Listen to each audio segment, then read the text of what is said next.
Imperialism, the Highest Stage of Capitalism. Lenin.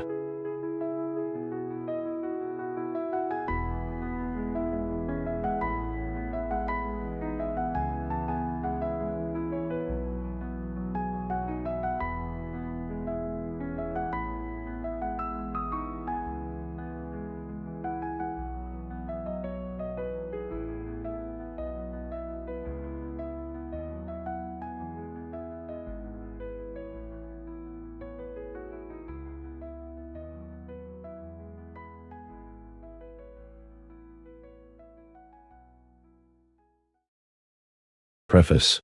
The pamphlet here presented to the reader was written in the spring of 1916 in Zurich. In the conditions in which I was obliged to work there, I naturally suffered somewhat from a shortage of French and English literature, and from a serious dearth of Russian literature. However, I made use of the principal English work on imperialism, the book by J. A. Hobson, with all the care that, in my opinion, that work deserves. This pamphlet was written with an eye to the Tsarist censorship. Hence, I was not only forced to confine myself strictly to an exclusively theoretical, particularly economic analysis of facts, but to formulate the few necessary observations on politics with extreme caution, by hints, in an allegorical language, in that accursed Aesopian language, to which Tsarism compelled all revolutionaries to have recourse whenever they took up their pens to write a legal work. It is painful, in these days of liberty, to reread these passages of the pamphlet, which have been distorted, cramped, compressed in an iron vice on account of the censor, about the fact that imperialism is the eve of the socialist revolution, that social chauvinism, socialism in words, chauvinism in deeds, is the utter betrayal of socialism, complete desertion to the side of the bourgeoisie, that this split in the working class movement is bound up with the objective conditions of imperialism, etc. I had to speak in a Slavish tongue, and I must refer the reader who is interested in the subject to the articles I wrote abroad in 1914-17, a new edition of which is soon to appear. Special attention should be drawn to a passage on pages 119-20, one in order to show the reader, in a guise acceptable to the censors, how shamelessly the capitalists and the social chauvinists who have deserted to their side, and whom Kautsky opposes with so much inconsistency, lie on the question of annexations, in order to show how shamelessly they screen the annexations of their capitalists. I was forced to quote as an example.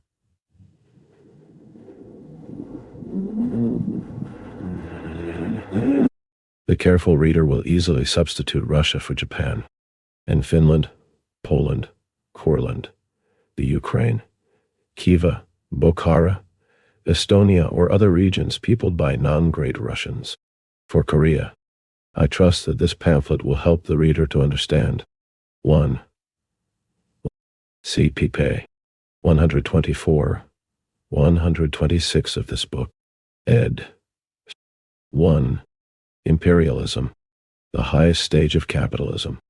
The fundamental economic question, viz., the question of the economic essence of imperialism, for unless this is studied, it will be impossible to understand and appraise modern war and modern politics. Author A. Petrograd, April 26, 1917. 2. Preface to the French and German editions. Preface to the French and German editions Toei. As was indicated in the preface to the Russian edition, this pamphlet was written in 1916, with an eye to the Tsarist censorship. I am unable to revise the whole text at the present time, nor, perhaps, would this be advisable, since the main purpose of the book was, and remains, to present, on the basis of the summarized returns of irrefutable bourgeois statistics, and the admissions of bourgeois scholars of all countries, a composite picture of the world capitalist system in its international relationships at the beginning of the 20th century, on the eve of the First World Imperialist War. To a certain extent, it will even be useful for many communists in advanced capitalist countries, to convince themselves by the example of this pamphlet. Legal from the standpoint of the Tsarist censor of the possibility and necessity of making use of even the slight remnants of legality which still remain at the disposal of the communists, say in contemporary America or France, after the recent almost wholesale arrests of communists, in order to explain the utter falsity of social pacifist views and hopes for world democracy. The most essential of what should be added to this censored pamphlet, I shall try to present in this preface. It is proved in the pamphlet that the War of 1914-18 was imperialistic, that is, an annexationist, predatory, plunderous war. On the part of both sides, it was a war for the division of the world, for the partition and repartition of colonies, spheres of influence, of finance, capital, etc. Proof of what was the true social, or rather, the true class character of the war is naturally to be found, not in the diplomatic history of the war, but in an analysis of the objective position of the ruling classes in all the belligerent countries. In order to depict this objective position, one must too. This preface was first published under the title Imperialism and Capitalism in Communist International, No.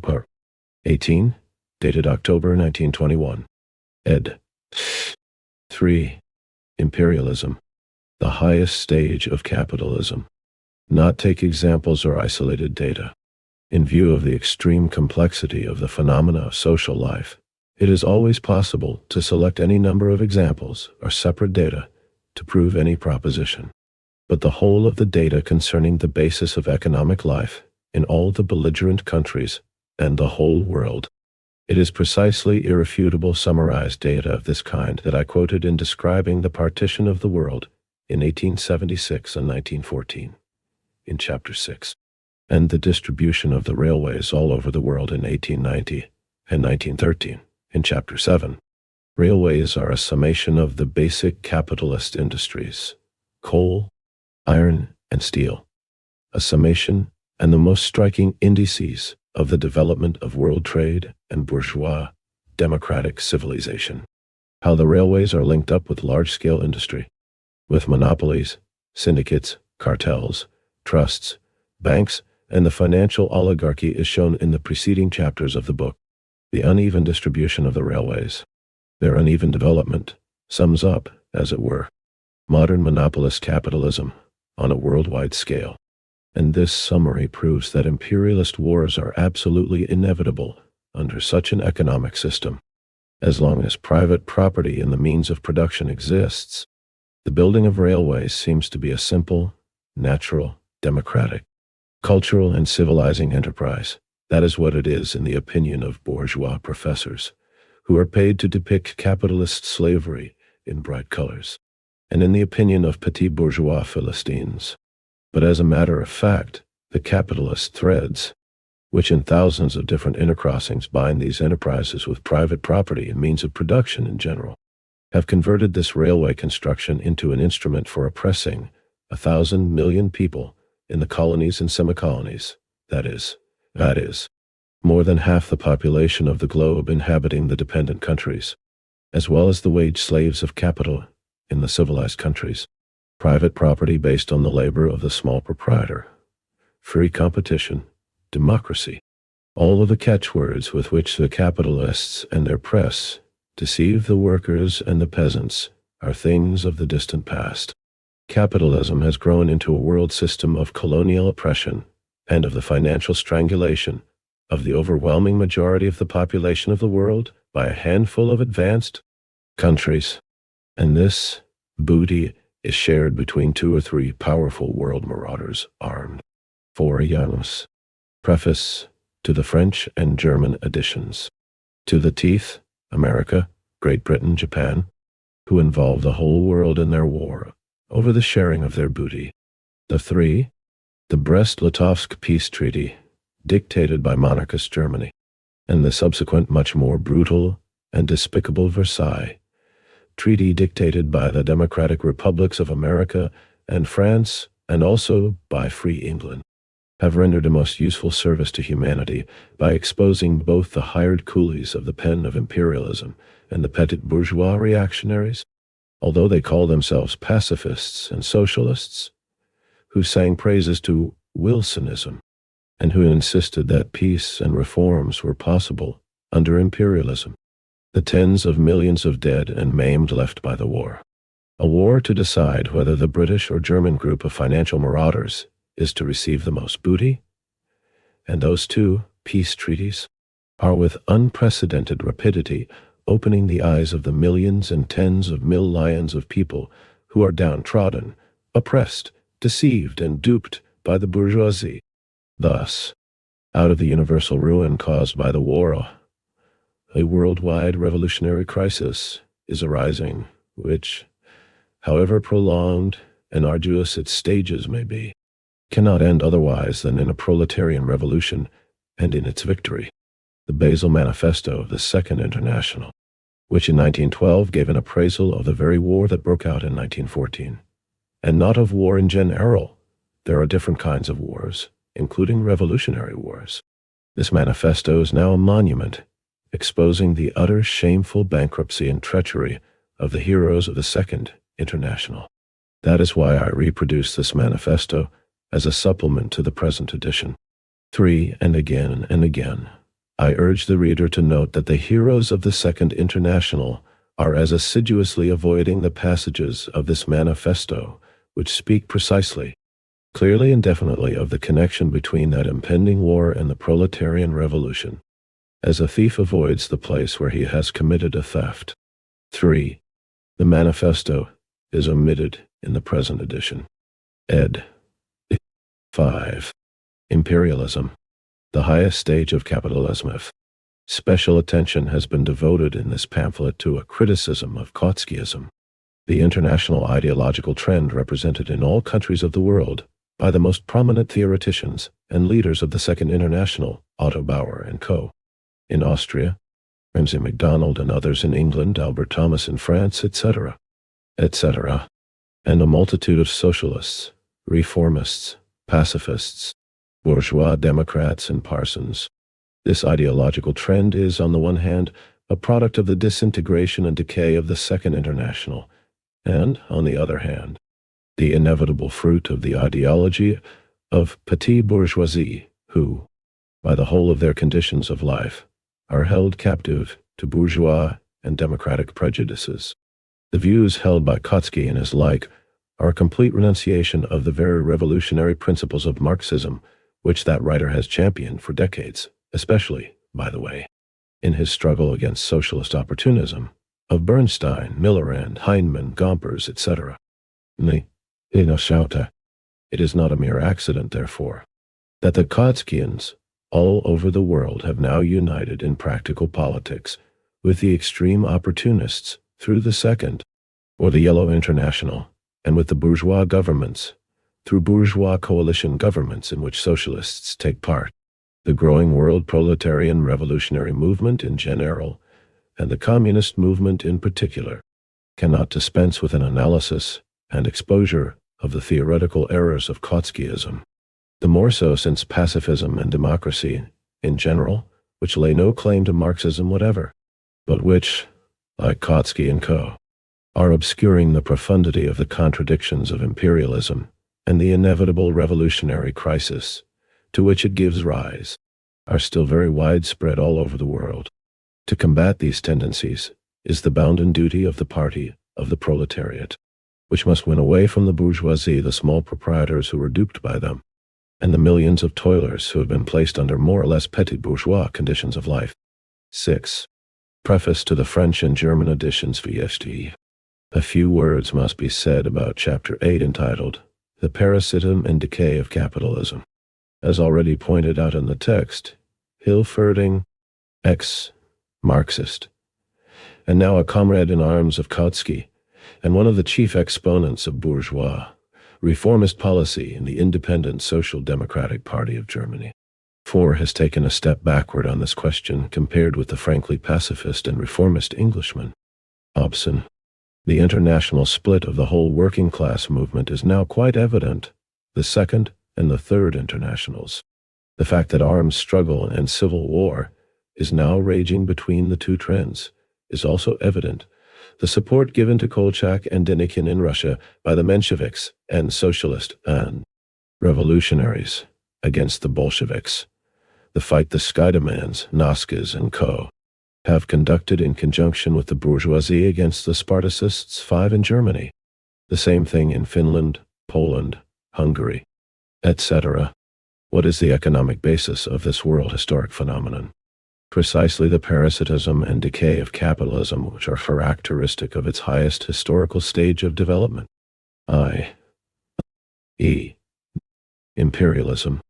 As is proved in this pamphlet, capitalism has now singled out a handful, less than 1/10 of the inhabitants of the globe, less than 1/5 at a most, generous and liberal calculation, of exceptionally rich and powerful states which plunder the whole world, simply by clipping coupons.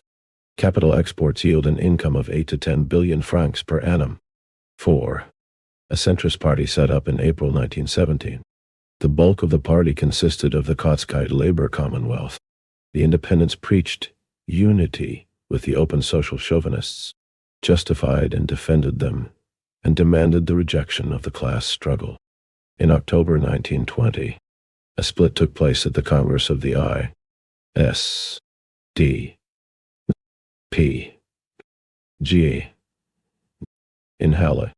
In December, a considerable part of the party merged with the Communist Party of Germany. The right-wing elements formed a separate party and took the old name of ISDP,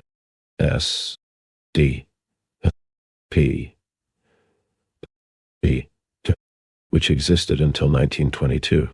Ed. 5.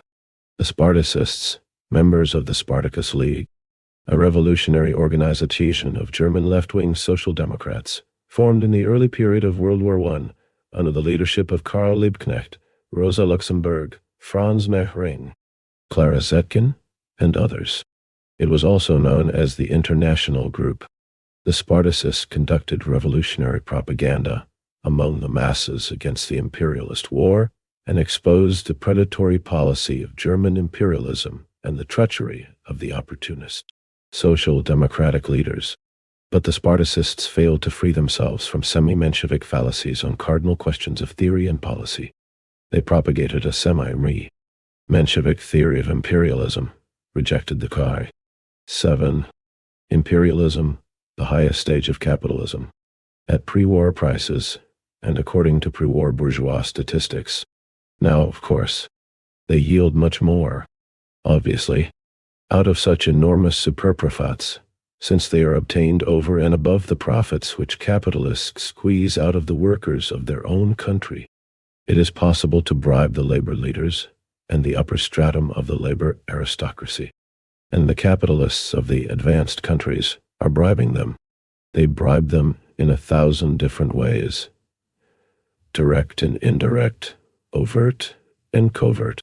The stratum of bourgeoisified workers, or the labor aristocracy, who are quite Philistine in their mode of life, in the size of their earnings, and in their entire outlook, is the principal prop of the Second International. And in our days, the principal social, not military prop of the bourgeoisie, for they are the real agents of the bourgeoisie in the working class movement, the labor lieutenants of the capitalist class, real channels of reformism and chauvinism. In the civil war between the proletariat and the bourgeoisie, they inevitably, and in no small numbers, take the side of the bourgeoisie. The Versaillese against the communards. Minister. Unless the economic roots of this phenomenon are understood, and its political and social significance is appreciated, not a step can be taken toward the solution of the practical problems of the communist movement and of the impending social revolution. Imperialism is the eve of the social revolution of the proletariat. This has been confirmed since 1917 on a worldwide scale. N. Lenin, July 6, 1920. Marxist interpretation of the principle of self-determination of nations, i.e., up to and including secession, and the formation of independent states, denied the possibility of national liberation wars in the imperialist epoch, underestimated the role of the Revolutionary Party, and bowed to the spontaneity in the working class movement. See the history of the Communist Party of the Soviet Union, Bolsheviks. Short course Eng. Ed. Moscow, 1950, pp. 42-45. A criticism of the mistakes of the German lefts is given in Lenin's The Junius pamphlet, Collected Works. 4th Russ. Ed. Vol. 22. pp. 291-305. A Caricature of Marxism and Imperialist Economism, Ibid. Vol. 23. pp. 1664, and other works. And in Stalin's letter, some questions concerning the history of Bolshevism. Works Eng. Ed. Moscow, 1955, Alder. 13. pp. 86-104. In 1917, the Spartacists joined the centrist Independent Social Democratic Party of Germany, but remained organizationally independent. After the revolution in Germany in November 1918, they broke with the independents, and in December of the same year founded the Communist Party of Germany. Ed. Watt. A.T. Imperialism, the Highest Stage of Capitalism. Imperialism, the Highest Stage of Imperialism. During the last 15 to 20 years, especially since the Spanish-American War, 1898, and the Anglo-Boer War, 1899 to 1902, the economic and also the political literature of the two hemispheres has more and more often adopted the term imperialism in order to describe the present era. In 1902, a book by the English economist J. A. Hobson, Imperialism, was published in London and New York. This author, whose point of view is that of bourgeois social reformism and pacifism, which, in essence, is identical with the present point of view of the ex-Marxist K. Kautsky, gives a very good and comprehensive description of the principal specific economic and political features of imperialism. In 1910, there appeared in Vienna the work of the Austrian Marxist Rudolf Hilferding, Finance, Capital, Russian edition, Moscow, 1912. In spite of the mistake the author commits on the theory of money, and in spite of a certain inclination on his part to reconcile Marxism with opportunism, this work gives a very valuable theoretical analysis of the latest phase of capitalist development. The subtitle of the book, indeed, what has been said of imperialism during the last few years, especially in an enormous number of magazine and newspaper articles, and also in the resolutions, for example, of the Chemnitz and Basel Congresses which took place in the autumn of 1912, has scarcely gone beyond the ideas expounded, or more exactly, summed up by the two writers mentioned above. Later on we shall try to show briefly, and as simply as possible, the connection and relationships between the principal economic features of imperialism. We shall not be able to deal with non-economic aspects of the question, however much they deserve to be dealt with. We have put references to literature and other notes which, perhaps, would not interest all readers. At the end of this pamphlet, 6. In the present edition, the author's references and notes are given as footnotes. Ed. 11. 1. Concentration of Production and Monopolies. Chapter 1. Concentration of Production and Monopolies. The enormous growth of industry and the remarkably rapid process of concentration of production in ever larger enterprises are one of the most characteristic features of capitalism. Modern censuses of production give the most complete and most exact data on this process. In Germany, for example, out of every 1,000 industrial enterprises, large enterprises, i.e., those employing more than 50 workers, numbered 3 in 1882, 6 in 1895, and 9 in 1907, and out of every 100 workers employed, this group of enterprises employed 22, 30, and 37, respectively. Concentration of production, however, is much more intense than the concentration of workers, since labor in the large enterprises is much more productive. This is shown by the figures on steam engines and electric motors. If we take what in Germany is called Indus, try in the broad sense of the term, that is, including commerce, transport, etc., we get the following picture. Large-scale enterprises, 30,588, out of a total of 3,265,623. That is to say, 0.9%. These enterprises employ 5,700,000 workers out of a total of 14,400,000, i.e. 39.4%. They use 6,600,000 steam horsepower out of a total of 8,800,000, i.e. 75.3%, and 1,200,000 kilowatts of electricity out of a total of 1,500,000, i.e. 77.2%. Less than 1/100th of the total enterprises utilize more than 3/4 of the total steam and electric power. 2,970,000 small enterprises, employing up to 5 workers, constituting 91% of the total, utilize only 7% of the total steam and electric power. Tens of thousands of huge enterprises are everything. Millions of small ones are nothing. In 1907, there were in Germany 586 establishments employing 10 more workers, nearly 1/10, 1,380,000, of the total number of workers employed in industry, and they utilized almost 1/1.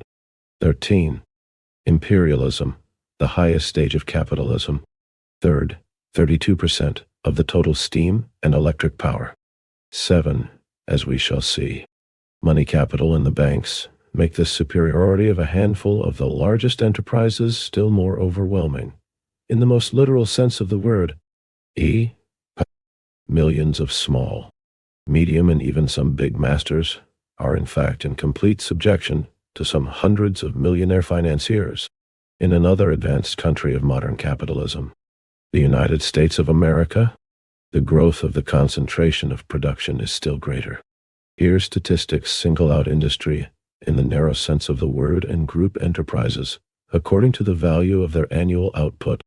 In 1904, large-scale enterprises with an output of $1 million and overnumbered 1,900 out of 216,180, i.e. 0.9%. These employed 1,400,000 workers out of 5,500,000, i.e. 25.6%, and their output amounted to $5,600,000,000 out of $14 billion, i.e. 38%. 5 years later, in 1909, the corresponding figures were 360 enterprises out of 268,491, i.e. 1%, employing 2 million workers out of 6,600,000, i.e. 35%, with an output of $9 billion out of $20,700,000,000, i.e. 43.8%, almost half the total production of all the enterprises of the country was carried on by 1/100th part of these enterprises. These 3 giant enterprises embrace 258 branches of industry. From this it can be seen that, at a certain stage of its development, concentration itself, as it were, leads right up to monopoly, for a score or so of giant enterprises can easily arrive at an agreement, while on the other hand, the hindrance to competition, the tendency towards monopoly, arises from the very dimensions of the enterprises. This transformation of competition into monopoly is one of the most important. if not the most important, phenomena, modern capitalist economy, and we must deal with it in greater detail. But first we must clear up one possible misunderstanding. American statistics say 3.0 giant enterprises in 250 branches of industry, as if there were only a dozen enterprises of the largest scale for each branch of industry. But this is not the case. Not in every branch of industry are there large-scale enterprises, and moreover, a very important feature of Capio. 7. Figures taken from Annalen des Deutsches Reichs, 1911. Zahn. 8. Statistical Abstract of the United States, 1912. p. 202. 14. 1. Concentration of production and monopolies. Capitalism, in its highest stage of development, is so-called combination production.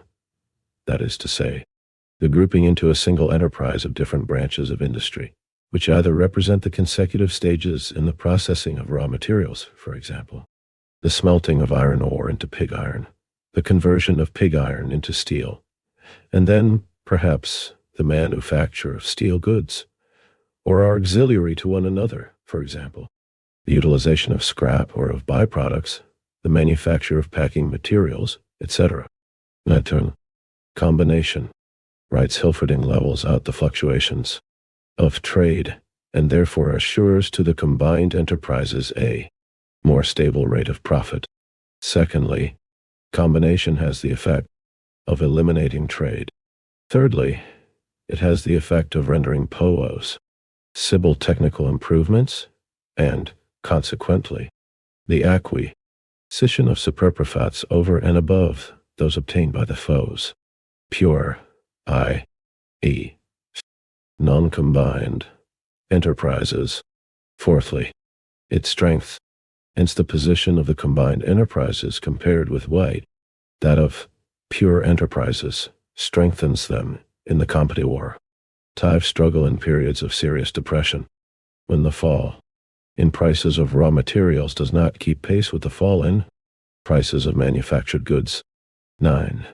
The German bourgeois economist Heyman, who has written a book especially on mixed, that is, combined, enterprises in the German iron industry, says, pure enterprises perish. They are crushed between the high price of raw material and the low price of the finished product. Thus we get the following picture. There remain on the one hand the big coal companies, producing millions of tons yearly, strongly organized in their coal syndicate, and on the other, the big steel plants, closely allied to the coal mines, having their own steel syndicate. These giant enterprises, producing 400,000 tons of steel per annum, a tremendous output of ore and coal, and producing finished steel goods, employing 10,000 workers quartered in company houses, and sometimes owning their own railways and ports. 9. Finance Capital Russ. Ed. 1. pp. 286-87. 15. Imperialism, the highest stage of capitalism, are the typical representatives of the German iron and steel industry, and concentration goes on further and further. Individual enterprises are becoming larger and larger, an ever-increasing number of enterprises in one, or in several different industries, joined together in giant enterprises, backed up and directed by half a dozen big Berlin banks. In relation to the German mining industry, the truth of the teachings of Karl Marx on concentration is definitely proved true. This applies to a country where industry is protected by tariffs and freight rates. The German mining industry is ripe for expropriation. Now, 10. Such is the conclusion which a conscientious bourgeois economist, and such are the exception, had to arrive at. It must be noted that he seems to place Germany in a special category, because her industries are protected by high tariffs. But this circumstance could only accelerate concentration and the formation of monopolist manufacturers, combines, cartels, syndicates, etc. It is extremely important to note that in free trade England, concentration also leads to monopoly, although somewhat later, and perhaps in another form. Professor Herman Levy, in his special work of research entitled Monopolies, Cartels and Trusts, based on data on British economic development, writes as follows. In Great Britain, it is the size of the enterprise and its high technical level which harbor a monopolist tendency. This, for one thing, is due to the great investment of capital per enterprise, which gives rise to increasing demands for new capital for the new enterprises, and thereby renders their launching more difficult. Moreover, and this seems to us to be the more important point, every new enterprise that wants to keep pace with the gigantic enterprises that have been formed by concentration would here produce such an enormous quantity of surplus goods that it could dispose of them only by being able to sell them profitably as a result of an enormous increase in demand. Otherwise, this surplus would force prices down to a 10. Hans Gideon Heimann die gemischten Werke im deutschen Großeisengewerbe, combined plants in the German big iron industry, TATRTR. Noss. Stuttgart, 1904, SS. 256. 278. 16. 1. 1. Concentration of production and monopolies.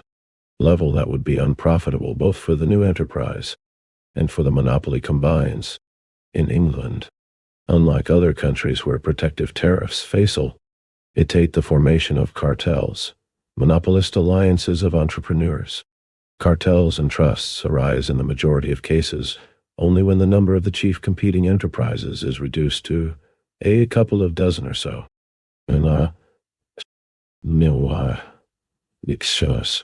Here, the influence of the concentration movement on the formation of large industrial monopolies in a whole sphere of industry stands out with crystal clarity. 11. Half a century ago, when Marx was writing Capital, free competition appeared to the overwhelming majority of economists to be a natural law. Official science tried, by a conspiracy of silence, to kill the works of Marx, who by a theoretical and historical analysis of capitalism proved that free competition gives rise to the concentration of product chain, which, in turn, at a certain stage of development, leads to monopoly. Today, monopoly has become a fact. The economists are writing mountains of books in which they describe the diverse manifestations of monopoly, and continue to declare in chorus that Marxism is refuted. But facts are stubborn things, as the English proverb says, and they have to be reckoned with, whether we like it or not. The facts show that differences between capitalist countries, e.g., in the matter of protection or free trade, only give rise to insignificant variations in the form of monopolies, or in the moment of their appearance, and that the rise of monopolies, as the result of the concentration of production, is a general and fundamental law of the present stage of development of capitalism. For Europe, the time when the new capitalism definitely superseded the old can be established with fair precision. It was the beginning of the 20th century. In one of the latest compilations on the history of the formation of monopolies, we read, isolated examples of capitalist monopoly could be cited from the period preceding 1860. In these could be discerned the embryo of the forms that are so common today. But all this undoubtedly represents the prehistory of the cartels. The 11. Hermann Levy, Monopole, Kartelle und Trusts, Jena, 1909, SS. 286, 290, 298. 17. Imperialism, the highest stage of capitalism. Real beginning of modern monopoly goes back, at the early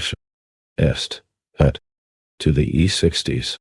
The first important period of development of monopoly commenced with the international industrial depression of the 70s and lasted until the beginning of the 90s.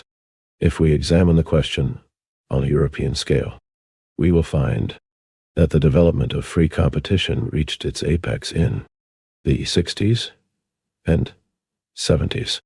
Then it was that England completed the construction of its old Wayne-style capitalist organization.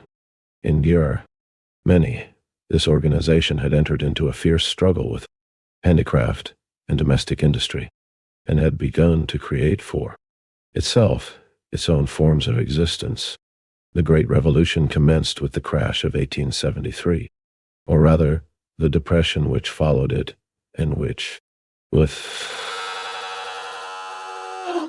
hardly discernible interruptions in the early 80s, and the unusually violent but short-lived boom about 1889, marks 22 years of European economic history. During the short boom of 1889 to 90, the system of cartels was widely resorted to in order to take advantage of the favorable business conditions.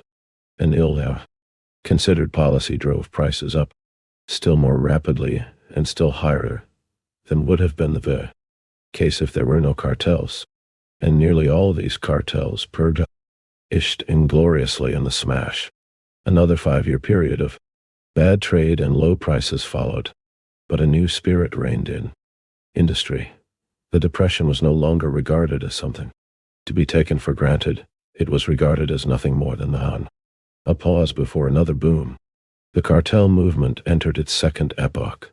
Instead of being a transitory phenomenon, the cartels became one of the foundations of economic life.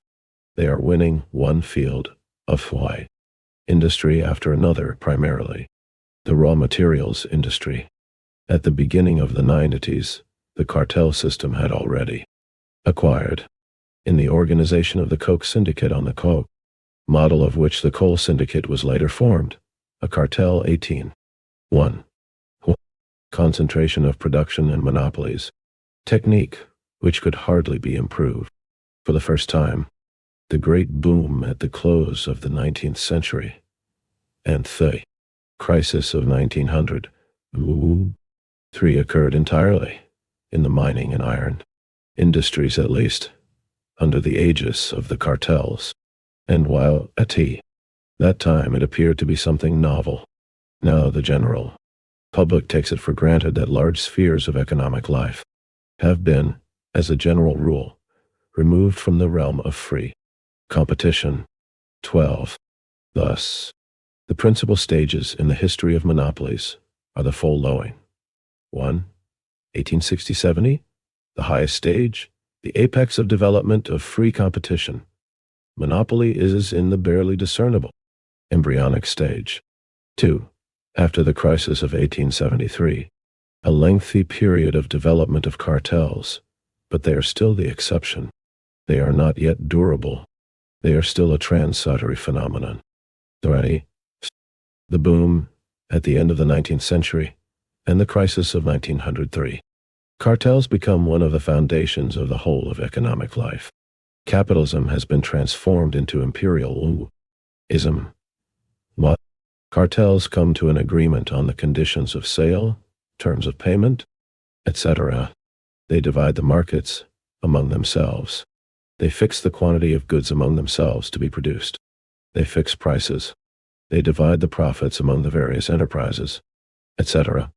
The number of cartels in Germany was estimated at about 250 in 1896 and at 385 in 1905, with about 12 firms participating. 13. But it is generally recognized that these figures are underestimations.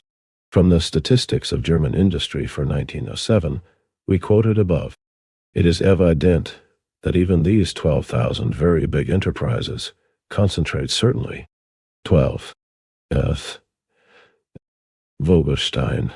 Die finanzielle Organisation der kapitalistischen Industrie und die Monopolbildungen, financial organization of the capitalist industry, and the formation of monopolies, TATH. In Grundriss der Sozialökonomik. Outline of Social Econom IC, TR. Vicept. Tübingen, 1914. Cf. Nish, also by the same author. Organisationsformen der Eisenindustrie und Textilindustrie in England and America. The organizational forms of the iron and textile industry of England and America. PD. I. LPC. 1910. 13. Dr. Reeser. Die deutschen Großbanken und ihre Konzentration im Zusammenhang mit der Entwicklung der Gesamtwirtschaft in Deutschland. The German big banks and their concentration in connection with the development of the general economy in Germany. THEET 4. Awful. 1912. S. 149. Robert Liefman. Kartelle und Trusts und die Weiterbildung der volkswirtschaftlichen Organisation, Cartels and Trusts, and the further development of economic organization. TTER 2. Awful. 1910. S. 25. 19. Imperialism, the highest stage of capitalism. More than half the steam and electric power used in the country.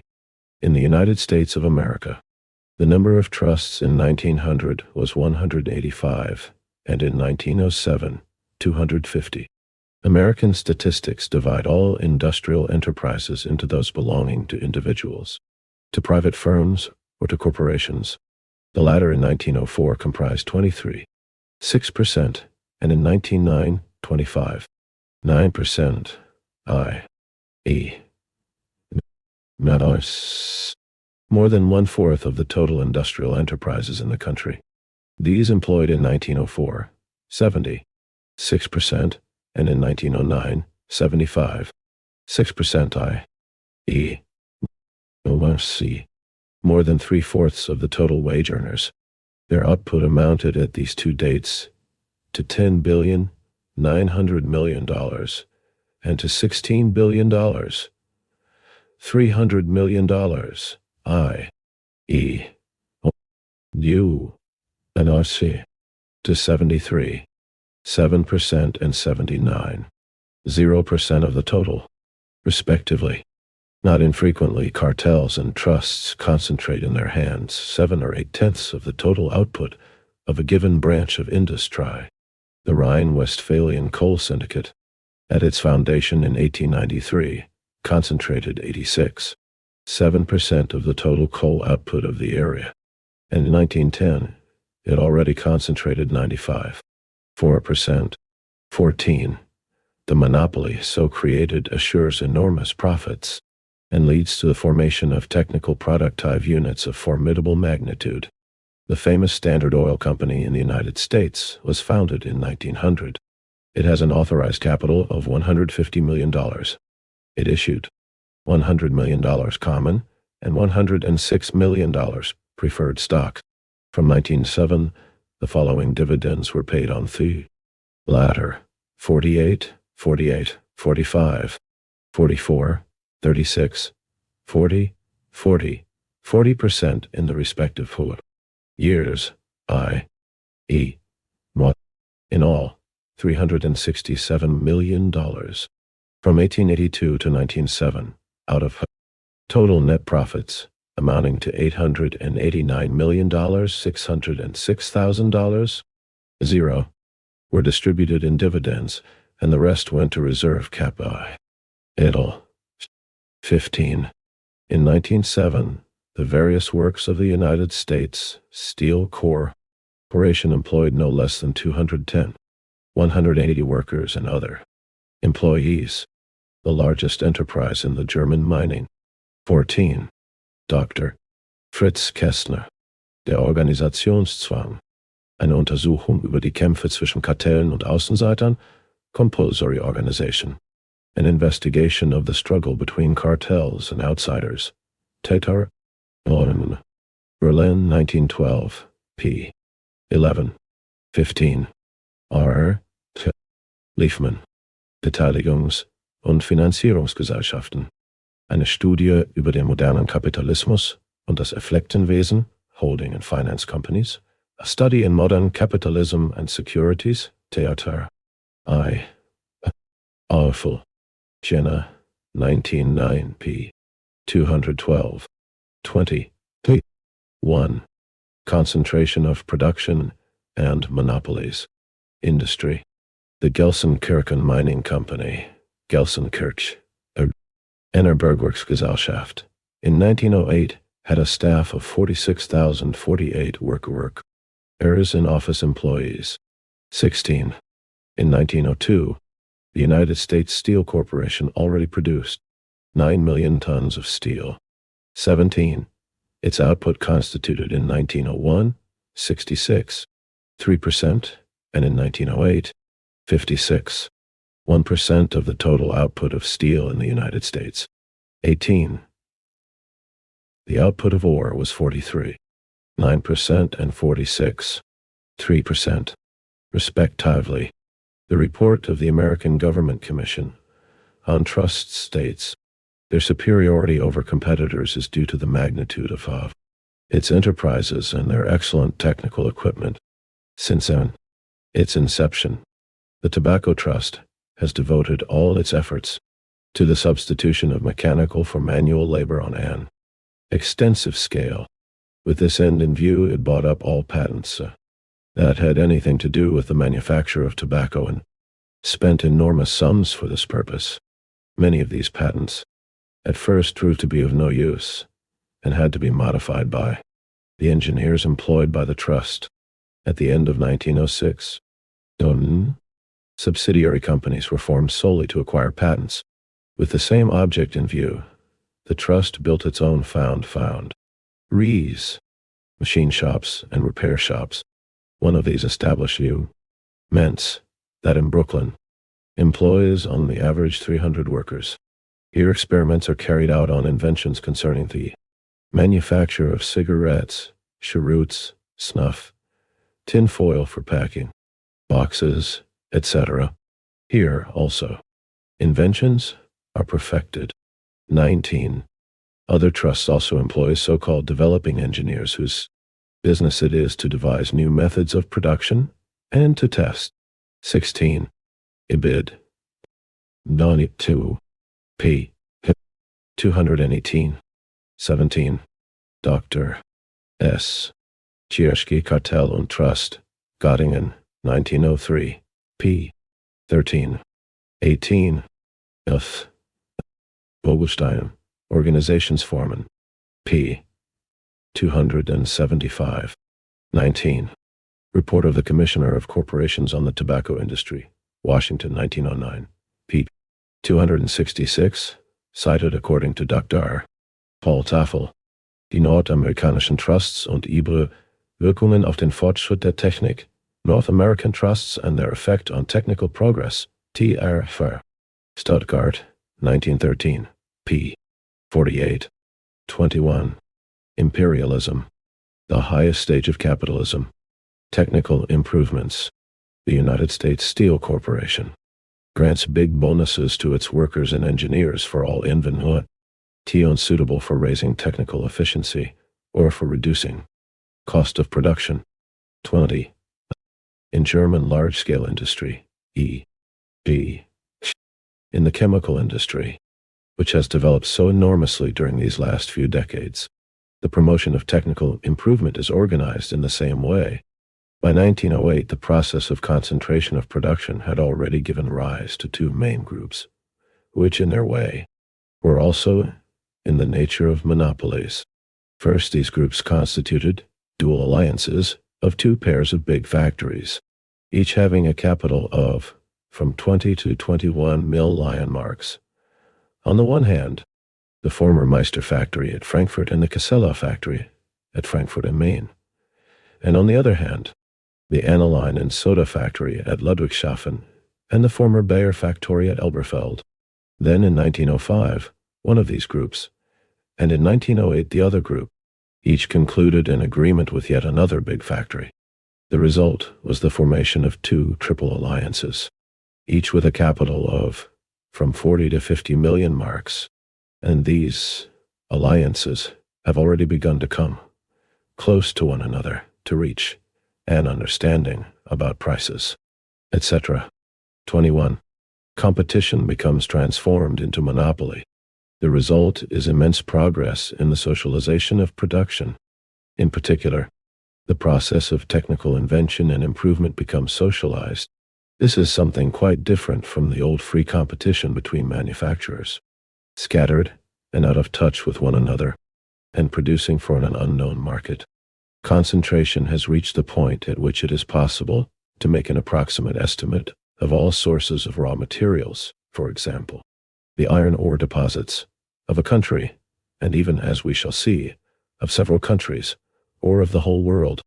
Not only are such estimates made, but these sources are captured by gigantic monopolist combines. An approximate estimate of the capacity of markets is also 20. Dr. P. Tafel, Ibid. P. 49. 21. Resser, Op. Tit. Wat. Os. 3rd edition. P. 547, etc. The newspapers, June 1916, report the formation of a new gigantic trust which combines the chemical industry of Germany. 22. 1. East. Concentration of production and monopolies. Made, and the combines divided them up amongst themselves by agreement. Skilled labor is monopolized. The best engineers are engaged. The means of transport are captured, railways in America, shipping companies in Europe and America. Capitalism, in its imperialist stage, leads right up to the most comprehensive socialization of production. It, so to speak, drags the capitalists, against their will and consciousness, into some sort of a new social order, a transitional one from complete free competition to complete socialization. Production becomes social, but appropriation remains private. The social means of production remain the private property of a few. The general framework of formally recognized free competition remains, but the yoke of a few monopolists on the rest of the population becomes 100 times heavier, more burdensome, and intolerable. The German economist, Kestner, has written a book especially devoted to the struggle between the cartels and outsiders, i.e., the capitalists outside the cartels. He entitled his work Compulsory Organization, although, in order to present capitalism in its true light, he should, of course, have written about compulsory submission to monopolist combines.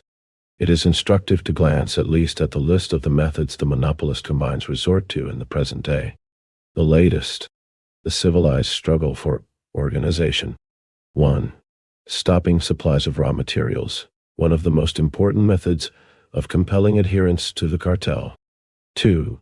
Stopping the supply of labor by means of alliances, i.e., no, of agreements between the capitalists and the trade unions, by which the latter permit their members to work only in cartelized enterprises.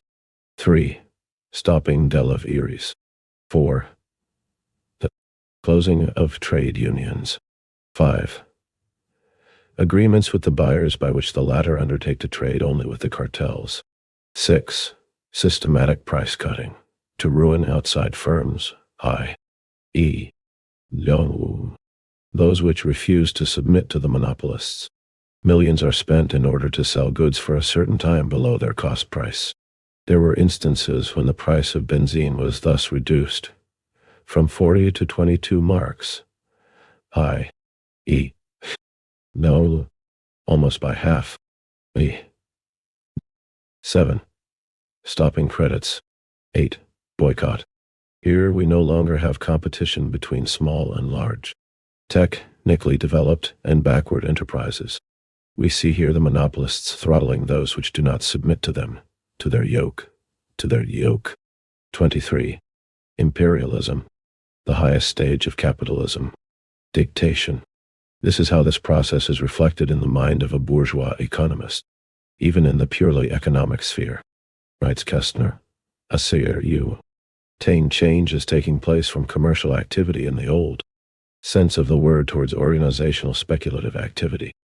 The greatest success no longer goes to the merchant whose Technical and commercial experience enables him best of all to estimate the needs of the buyer and who is able to disroute, cover, and, so to speak, awaken a latent demand. It goes to the speculative genius, who knows how to estimate, or even only to sense in advance the organizational development and the possibilities of certain connections between individual enterprises and the banks. Translated into ordinary human language, this means that the development of capitalism has arrived at a stage when commodity production still reigns and continues to be regarded as the basis of economic life. It has in reality been undermined, and the bulk of the profits go to the geniuses of financial manipulation. At the basis of these manipulations and swindles lies socialized production. But the immense progress of mankind which achieved this socialization goes to benefit the speculators. We shall see later how, on these grounds, reactionary petit bourgeois critics of capitalist imperialism dream of going back to free, peaceful, and honest competition. The prolonged raising of prices which results from the formation of cartels, as Kestner has hitherto been observed only in relation to the most important means of production, particularly coal, iron, and potassium, but has never been observed in relation to manufactured goods. Similarly, the increase in profits resulting from this raising of prices has been limited only to the industries which produce means of production. To this observation we must add that the industries which process raw materials not semi-manufactures, not only secure advantages from the cartel formation in the shape of high profits, to the detriment of the finished goods industry. 24. 1. Concentration of production and monopolies, but secured also a dominating position over the latter which did not exist under free competition. 22. The words which we have italicized reveal the essence of the case which the bourgeois economists admit so reluctantly and so rarely, and which the present-day defenders of opportunism, led by K. Kautsky, so zealously try to evade and brush aside. Domination and violence that is associated with it. Such are the relationships that are typical of the latest phase of capitalist development. This is what inevitably had to result, and has resulted, from the formation of all-powerful economic monopolies. We will give one more example of the methods employed by the cartels, where it is possible to capture all or the chief sources of raw materials. The rise of cartels and formation of monopolies is exceptionally easy. It would be wrong, however, to assume that monopolies do not arise in other industries in which it is impossible to corner the sources of raw materials. The cement industry, for instance, can find its raw materials everywhere. Yet in Germany this industry, too, is strongly cartelized. The cement manufacturers have formed regional syndicates, South German, Rhine-Westphalian, etc. The prices fixed are monopoly prices, 230 to 280 marks a carload. When the cost price is 180 marks, the enterprises pay a dividend of from 12% to 16%, and it must not be forgotten that the geniuses of modern speculation know how to pocket big profits besides what they draw in dividends. In order to prevent competition in such a profitable industry, the monopolists even resort to sundry stratagems. They spread false rumors about the bad situation in their industry. Anonymous warnings are published in the newspapers, like the following: capitalists, don't invest your capital in the cement industry. Lastly, they buy up outsiders, those outside the syndicates, and pay them compensation of 60,000, 80, 0 and even 150,000 marks. 23. Monopoly hews a path for itself everywhere, without scruple as to the means, from paying a modest sum to buy off competitors to the American device of employing dynamite against them. The statement that cartels can abolish crises is a fable spread by bourgeois economists who at all costs desire to place capitalism in a favorable 22. Kestner, Op. Tit. p. 254. 23. L. Eschwege, Zement, Indibank, 99, Vol. 1. p. 115 ATCQ. 25. Imperialism, the highest stage of capitalism. Light. On the contrary, monopoly, which is created in certain branches of industry, increases and intensifies the anarchy inherent in capitalist production as a whole. The disparity between the development of agriculture and that of industry, which is characteristic of capitalism in general, is increased. The privileged position of the most highly cartelized, so-called heavy industry, especially coal and iron, causes a still greater lack of coordination in other branches of industry, as Giedels, the author of one of the best works on the relationship of the German big banks to industry, admits. 24. The more developed an economic system is, writes Leifman, an unblushing apologist of capitalism, the more it resorts to risky enterprises or enterprises abroad, to those which need a great deal of time to develop, or finally, to those which are only of local importance. 25. The increased risk is connected in the long run with the prodigious increase of capital, which overflows the brim, as it were, flows abroad, etc. At the same time, the extremely rapid rate of technical progress gives rise to increasing elements of disparity between the various spheres of national economy, to anarchy and crises.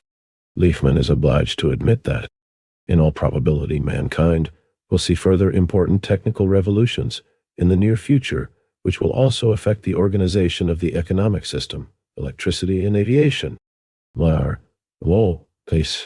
As a general rule, in such periods of radical economic change, speculation develops on a large scale. 26. Crises of every kind, economic crises most frequently, but not only these, in their turn increase very considerably the tendency towards concentration and towards monopoly. In this connection, the following reflections of Giedels on the significance of the crisis of 1900, which, as we have already seen, marked the turning point in the history of modern monopoly, are exceedingly instructive, side by side with the gigantic plants in the basic industries. The crisis of 1900 still found many plants organized on lines. 24. Giedels. Das Verhältnis der deutschen Großbanken zur Industrie mit besonderer Berücksichtigung der Eisenindustrie, the relationship of the German big banks to industry, with special reference to the iron industry. TTR.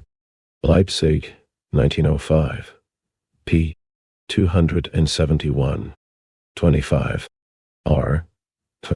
Leifman, Beteiligungs- und Finanzierungsgesellschaften. p. No. T. 434. 26. Ibid. Masa. Lau. pp. 465-66. 26. 1. Concentration of production in monopolies. Today would be considered obsolete.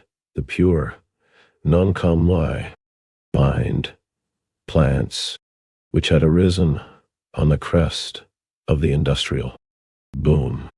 The fall in prices and the falling off in demand put these pure enterprises into a precarious position, which did not affect the gigantic combined enterprises at all, or only affected them for a very short time. As a consequence of this, the crisis of 1900 resulted in a far greater concentration of industry than industry. The crisis of 1873. The latter crisis also produced a sort of selection of the best equipped enterprises, but owing to the level of technical development at that time, this selection could not place the firms which successfully emerged from the crisis in a position of monopoly. Such a durable monopoly exists to a high degree in the gigantic enterprises in the modern iron and steel and electrical industries, owing to their very complicated technique, far-reaching organization, and magnitude of copyright.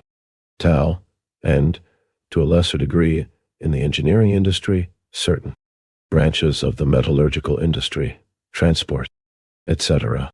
27. Monopoly. This is the last word in the latest phase of capitalist development. But we shall only have a very insufficient, incomplete, and poor notion of the real power and the significance of modern monopolies if we do not take into consideration the part played by the banks. 27. Else, op. Sit. E. P. 108. 27. 2. The banks and their new role. Chapter 2. The banks and their new role. The principal and original function of banks is to serve as middlemen in the making of payments. In doing so, they transform inactive money capital into active, that is, into capital yielding a profit. They collect all kinds of money revenues and place them at the disposal of the capitalist class.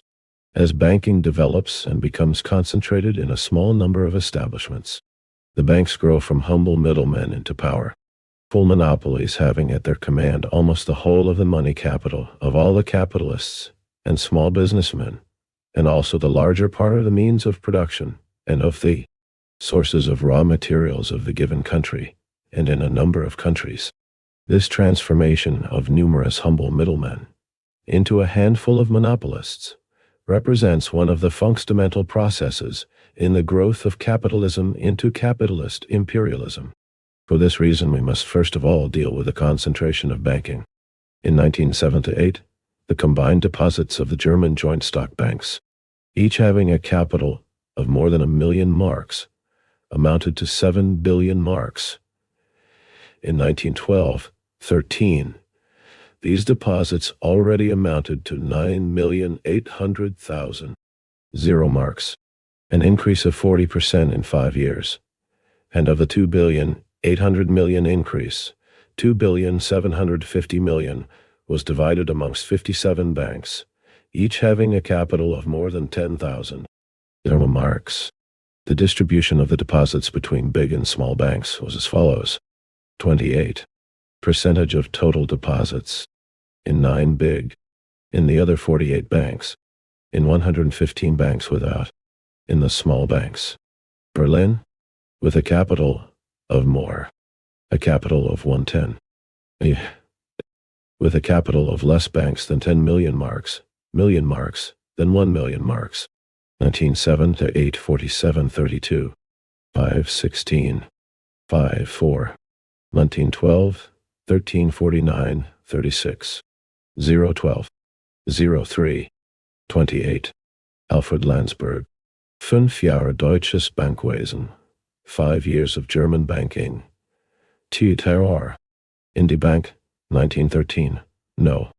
8. P. 728. 29. Imperialism. The highest stage of capitalism.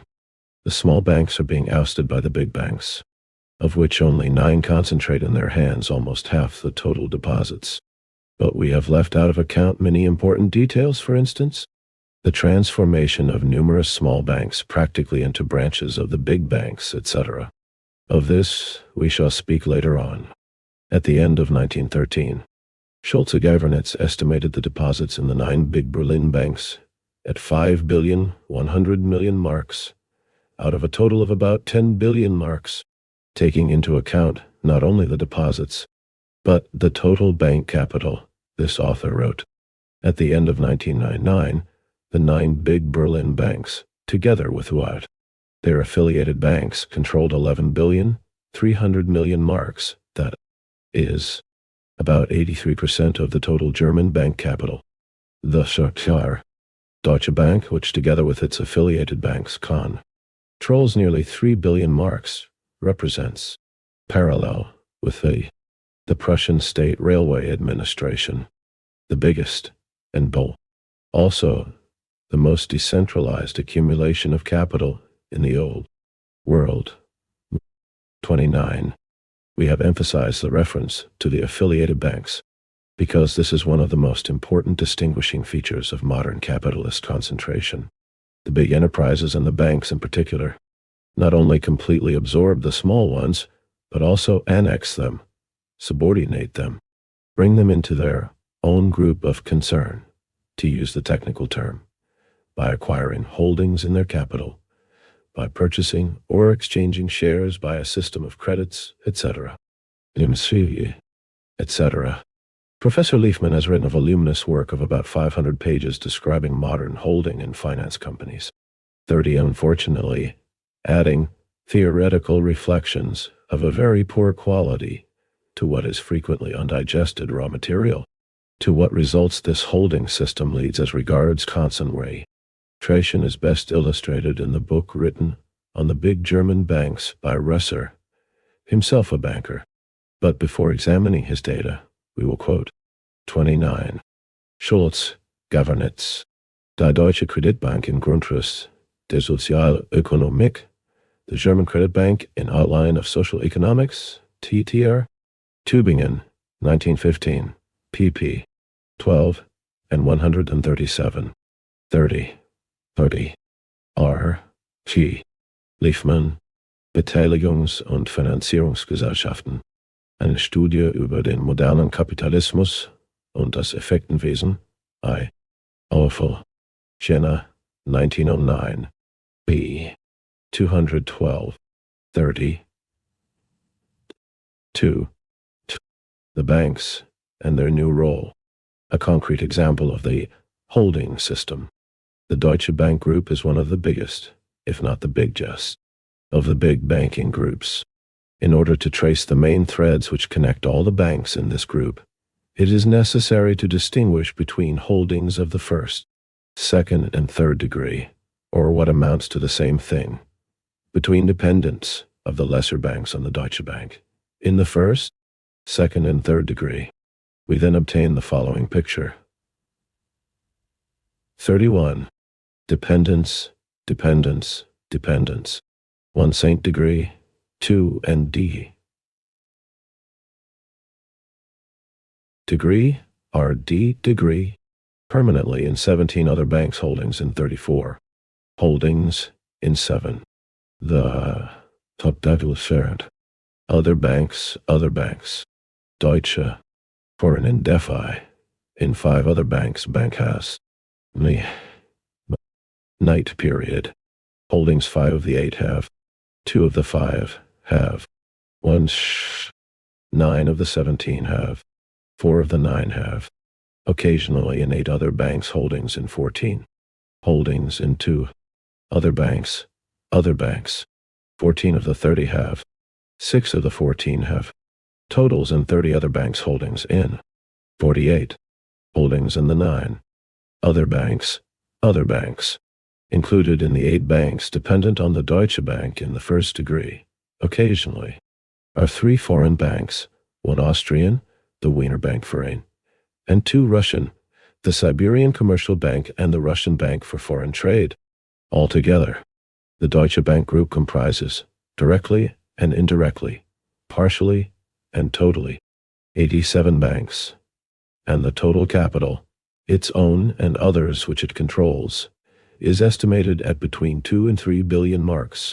It is obvious that a bank which stands at the head of such a group, and which enters into agreement with half a dozen other banks only slightly smaller than itself, for the purpose of conducting exceptionally big and profitable financial operations like floating state loans, has already outgrown the part of middleman, and has become a combine of a handful of monopolists.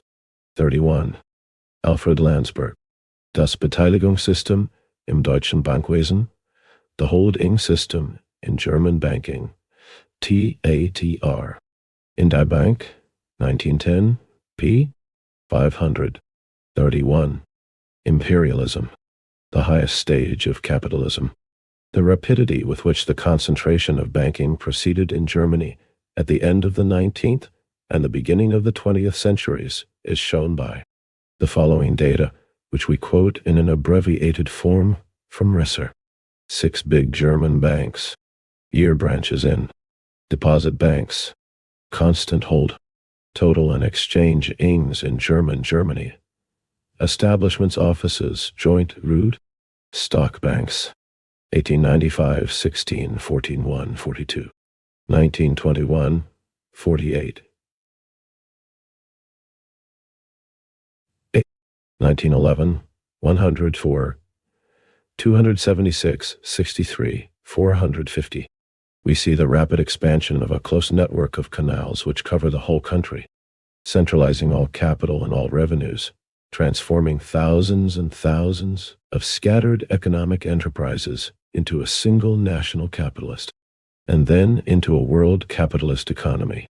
The decentralization that sure governance, as an exponent of present-day bourgeois political economy, speaks of in the passage previously quoted, really means the subordination of an increasing number of formerly relatively independent, or rather, strictly local economic units to a single center. In reality, it is centralization, the enhancement of the role, the importance, and the power of monopolist giants. In the older capitalist countries, banking network is still more close. In Great Britain and Ireland in 1900, there were in all 151 branches of banks. 4 big banks had more than 400 branches each, from 447 to 689. 4 had more than 200 branches each, and 11 more than 100 each. In France, 3 very big banks, Crédit Lyonnais, the Comptoir National, and the Société Générale, extended their operations and their network of branches in the following manner. 32. Eugen Kaufmann, Das französische Bankwesen, Tübingen, 1911. pp. 356 and 362. 32. 2. The banks and their new role. Number of branches and offices, capital in million francs. Provinces in the Far. Borrowed. In Paris, total, own capital. 1870, 47, 1764, 200, 427. 1890, 192, 66. 258, 265, 1. 245. 1909, 1033. 196, 1229, 887, 4363. In order to show the connections of a big modern bank, Resser gives the following figures of the number of letters dispatched and received by the Diskontogesellschaft, one of the biggest banks in Germany, and in the world. Its capital in 1914 amounted to 300 million marks. Letters received, letters dispatched. 1852, 6,135, 6,292. 1870, 85, 887, 513. 1933, 102, 626,043.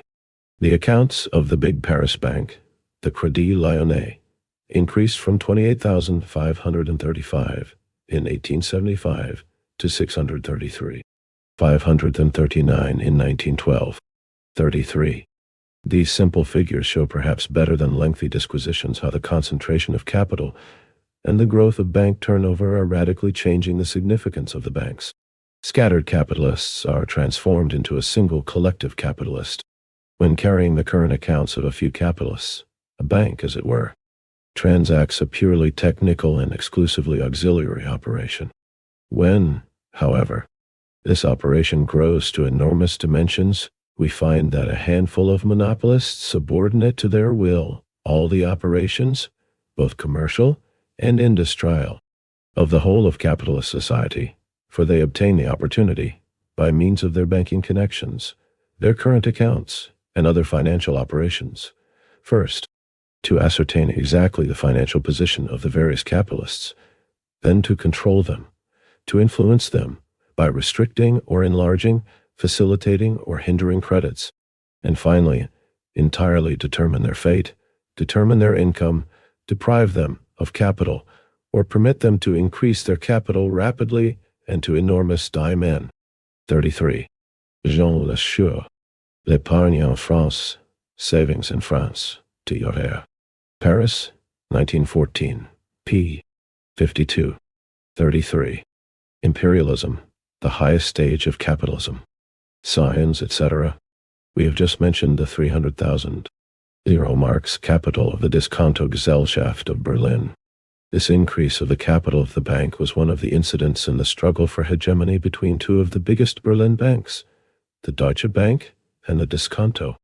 In 1870, the first was still a novice and had a capital of only 15 million marks, while the second, a capital of 30 million marks.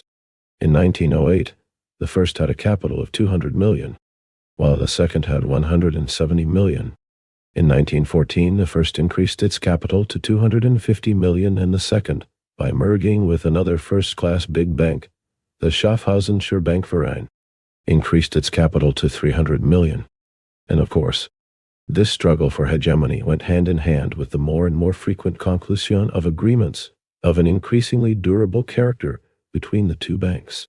The following are the conclusions that this development of bankrow forces upon specialists in banking who regard economic questions from a standpoint which does not in the least exceed the bounds of the most moderate and cautious bourgeois reformism. Commenting on the increase of the capital of the Diskontogesellschaft to 300 million marks, the German review Die Bank wrote, "Other banks will follow the same path, and in time the 300 men who today govern Germany economically will gradually be reduced to 50, 25, or still fewer. It cannot be expected that this latest move towards concentration will be confined to banking. The close relations that exist between individual banks naturally lead to the bringing together of the industrial syndicates which these banks favor. One fine morning we shall wake up in surprise to see nothing but trusts before our eyes, and to find ourselves faced with the necessity of substituting state monopolies for private monopolies. However, we have nothing to reproach ourselves with, except for having allowed things to follow their own course, slightly accelerated by the manipulation of stocks." 34. This is an example of the impotence of bourgeois journalism, which 34. A. Landsberg, Die Bank mit den 300 Millionen, in die Bank, 1914. 1. p. 426. 34. 2.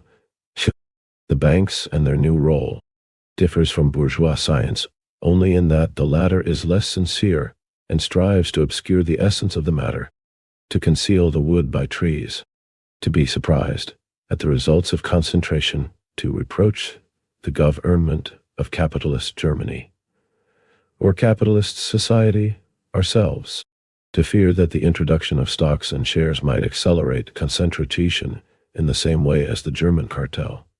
Specialist Chirschke fears the American trusts and prefers the German cartels on the grounds that they may not, like the trusts, excessively accelerate technical and economic progress. 35. Is not this impotence? But facts remain facts. There are no trusts in Germany. There are only cartels.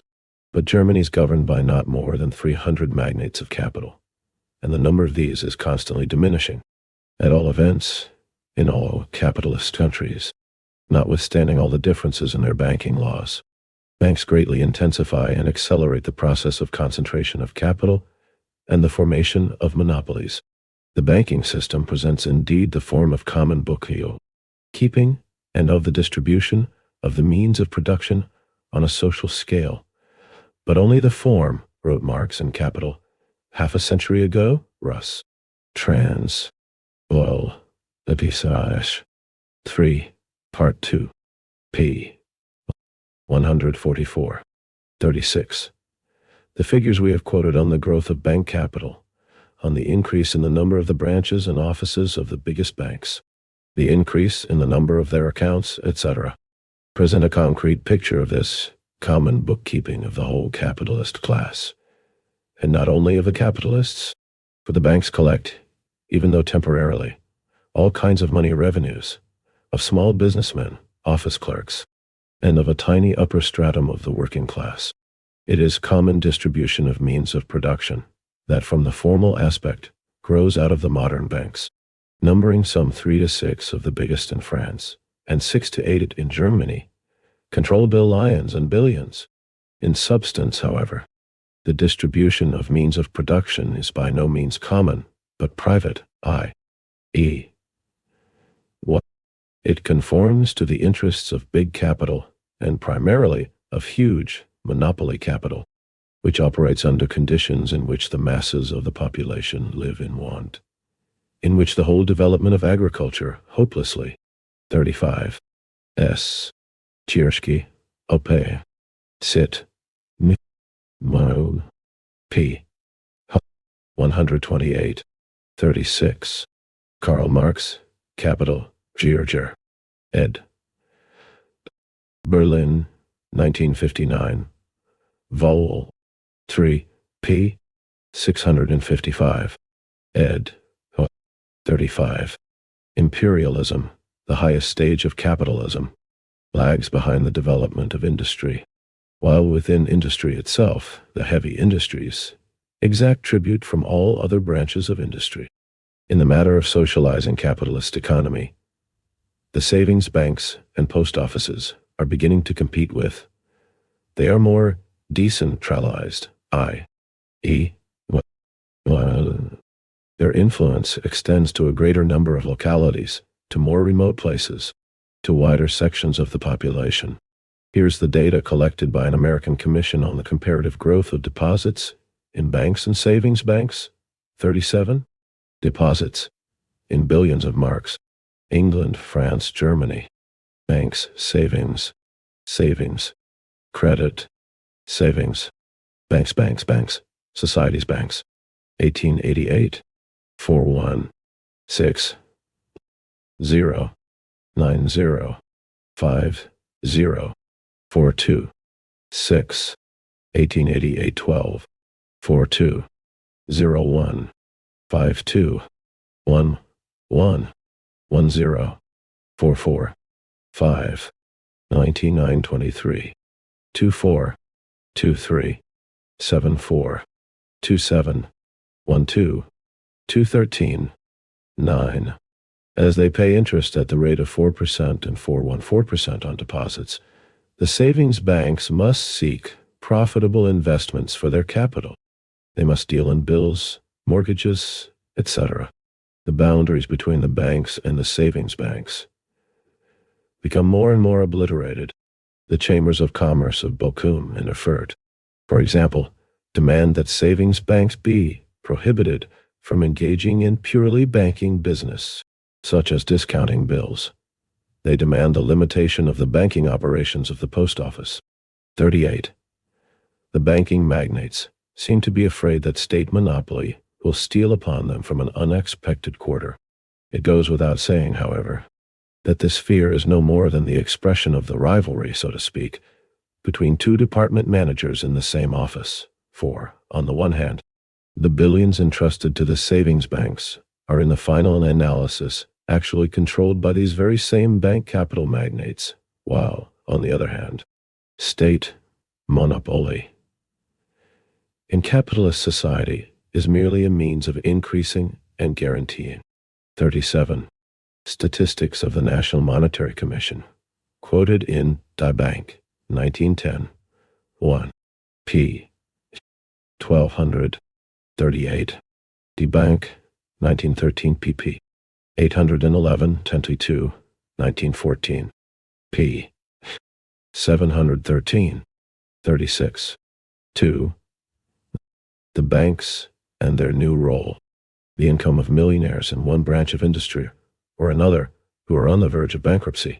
The change from the old type of capitalism, in which free competition predominated, to the new capitalism, in which monopoly reigns, is expressed, among other things, by a decline in the importance of the stock exchange.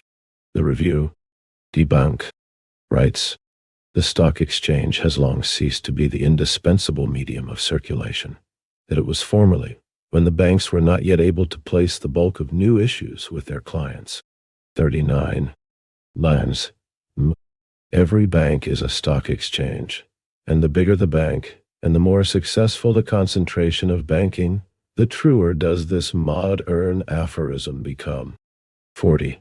While formerly, in the 70s, the stock exchange flushed with the exuberance of youth, a subtle allusion to the stock exchange crash of 1873, to the company promotion scandals, 41, etc.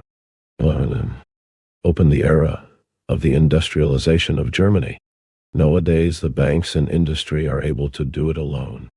The domination of our big banks over the stock exchange is nothing else than the express scion of the completely organized German industrial state.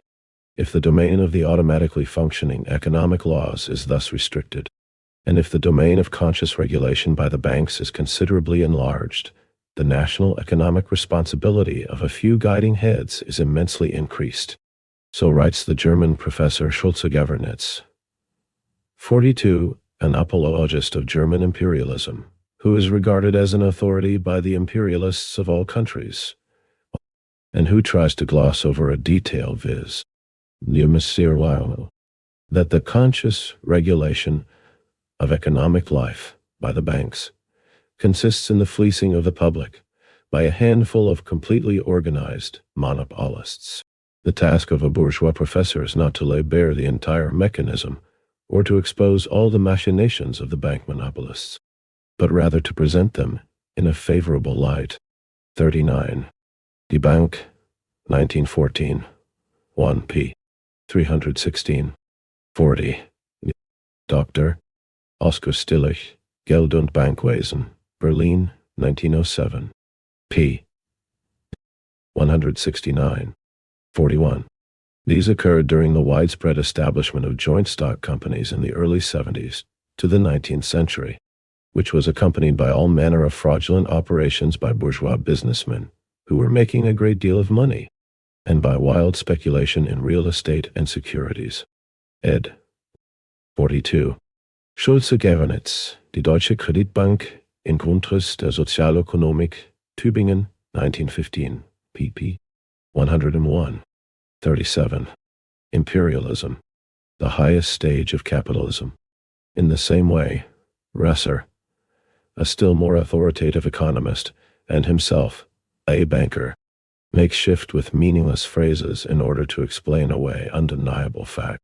The stock exchange is steadily losing the feature which is absolutely essential for national economy as a whole, and for the circulation of securities in particular, that of being not only a most exact measuring rod, but also an almost automatic regulator of the economic movements which converge on it. 43. In other words, the old capitalism, the capitalism of free competition with its indispensable regulator, the stock exchange, is passing away. A new capitalism has come to take its place, bearing obvious features of something transient, a mixture of free competition and monopoly. The question naturally arises, to what is this new capitalism passing? But the bourgeois scholars are afraid to raise this question. 30 years ago, businessmen, freely competing against one another, performed 9/10 of the work connected with their business other than manual labor. At the present time, 9/10 of this brain work is performed by officials. Banking is in the forefront of this evolution. 44. This admission by Schulze-Gevernitz brings us once again to the question, to what is this new capitalism, capitalism in its imperialist stage, developing? Among the few banks which remain at the head of all capitalist economy as a result of the process of concentration, there is naturally to be observed an increasingly marked tendency towards monopolist agreements, towards a bank trust. In America, not 9, but 2 very big banks, those of the billionaires Rockefeller and Morgan, control a capital of 11 billion marks. 45. In Germany, the absorption of the Schaffhausenische Bankverein by the Diskonto-Gesellschaft to which we referred. 43. Resser, O.P. Sit. 9. 4th, at ed. B. P. 609. 44. Schulze-Gevernitz, Die Deutsche Kreditbank in Grundriss der Sozialökonomik, Tübingen, 1915, p. 151. 45. Die Bank, 1912, 1. B. 435. 38. 2. The banks and their new role. Above was commented on in the following terms by the Frankfurter Zeitung. 46. An organ of the stock exchanges. The concentration movement of the banks is narrowing the circle of establishments from which it is possible to obtain credits, and is consequently increasing the dependence of big industry upon a small number of banking groups. In view of the close connection between industry and the financial world, the freedom of movement of industrial companies, which need banking capital, is restricted. For this reason, big industry is watching the growing trustification of the banks with mixed feelings. Indeed, we have repeatedly seen the beginnings of certain agreements between the individual big banking concerns, which aim at restricting competition. 47. Again and again, the final word in the development of banking is monopoly. As regards the close connection between the banks and industry, it is precisely in this sphere that the new role of the banks is, perhaps, most strikingly felt.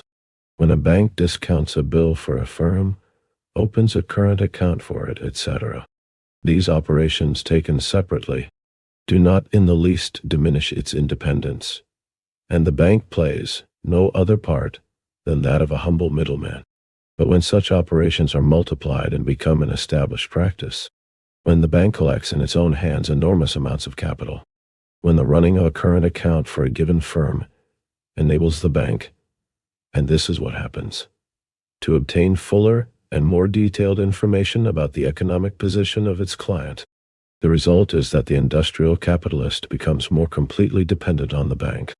At the same time, a personal union, so to speak, is established between the banks and the biggest industrial and commercial enterprises, the merging of one with another through the acquisition of shares, through the appointment of bank directors to the supervisory boards or boards of directors of industrial and commercial enterprises, and vice. 46. Frankfurter Zeitung, Frankfurt newspaper, a German bourgeois newspaper published in Frankfurt on Main from 1856, ed. 47. Quoted by Schulze Governitz, Ibid. Memsche. p. 155. 39. Imperialism, the highest stage of capitalism. Versa. The German economist, Giedels, has compiled most detailed data on this form of concentration of capital and of enterprises. 6 of the biggest Berlin banks were represented by their directors in 344 industrial companies, and by their board members in 407 others, making a total of 751 companies. In 209 of these companies, they either had 2 of their representatives on each of the respective supervisory boards, or held the posts of chairman. We find these industrial and commercial companies in the most diverse branches of industry: insurance, transport, restaurants, theaters, art industry, etc. On the other hand, on the supervisory boards of these 6 banks in 1910 were 51 of the biggest industrialists, including the director of Krupp, of the powerful Hapag, Hamburg American Line, etc., etc. From 1895 to 1910, each of these 6 banks participated in the share and bond issues of many hundreds of industrial companies, the number ranging from 281 to 419. 48. The personal union between the banks and industry is supplemented by the personal union between both and the government. Seats on supervisory boards, writes Giedels, are freely offered to persons of title, also to ex-civil servants, who are able to do a great deal to facilitate relations with the authorities. Usually, on the supervisory board of a big bank, there is a member of parliament or a Berlin city councillor. Nisau. The building, so to speak, of the big capitalist monopolies is therefore going on full steam ahead in all natural and supernatural ways. A sort of division of labor is being systematically developed amongst some hundreds of kings of finance who reign over modern capitalist society. Simultaneously with this widening of the sphere of activity of certain big industrialists he joining the boards of banks, etc. B. And with the allocation of provincial bank managers to definite industrial regions, there is a growth of specialization among the directors of the big banks. Generally speaking, this specialization is only conceivable when banking is conducted on a large scale, and particularly when it has widespread connections with industry. This division of labor proceeds along 248 metals, OP, sit, racer, OP, sit, 40, foot, 2. The banks and their new role lines. On the one hand, relations within industry as a whole are entrusted to one director as his special function. Each director assumes the supervision of several separate enterprises, or of a group of enterprises in the same branch of industry or having similar interests. Capitalism has already reached a stage of organized supervision of individual enterprises. One specializes in German industry, sometimes even in West German industry alone. The West is the most industrialized part of Germany. Others specialize in relations with foreign states and foreign industry, in information about the personality of industrialists and others, in stock exchange questions, etc. Besides, each bank director is often assigned a special locality or a special branch of industry. One works chiefly on supervisory boards of electric companies, another chemical, brewing, or beet sugar plants, a third in a few isolated industrial enterprises, but at the same time works on the supervisory boards of insurance companies. In short, there can be no doubt that the growth in the dimensions and diversity of the big banks' operations is accompanied by an increase in the division of labor among their directors with the object and result of, so to speak, lifting them somewhat out of pure banking and making them better experts, better judges of the general problems of industry and the special problems of each branch of industry, thus making them more capable of acting within the respective bank's industrial sphere of influence. This system is supplemented by the bank's endeavors to elect to their supervisory boards men who are experts in industrial affairs, such as industrialists, former officials, especially those formerly in the railway service or in mining, etc. 49. We find the same system only in a slightly different form in French banking. For instance, one of the three biggest French banks, the Crédit Lyonnais, has organized a financial research service, Service des études financières, which permanently employs over 50 engineers. Status, Bush, 49. Gidels, OP, Sit, P, 157. 41. Imperialism, the highest stage of capitalism. Politicians, economists, lawyers, etc. This costs from 6 to 700,000 francs annually. The service is in turn divided into 8 departments. One specializes in collecting information concerning industrial establishments, another studies general statistics, a third with railway and steamship companies, a fourth securities, a fifth financial reports, etc. 50. The result is, on the one hand, the ever-growing merger, or, as N.I. Bukharin aptly calls it, coalescence of bank and industrial capital, and, on the other hand, the growth of the banks into institutions of a truly universal character. On this question, we think it necessary to quote the exact terms used by Gidels, who has best studied the subject.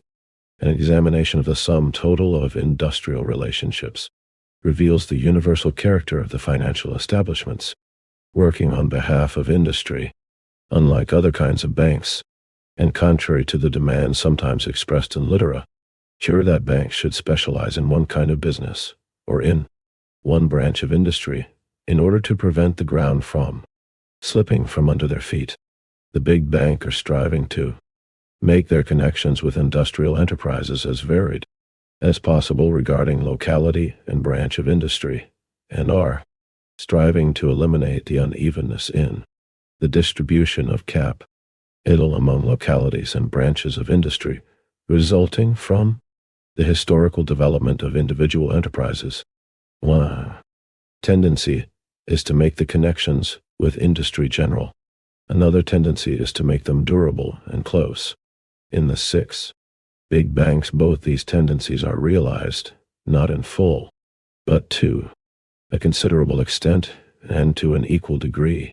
Quite often, industrial and commercial circles complain of the terrorism of the banks, and it is not surprising that such complaints are heard, for the big banks command, as will be seen from the following example. On November 19, 1901, one of the big, so-called Berlin D banks, the names of the four biggest banks begin with the letter D, wrote to the board of directors of the German Central Northwest Cement Syndicate in the following terms. 50. An article by Hugues Kaufmann on French banks and D-Bank, 1909, 2. p. 851 ATCQ. 42. 2. The banks and their new role. As we learn from the notice you published in a certain news review paper of the 18th inst. We must reckon with the possibility that the next general meeting of your syndicate, to be held on the 30th of this month, may decide on measures which are likely to effect changes in your undertaking which are unacceptable to us. We deeply regret that, for these reasons, we are obliged henceforth to withdraw the credit which had been hitherto allowed you. But if the said next general meeting does not decide upon measures which are unacceptable to us, and if we receive suitable guarantees on this matter for the future, we shall be quite willing to open negotiations with you on the grant of a new credit. 51. As a matter of fact, this is small capital's old complaint about being oppressed by big capital. But in this case, it was a whole syndicate that fell into the category of small capital. The old struggle between small and big capital is being resumed at a new and immeasurably higher stage of development.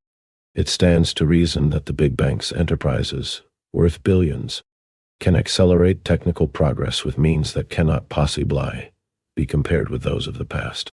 The banks, for example, set up special technical research societies, and of course, only friendly industrial enterprises benefit from their work.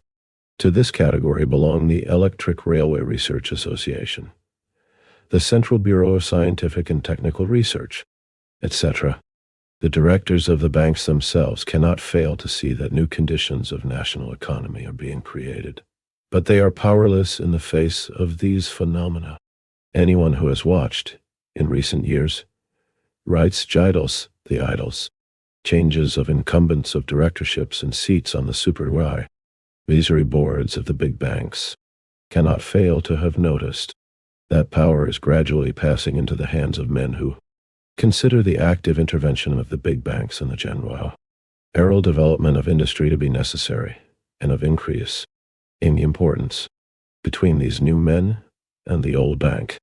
51. Dr. Oskar Stillich, Geld und Bankwesen, Berlin, 1907. p. 148. 43. Imperialism, the highest stage of capitalism. Directors, disagreements of a business, and often of a personal nature, are growing on this subject.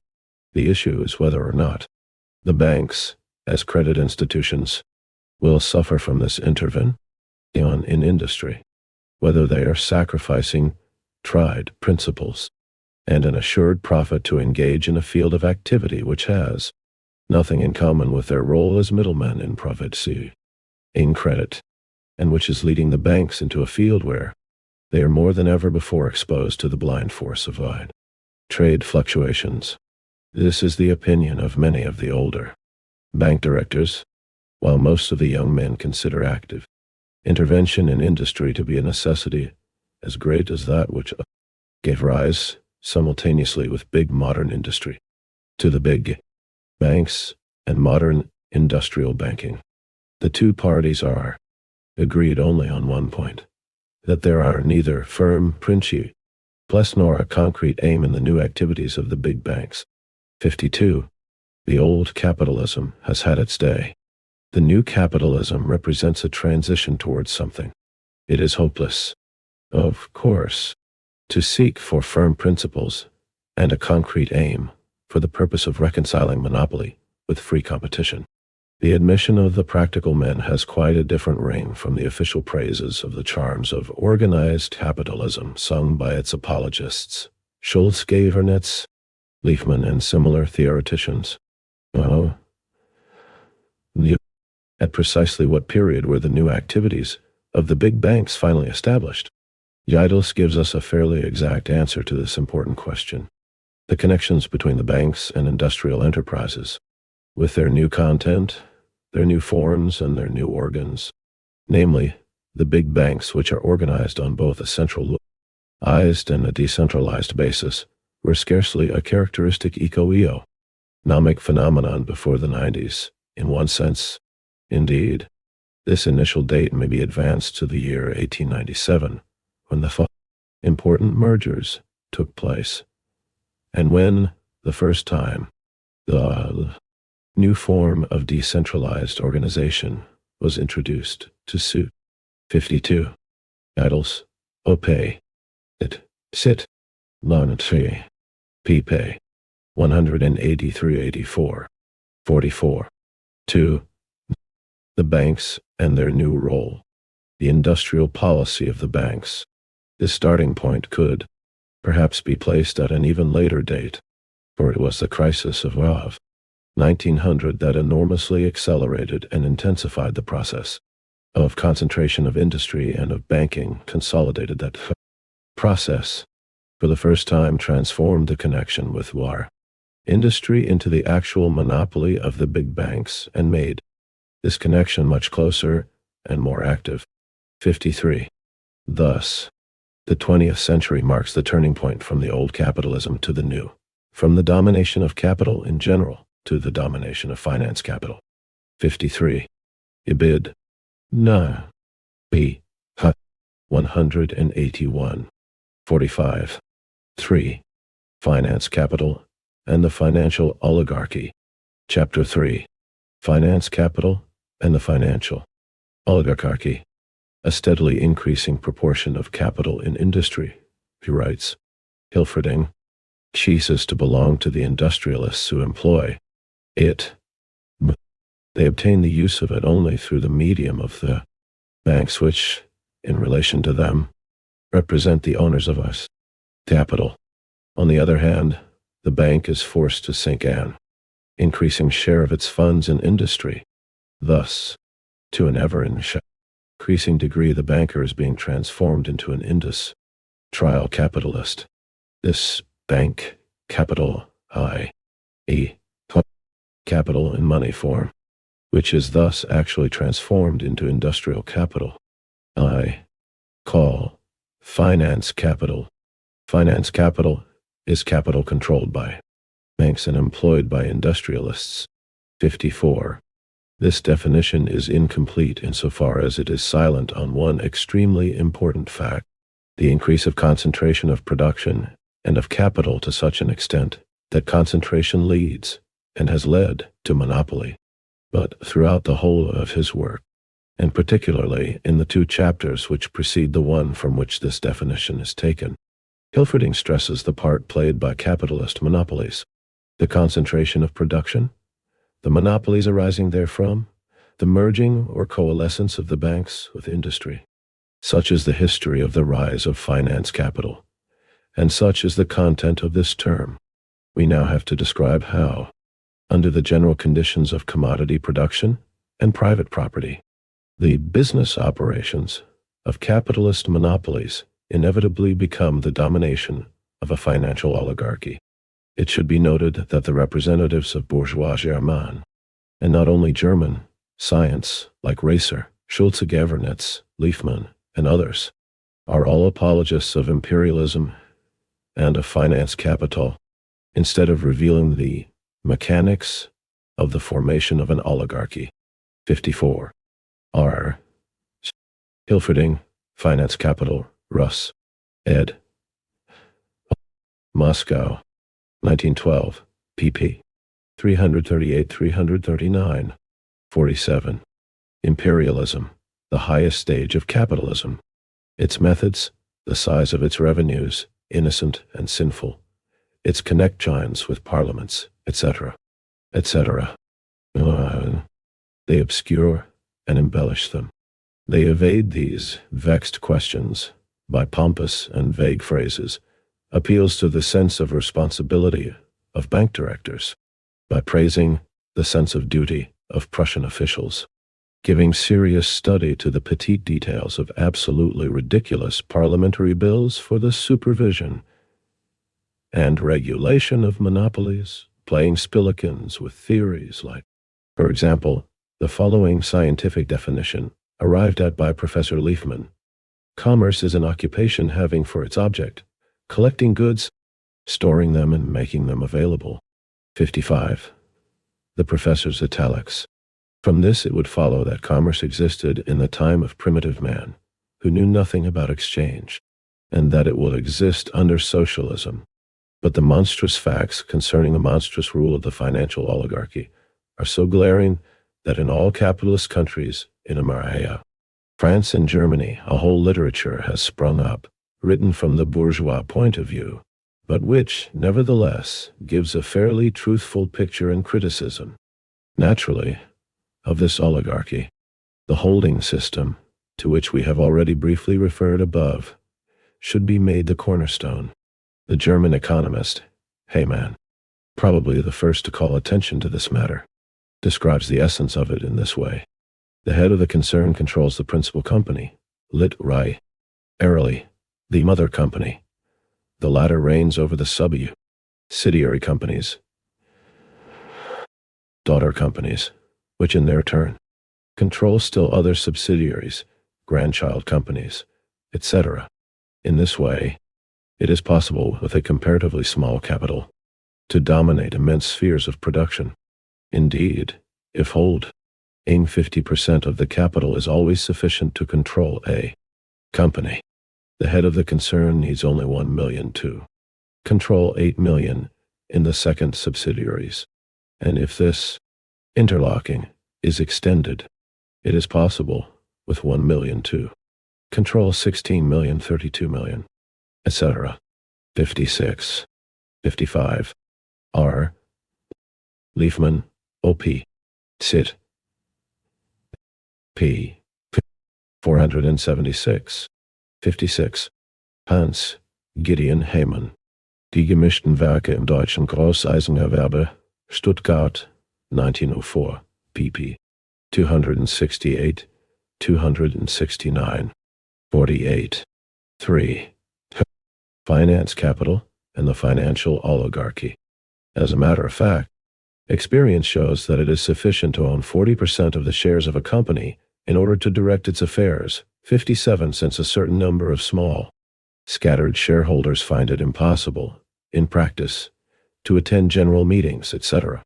The democratization of the ownership of shares, from which the bourgeois sophists and opportunist so-called social democrats expect, or say that they expect, the democratization of capital, the strengthening of the role and significance of small-scale production, etc., is in fact one of the ways of increasing the power of the financial oligarchy. Incidentally, this is why, in the more advanced, or in the older and more experienced capitalist countries, the law allows the issue of shares of smaller denomination.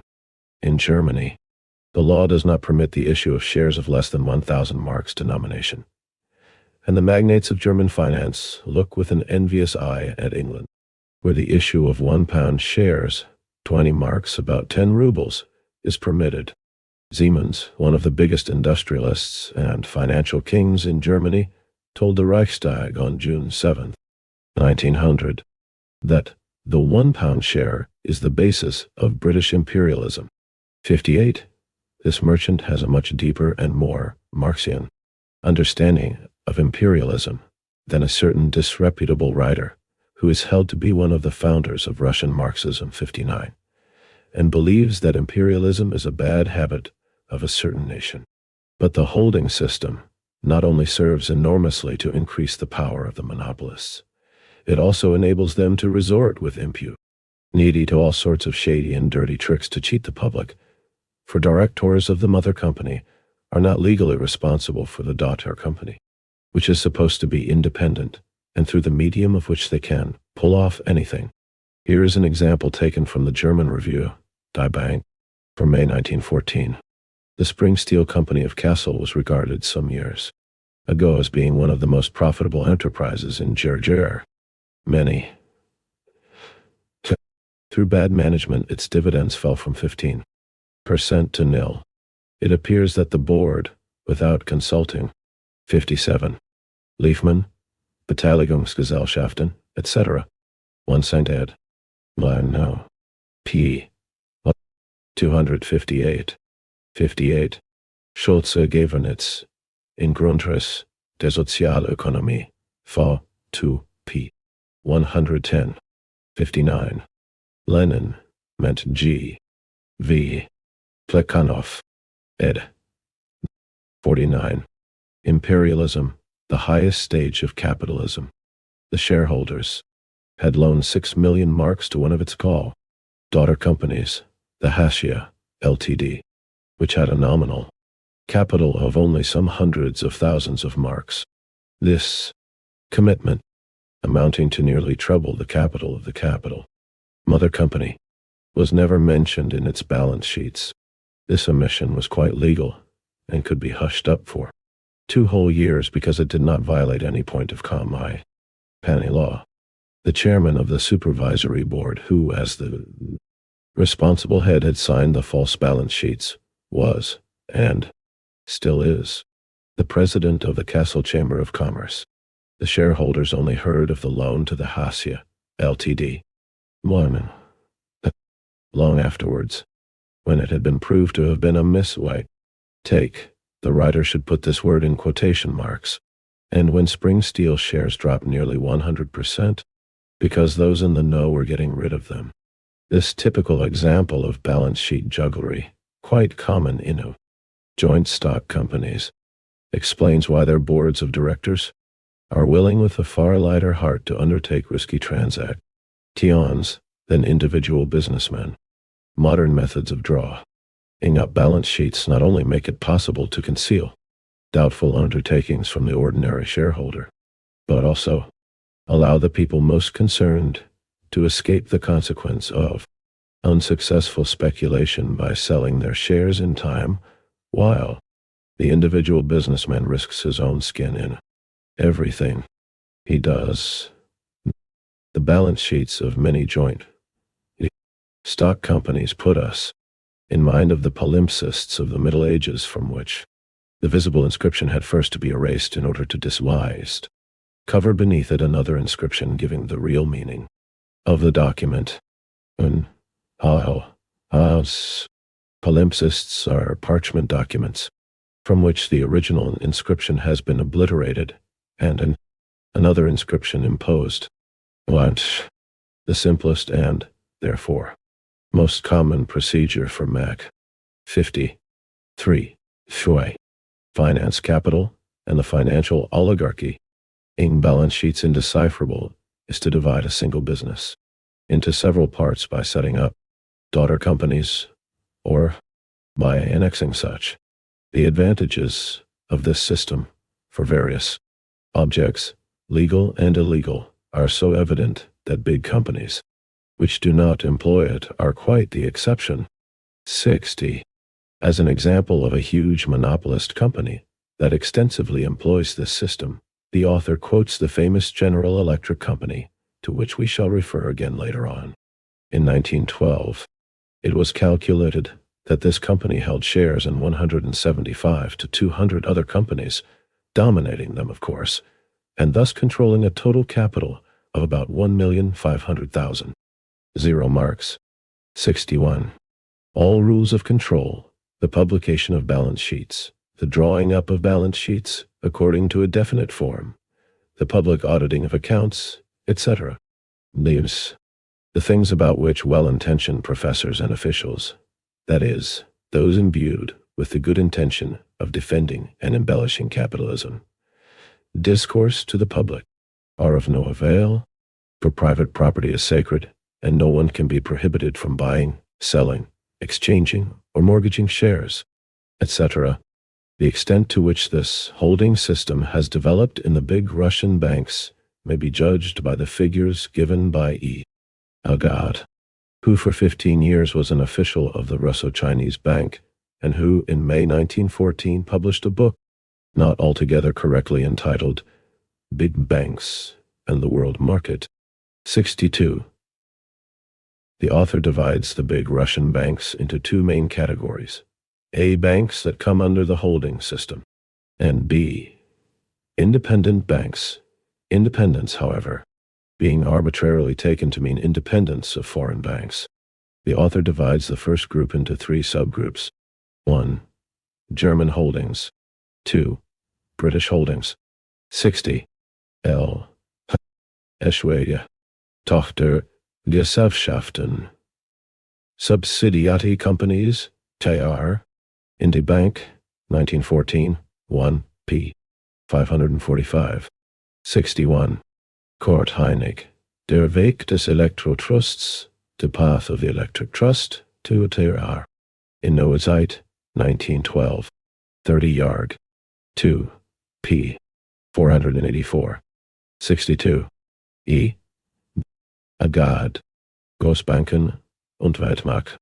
Die wirtschaftliche und politische Bedeutung der Großbanken im Weltmarkt unter Berücksichtigung ihres Einflusses auf Russlands Volkswirtschaft und die deutsch-russischen Beziehungen, Berlin, 1914. Big Banks and the World Market. The economic and political significance of the big banks on the world market, with reference to their influence on Russia's national economy and German-Russian relations. Tar. Y. Mauer. Weiss. 51. Imperialism, the highest stage of capitalism. And 3. French holdings. Having in view the holdings and domination of the big foreign banks of the particular country mentioned, the author divides the capital of the banks into productively invested capital in industrial and commercial undertakings, and speculatively invested capital in stock exchange and financial operations, assuming, from his petit bourgeois reformist point of view, that it is possible, under capitalism, to separate the first form of investment from the second, and to abolish the second form. Here are the figures he supplies. Bank assets, according to reports for October-November 1913, in millions of rubles. Capital invested, groups of Russian banks. Productivity, speculativity, total. A 1. 4 banks. Siberian Commercial, Rus 413. 7 859. Non 72. 8 CN, International, and Discount Bank. A 2. 2 banks. Commercial and Industrial, 239. 3 169. 1 408. 4.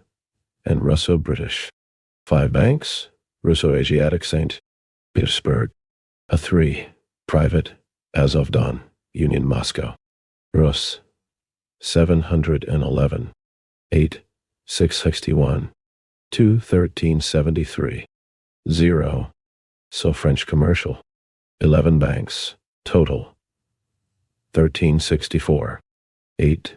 1689. 4 3054. 2. 8 banks. Moscow Merchants, Volz, Gakama, Junker, and Co. Manuel Troars, St. Petersburg. B. 504. 2 391. 1 and 895. 3 of Moscow, formerly Ryabushinsky. Commercial, formerly Wobbleberg. Bank. Moscow Discount, Moscow Kommer.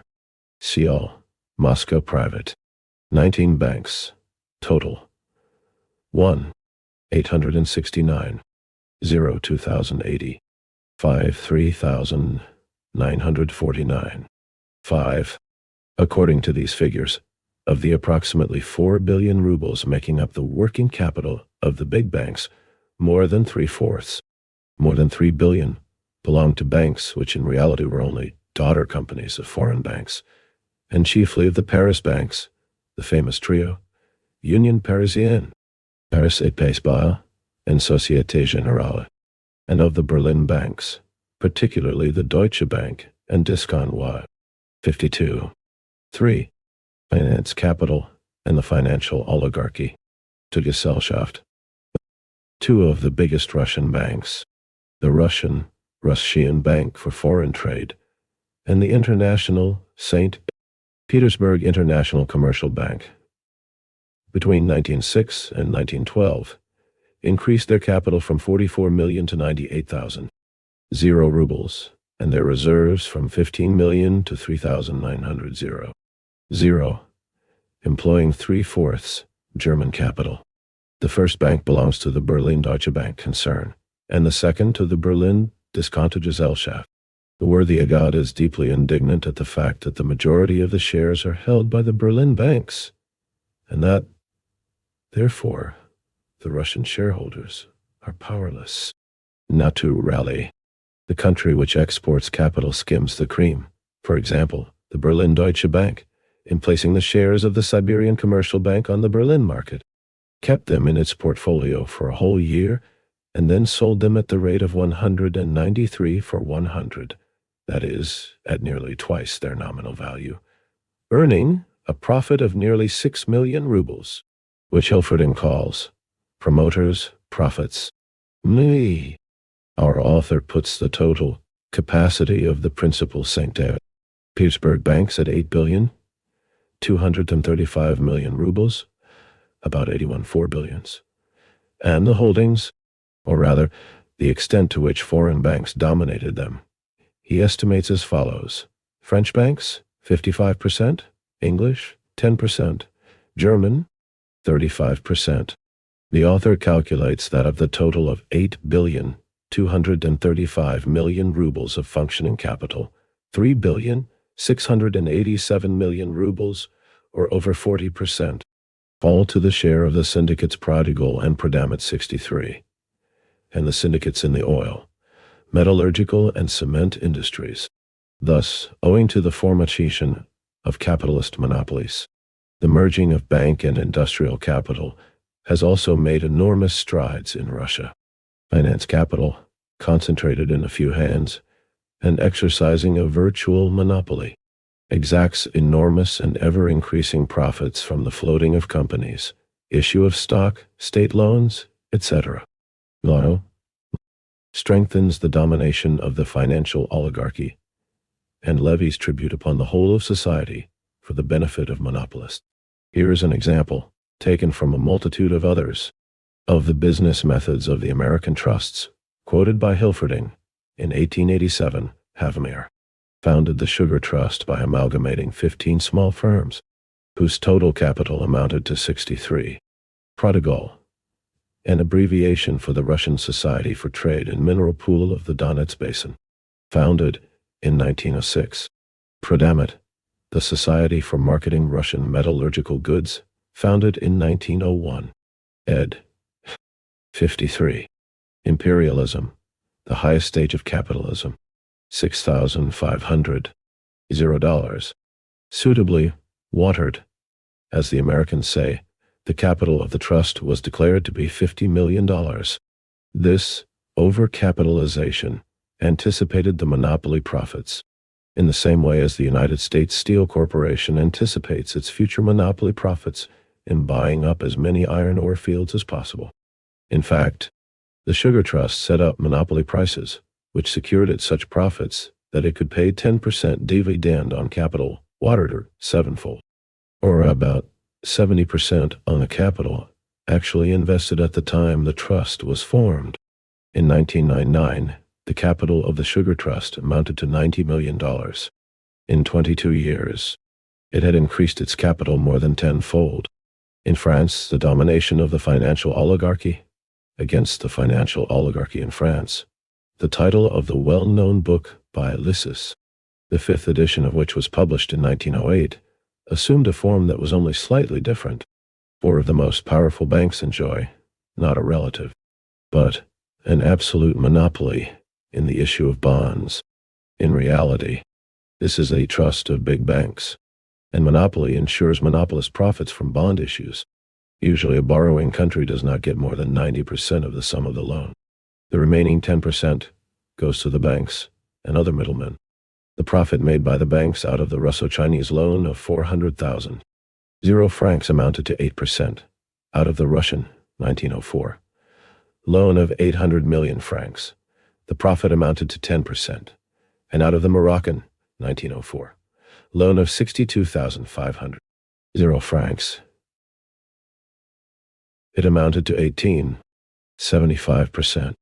Capitalism, which began its development with petite usury capital, is ending its development with gigantic usury capital. The French, says Lissus, are the usurers of Europe.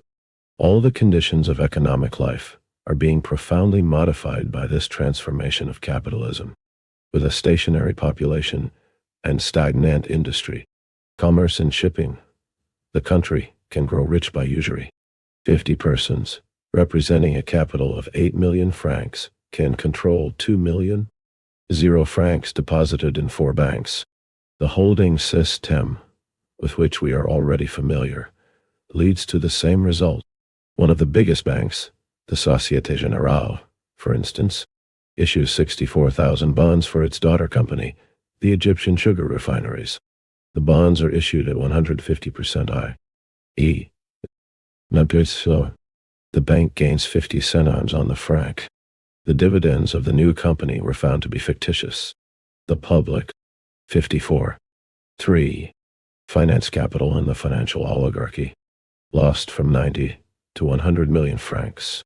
One of the directors of the Société Générale was a member of the board of directors of the sugar refineries.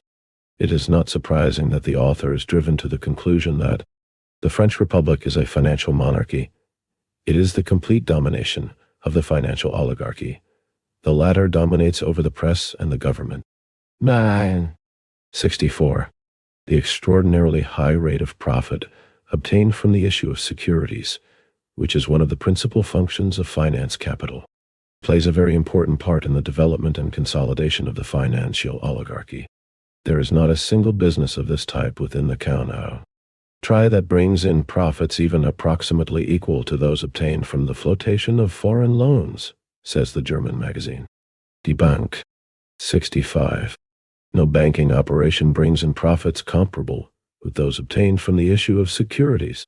According to the German economist, the average annual profits made on the issue of industrial stock were as follows. Year. Percent. 1895. 38. 6. 1896. 36. 1. 1897. 66. 7. 1898. 67. 7. 1899. 66. 9. 1900. 55. 2. In the 10 years from 1891 to 1900, more than 1 billion marks were earned by issuing German industrial stock. 66. During periods of industrial boom, the profits of finance capital are immense, but during periods of depression, small and unsound busy. 64. Lissus. Contre l'oligarchie financière en France. Against the financial oligarchy in the France. Chitory. 5 ed. Paris. 1908. pp. 11, 12, 26, 39, 40, 48. 65. Die Bank. 1913. No. 7. p. 630. 66. Stillich. Op. Sit. p. 143, also W. Sombart, die deutsche Volkswirtschaft im 19. Jahrhundert, German national economy in the 19th century, TR 2. Awful. Dum. 1909, p. 526, Anlage 8, 55. Imperialism, the highest stage of capitalism. Nesses go out of existence. The big banks acquire holdings in them by buying them up for a mere song, or participate in profitable schemes for their reconstruction and reorganization. In the reconstruction of undertakings which have been running at a loss, the share capital is written down. That is, profits are distributed on a smaller capital and continue to be calculated on this smaller basis. Or if the income has fallen to zero, new capital is called in, which combined with the old and less remunerative capital will bring in an adequate return. Incidentally, adds Hilferding, all these reorganizations and reconstructions have a twofold significance for the banks. First, as profitable transactions, and secondly, as opportunities for securing control of the companies in difficulties. 67. Here is an instance. The Union Mining Company of Dortmund was founded in 1872. Share capital was issued to the amount of nearly 40,000 marks, and the market price of the shares rose to 170 after it had paid a 12% dividend for its first year. Finance capital skimmed the cream and earned a trifle of something like 28,000 marks. The principal sponsor of this company was that very big German Diskontogesellschaft which so successfully attained a capital of 300 million marks. Later, the dividends of the union declined to nil. The shareholders had to consent to a writing down of capital, that is, to losing some of it in order not to lose it all. By a series of reconstructions, more than 73,000 marks were written off the books of the union in the course of 30 years. At the present time, the original shareholders of the company possess only 5% of the nominal value of their shares. 68. But the banks earned something out of every reconstruction. The speculation in land situated in the suburbs of rapidly growing big towns is a particularly profitable operation for finance capital. The monopoly of the banks merges here with the monopoly of ground rent and with monopoly of the means of communications. Since the rise in the price of land and the possibility of selling it profitably in allotments, etc., is mainly dependent on good means of communication with the center of the town, and these means of communication are in the hands of large companies which are connected by means of the holding system. 67. Finance capital p. 172. 68. Stillish, opay, tit, o, p. 138, and Leafman, p. 51, 56. 3. Finance capital and the financial oligarchy, and by the distribution of positions on the directorates with the interested banks. As a result, we get what the German writer L. Eschwege, a contributor to Die Bank, who has made a special study of real estate business and mortgages, etc., calls a bog, frantic speculation in suburban building lots. Collapse of building enterprises, like that of the Berlin firm of Boswell and Nauer, which raked in as much as 100,000 marks with the help of the sound and solid Deutsche Bank, the latter, of course, acting through the holding system, i.e., secretly, behind the scenes, and getting out of it with a loss of only 12 million marks. Then the ruin of small proprietors and of workers who get nothing from the fictitious building firms, fraudulent deals with the honest Berlin police and administration for the purpose of gaining control of the issue of building site tenders, building licenses, etc., etc. 69. American ethics, which the European professors and well-meaning bourgeois so hypocritically deplore, have, in the age of finance capital, become the ethics of literally every large city in every country.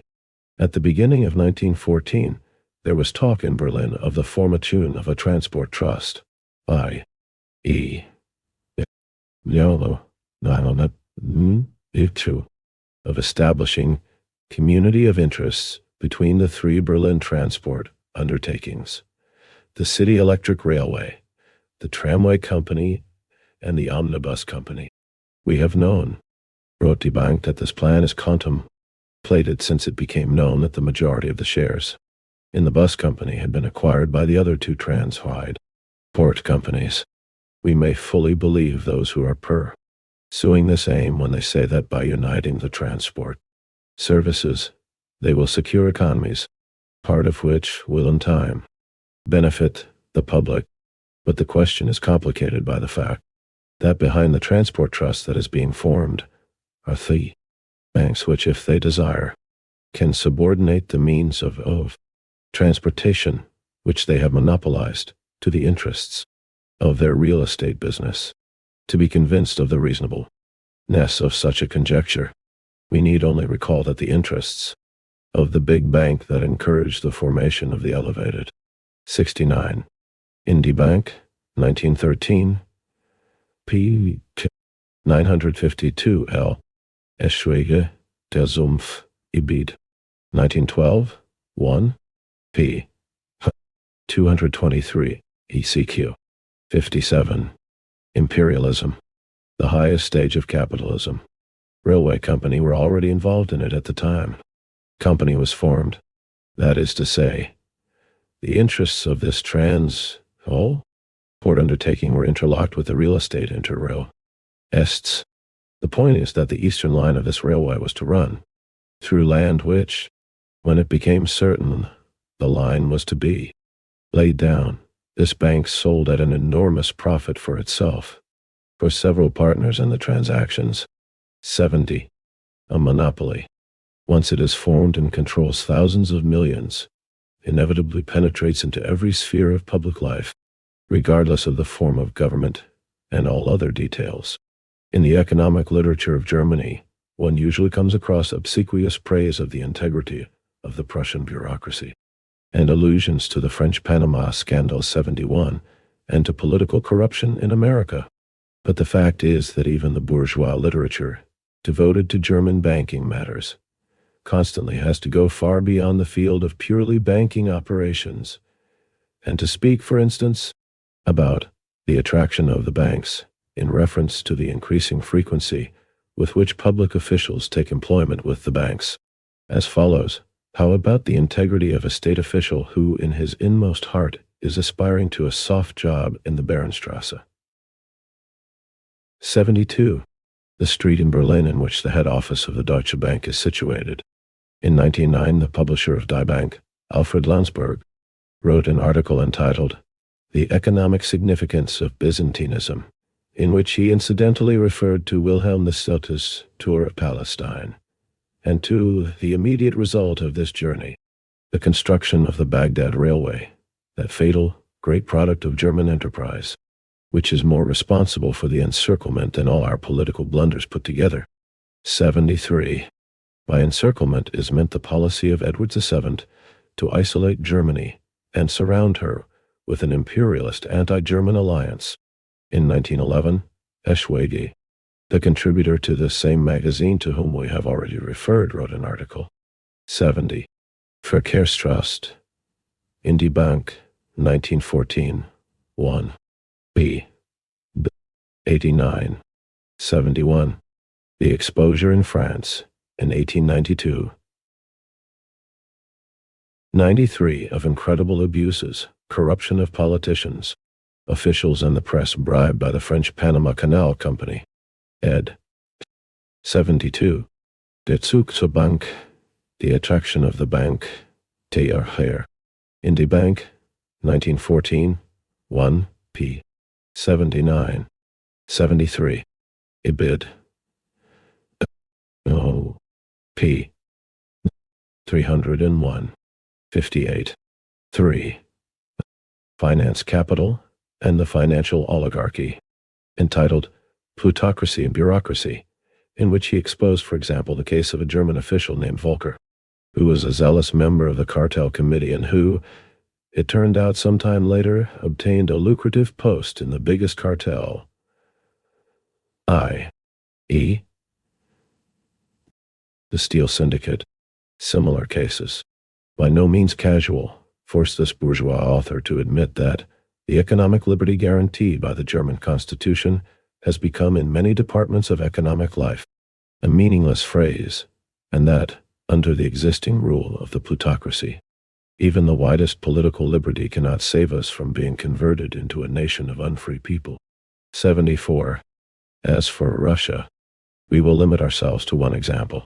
Some years ago, all the newspapers announced that Davidov, the director of the credit department of the Treasury, had resigned his post to take employment with a certain big bank at a salary which, according to the contract, was to amount to over 1 million rubles in the course of several years.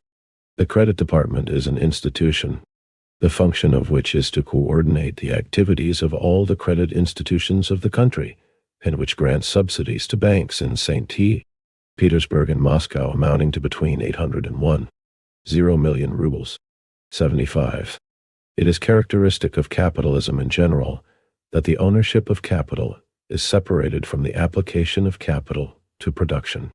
That money capital is separated from industrial or productive capital, and that the rentier who lives entirely on income obtained from money capital is separated from the entrepreneur and from all who are directly concerned in the management of capital. Imperialism, or the domination of finance capital, is that highest stage of capitalism at which this separation reaches vast proportions. The supremacy of finance capital over all other forms of capital means the predominance of the rentier and of the financial oligarchy. It means the singling out of a small number of financially powerful states from among all the rest. The extent to which this process is going on may be judged from the statistics on emissions, i.e., net, the issue of all kinds of securities. In the Bulletin of the International Statistical Institute, A.E. Nahors, 74, Ibid, 1911, p. 825, 1913, 2, p. 962, 75, e. Agaft, op. S. p. 202, 59. Imperialism, the highest stage of capitalism. Mark 76 has published very comprehensive, complete, and comparative figures covering the issue of securities all over the world, which have been repeatedly quoted in part in economic literature. The following are the totals he gives for decades. Total issues in billions of francs. Decades: 1871 to 1880, 76. 1. 1881 to 1890, 64. 5. 1891 to 1900, 100. 4. 1901-1910, 197. 18. In the 1870s, the total amount of issues for the whole world was high, owing particularly to the loans floated in connection with the Franco-Prussian War, and the company promoting boom, which set in Germany after the war. On the whole, the increase is relatively not very rapid during the 3 last decades of the 19th century, and only in the first 10 years of the 20th century is an enormous increase observed, of almost 100%. Thus, the beginning of the 20th century marks the turning point, not only in regard to the growth of monopolies, cartels, syndicates, trusts, of which we have already spoken, but also in regard to the growth of finance capital. Neymark estimates the total amount of issued securities current in the world in 1910 at about 815 million francs. Deducting from this sum amounts which might have been duplicated, he reduces the total to 575,600 billion, which is distributed among the various countries as follows. We will take 600 billion. 76. Bulletin de l'Institut International de Statistique, T. 19 Livre de Hay, 1912. Data concerning small states, second column, are approximately calculated by adding 20% to the 1902 figures. 60. 3. Finance capital and the financial oligarchy. Financial securities current in 1910, in billions of francs. Great Britain, 142. United States, 132. 479. France, 110. Germany, 95. Russia, 31. Austria-Hungary, 24. Italy 14, Japan 12, Holland 12, 5, Belgium 7, 5, Spain 7, 5, Switzerland 6, 25, Denmark 3, 75, Sweden, Norway, Romania, etc. 2, 5. Total, 600. From these figures we at once see standing out in sharp relief 4 of the richest capitalist countries, each of which holds securities to amounts ranging approximately from 100 to 150 billion francs. Of these 4 countries, 2, England and France, are the oldest capitalist countries, and, as we shall see, possess the most colonies. The other 2, the United States and Germany, are leading capitalist countries as regards rapidity of development and the degree of extension of capitalist monopolies in industry. Together, these 4 countries own 479 million francs, that is, nearly 80% of the world's finance capital. In one way or another, nearly the whole of the rest of the world is more or less the debtor to and tributary of these international banker countries, these 4 pillars of world finance capital. It is particularly important to examine the part which the export of capital plays in creating the international network of dependence and connections of finance capital. 61. 4. The export of capital. Chapter 4. The export of capital. Typical of the old capitalism, when free competition had undivided sway, was the export of goods. Typical of the latest stage of capitalism, when monopolies rule, is the export of capital. Capitalism is commodity production at its highest stage of development, when labor power itself becomes a commodity. The growth of internal exchange, and particularly of international exchange, is the characteristic distinguishing feature of capitalism. Uneven and spasmodic development of individual enterprises, of individual branches of industry, and individual countries, is inevitable under the capitalist system. England became a capitalist country before any other, and by the middle of the 19th century, having adopted free trade, claimed to be the workshop of the world, the purveyor of manufactured goods to all countries, which in exchange were to keep her supplied with raw materials. But in the last quarter of the 19th century, this monopoly was already undermined for other countries, sheltering themselves by protective tariffs, developed into independent capitalist states. On the threshold of the 20th century, we see the formation of a new type of monopoly. Firstly, monopolist-capitalist combines in all capitalistically developed countries. Secondly, the monopolist position of a few very rich countries, in which the accumulation of capital has reached gigantic proportions. An enormous superabundance of capital has arisen in the advanced countries.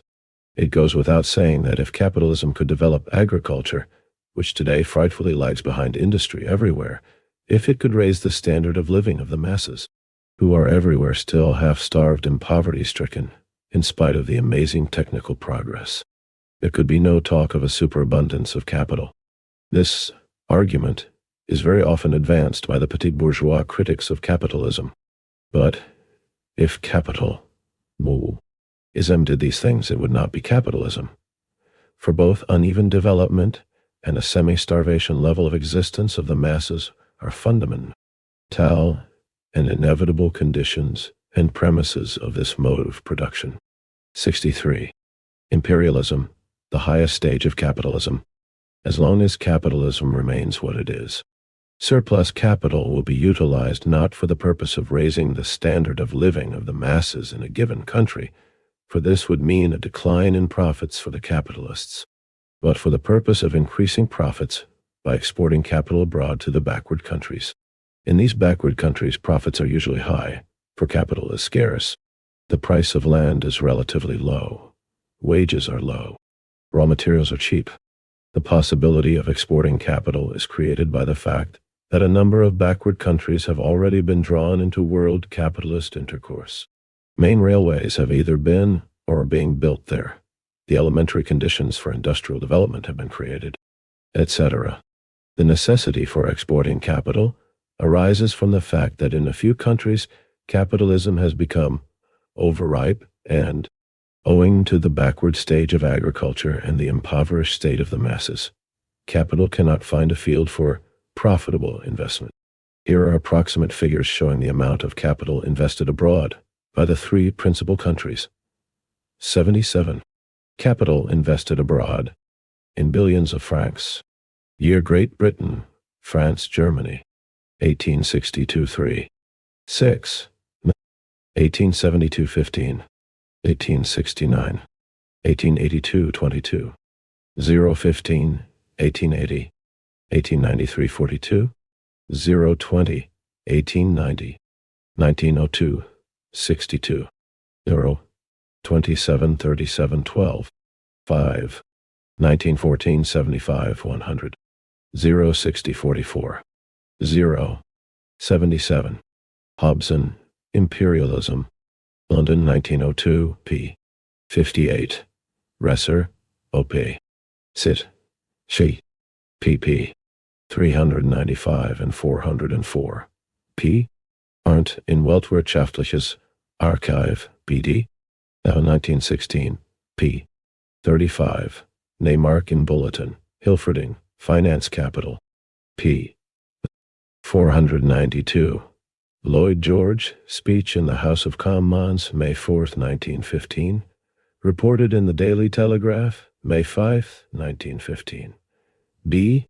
Harms, Probleme der Weltwirtschaft, Jena, 1912. p.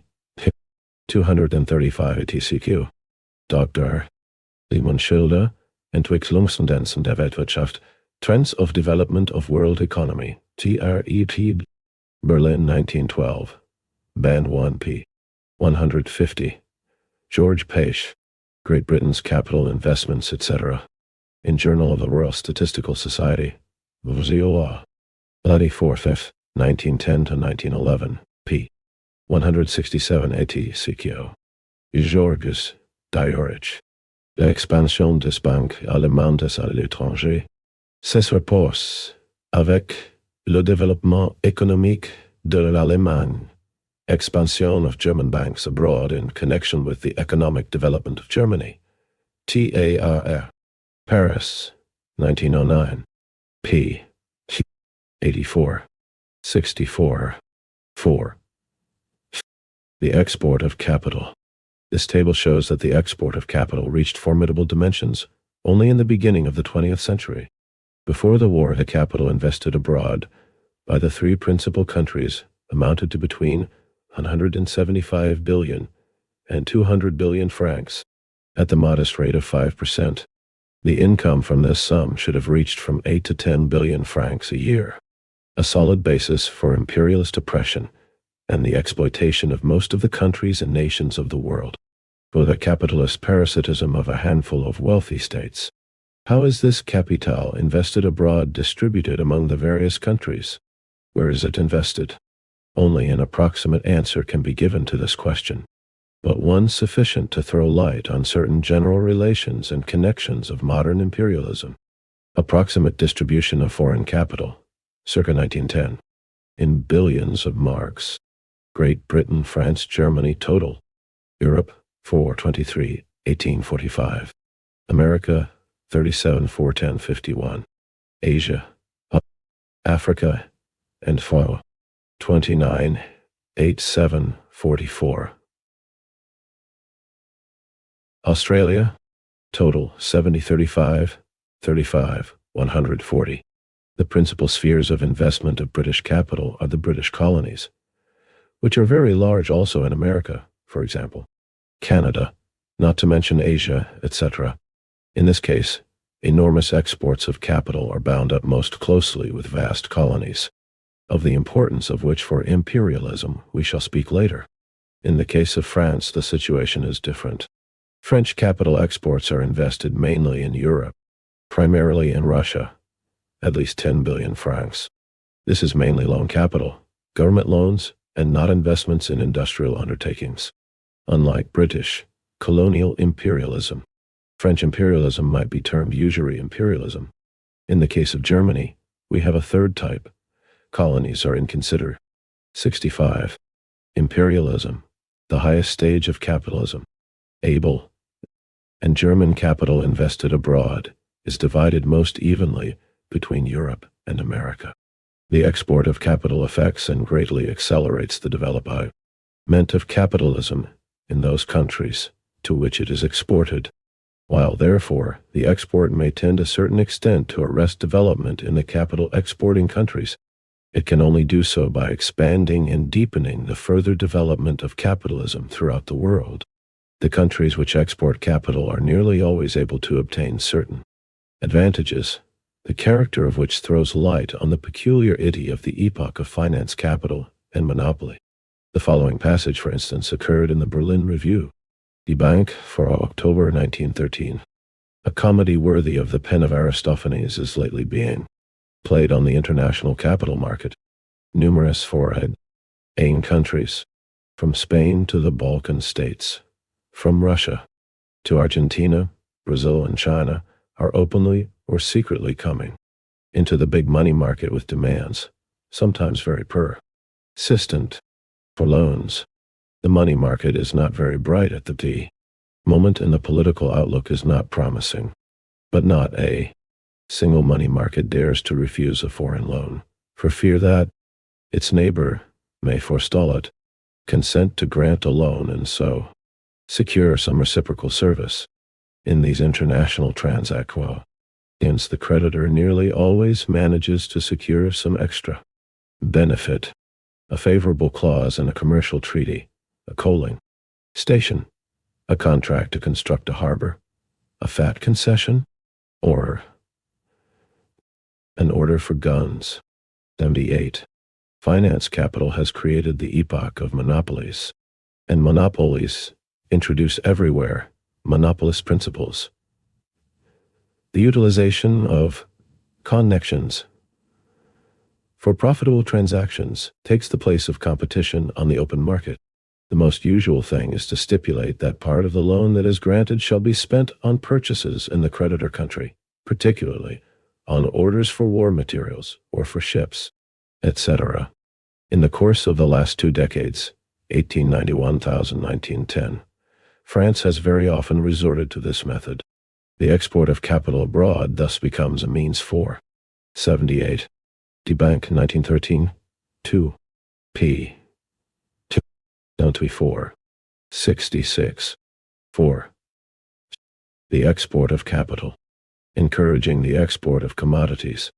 In this connection, transactions between particularly big firms assume a form which, as Schilder 79 mildly puts it, borders on corruption. Krupp in Germany, Schneider in France, Armstrong in England are instances of firms which have close connections with powerful banks and governments and cannot easily be ignored when a loan is being arranged. France, when granting loans to Russia, squeezed her in concluding the commercial treaty of September 16, 1905, in which she stipulated for certain concessions to run till 1917. She did the same thing when the Franco-Japanese commercial treaty was concluded on August 19, 1911. The tariff war between Austria and Serbia, which lasted with a 7-month interval from 1906 to 911, was partly caused by competition between Austria and France for supplying Serbia with war materials. In January 1912, Paul Deschanel stated in the Chamber of Deputies that from 908 to 1911, French firms had supplied war materials to Serbia to the value of 45,000 francs. A report from the Austro-Hungarian consul at São Paulo, Brazil, states, the construction of the Brazilian railways is being carried out, chiefly by French, Belgian, British, and German capital, in the financial operations connected with the construction of these railways. The countries involved stipulate for orders for the necessary railway materials. Thus, finance capital, literally, one might say, spreads its net over all countries of the world. An important role in this is played by banks founded in the colonies and by their branches. German imperialists look with envy at the old colonizing countries which have been particularly successful in providing for themselves in this respect. In 1904, Great Britain had 50 colonial banks with 279 branches. In 1910, there were 72 banks with 449 branches. France had 20 with 136 branches. Holland 16 with 68 branches. And Germany had only 13 with 70 branches. 80. The American capitalists, in their turn, are jealous of the English and German. 79. Schilder, O.P. Tit, pp. 346, 350, and 371. 80. Resser, O.P. Sit, 4th ed. p. 375. Dierich, p. 283. 67. Imperialism, the highest stage of capitalism. In South America, they complained in 1915 A5 German. Banks have 40 branches, and 5 English banks have 70 branches. England and Germany have invested in Argentina, Brazil, and Uruguay in the last 25 years, approximately $4,000 million, and as a result, enjoy together 46% of the total trade of these three countries. 81. The capital.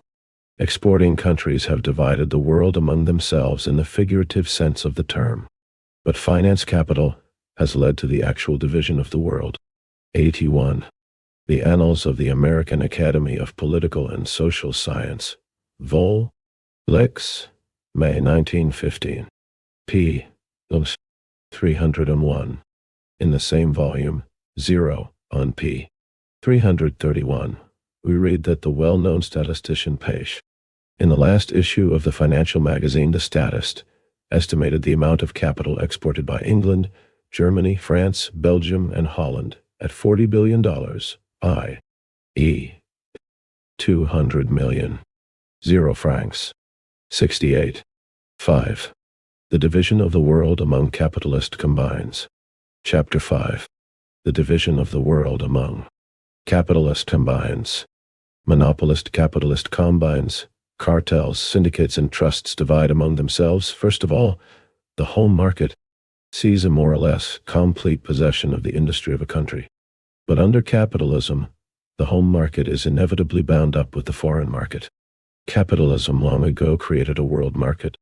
As the export of capital increased, and as the foreign and colonial connections and spheres of influence of the big monopolist combines expanded in all ways, things naturally gravitated towards an international agreement among these combines, and towards the formation of international cartels. This is a new stage of world concentration of capital and production, incomparably higher than the preceding stages. Let us see how this supermonopoly develops. The electrical industry is the most typical of the latest technical achievements, most typical of capitalism at the end of the 19th and beginning of the 20th centuries. This industry has developed in the two most advanced of the new imperialist countries, the United States and Germany. In Germany, the crisis of 1900 gave a particularly strong impetus to its concentration. During the crisis, the banks, which by this time had become fairly well merged with industry, enormously accelerated and intensified the ruin of relatively small firms and their absorption by the large ones. The banks, writes Yidels, in refusing a helping hand to the very companies which are in greatest need of capital, bring on first a frenzied boom, and then the hopeless failure of the companies which have not been attached to them closely enough. 82. As a result, after 1900, concentration in Germany progressed with giant strides. Up to 1900, there had been 8 or 7 groups in the electrical industry. Each consisted of several companies. Altogether, there were 28, and each was backed by from 2 to 11 banks. Between 1908 and 82, Adels, OPI, Sit, P. 232, 69. Imperialism, the highest stage of capitalism. 1912. All these groups were merged into 2, or 1. The diagram below shows the process. Groups in the electrical industry. Pryor, Felton, and Siemens. Schuckert, Bergman Kummer, Guillaume Laumeyer, Union A, E, G, and Halske and Co. to 1900, Felton and Laumeyer A, E, B, Siemens and Hall failed in, Bergman, Gen, L, Co. Skay Schuckert 1900, General Electric Co. A, Q, E, B. Siemens and Halske Schuckert by 1912. In close cooperation since 1908, Do Ju, the famous A, E, G, General Electric Company, which grew up in this way, controls 175 to 200 companies through the holding system and a total capital of approximately 1,500 million marks. Of direct agencies abroad alone, it has 34, of which 12 are joint stock companies, in more than 10 countries. As early as 1904, the amount of capital invested abroad by the German electrical industry was estimated at 233 million marks. Of this sum, 62,000 were invested in Russia. Needless to say, the A, E, B is a huge combine.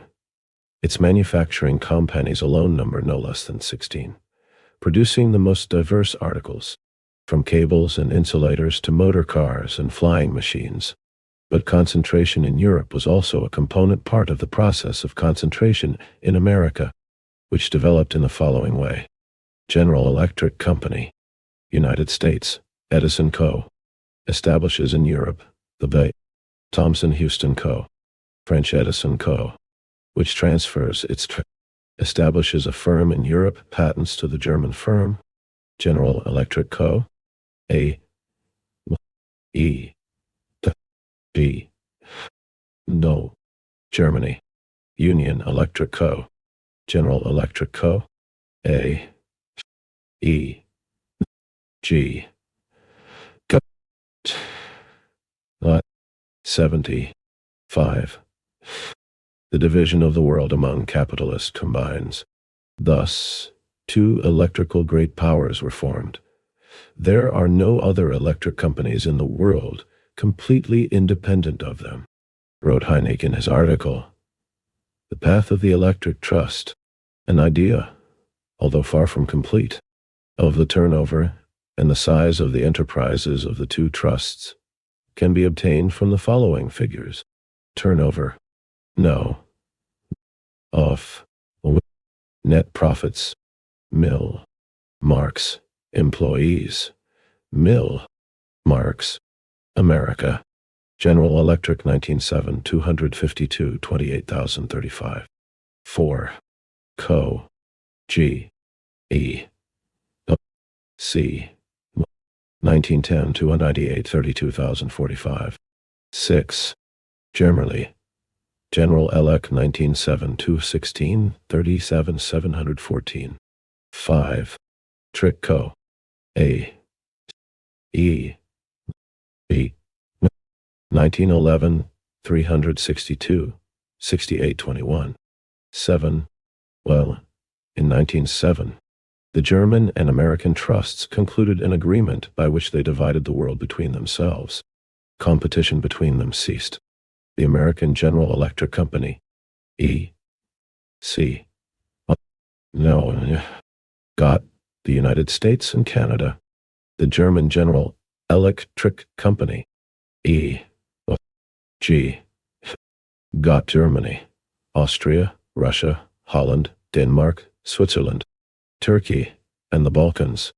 Special agreements, naturally secret, were concluded regarding the penetration of daughter companies into new branches of industry, into new countries formerly not yet allotted. The two trusts were to exchange inventions and experiments. 83. The difficulty of competing against this trust, which is practically worldwide, controls a capital of several billion, and has its branches, agencies, representatives, connections, etc., in every corner of the world, is self-evident. But the division of the world between two powerful trusts does not preclude redivision if the relation of forces changes as a result of uneven development, war, bankruptcy, etc. An instructive example of attempts at such a redivision, of the struggle for redivision, is provided by the oil industry. The world oil market, wrote Giedels in 1905, is even today still divided between two great financial groups, Rockefeller's American Standard Oil Co. and Rothschild and Nobel, the controlling interests of the Russian oil fields in Baku. The two groups are closely connected, but 83. Resser, O.P. Sit. RHP. Sit. B. 239. Kurt Heinig. Op. Sit. 71. Imperialism. The highest stage of capitalism. For several years, 5 enemies have been threatening their monopoly. 84. 1. The exhaustion of the American oil fields. 2. The competition of the firm of Mantashev of Baku. 3. The Austrian oil fields. 4. The Romanian oil fields. 5. The overseas oil fields, particularly in the Dutch colonies. The extremely rich firms, Samuel and Shell, also connected with British capital. The 3 last groups are connected with the big German banks, headed by the huge Deutsche Bank. These banks independently and systematically developed the oil industry in Romania, for example, in order to have a foothold of their own. In 1907, the foreign capital invested in the Romanian oil industry was estimated at 185 million francs, of which 74 million was German capital. 85. A struggle began for the division of the world, as, in fact, it is called in economic literature. On one side, the Rockefeller Oil Trust, wishing to capture everything, formed a daughter company, right in Holland, and bought up oil fields in the Dutch Indies in order to strike at its principal enemy, the Anglo-Dutch Shell Trust. On the other side, the Deutsche Bank and the other German banks aimed at retaining Romania for themselves and at uniting it with Russia against Rockefeller. The latter possessed far more capital and an excellent system of oil transportation and distribution. The struggle had to end, and did end in 1907, with the utter defeat of the Deutsche Bank, which was confronted with the alternative, either to liquidate its oil interests and lose millions, or submit. It chose to submit, and concluded a very disadvantageous agreement with the oil trust. The Deutsche Bank agreed not to attempt anything which might injure American interests. Provision was made, however, for the annulment of the agreement in the event of Germany establishing a state oil monopoly. Then the comedy of oil began. One of the German finance kings, von Gwinner, a director of the Deutsche Bank, through his private secretary, Stoss, launched a campaign for a state oil monopoly. The gigantic machine of the huge German bank and all its wide connections were set in motion. The press bubbled over with patriotic indignation against the yoke of the American trust, and on March 15, 1911, the Reichstag. 84. Giedels, O.P. Sit. P. 193. 85. Diorich, O.P. Sit. P. 245. 72. 5. The division of the world among capitalists combines, by an almost unanimous vote, adopted a motion asking the government to introduce a bill for the establishment of an oil monopoly. The government seized upon this popular idea, and the game of the Deutsche Bank, which hoped to cheat its American partner and improve its business by a state monopoly, appeared to have been won. The German oil magnates already saw visions of enormous profits, which would not be less than those of the Russian sugar refiners. But, firstly, the big German banks quarreled among themselves over the division of the spoils. The Diskontogesellschaft exposed the covetous aims of the Deutsche Bank. Secondly, the government took fright at the prospect of a struggle with Rockefeller, for it was very doubtful whether Germany could be sure of obtaining oil from other sources. The Romanian output was small. Thirdly, Just at that time, the 1913 credits of 1 billion marks were voted for Germany's war preparations. The oil monopoly project was postponed. The Rockefeller Oil Trust came out of the struggle, for the time being, victorious. The Berlin Review, Die Bank, wrote in this connection that Germany could fight the oil trust only by establishing an electricity monopoly and by converting water power into cheap electricity. But, the author added, the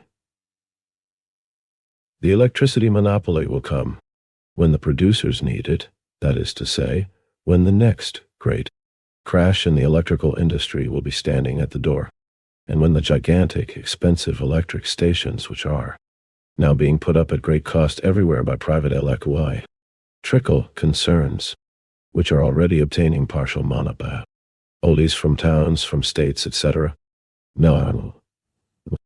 can no longer work at a profit. Water power will then have to be used, but it will be impossible to convert it into cheap electricity at state expense. It will also have to be handed over to a private monopoly controlled by the state, because private industry has already concluded a number of contracts and has stipulated for heavy compensation. So it was with the nitrate monopoly. So it is with the oil monopoly. So it will be with the electric power monopoly. It is time our state socialists who allow themselves to be blinded by a beautiful principle understood at last that 73. Imperialism, the highest stage of capitalism. In Germany, the monopolies have never pursued the aim, nor have they had the result of benefiting the consumer, or even of handing over to the state part of the promoter's profits. They have served only to facilitate at the expense of the state the recovery of private industries which were on the verge of bankruptcy. 86. Such are the valuable admissions which the German bourgeois economists are forced to make. We see plainly here how private and state monopolies are interwoven in the age of finance capital, how both are but separate links in the imperialist struggle between the big monopolists for the division of the world. In mercantile shipping, the tremendous development of concentration has ended also in the division of the world. In Germany, two powerful companies have come to the front, the Hamburg Gau, America, and the Norddeutscher Lloyd, each having a capital of 200,000 marks in stocks and bonds, and possessing shipping tonnage to the value of 185 to 189 million marks. On the other side, in America, on January 1st, 1903, the so-called Morgan Trust, the International Mercantile Marine Co., was formed, which united 9 American and British steamship companies, and which possessed a capital of $120 million, 480,000 marks. As early as 1903, the German giants and this American-British trust concluded an agreement to divide the world in connection with the division of profits. The German companies undertook not to compete in the Anglo-American traffic. Which ports were to be allotted to each was precisely stipulated. A joint committee of control was set up, etc. This agreement was concluded for 20 years, with the prudent provision for its annulment in the event of war. 87. Extremely instructive also is the story of the formation of the International Rail Cartel, the first attempt of the British, Belgian, and German rail manufacturers to form such a cartel was made as 1884. During a severe industrial depression, the manufacturers agreed not to compete with one another in the home markets of the countries involved, and they divided the foreign markets in the following quotas. Great Britain, 86. Die Bank, 1912. 1 p. 1036, 1912. 2 p. 629. 1913. 1 p. 388. 87. Rasser, O.P. Sit.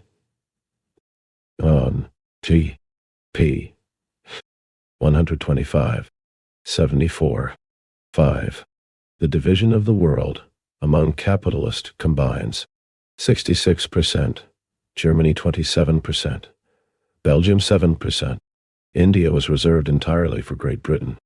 Joint war was declared against a British firm which remained outside the cartel, the cost of which was met by a percentage levy on all sales. But in 1886, the cartel collapsed when two British firms retired from it. It is characteristic that agreement could not be achieved during subsequent boom periods. At the beginning of 1904, the German Steel Syndicate was formed. In November 1904, the International Rail Cartel was revived, with the following quotas: England 53, 5%, Germany 28, 8%, Belgium 17th, 67%.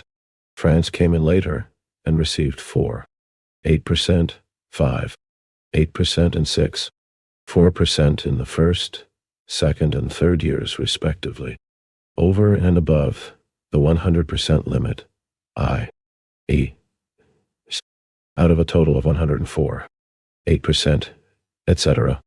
In 1905, the United States Steel Corporation entered the cartel, then Austria and Spain.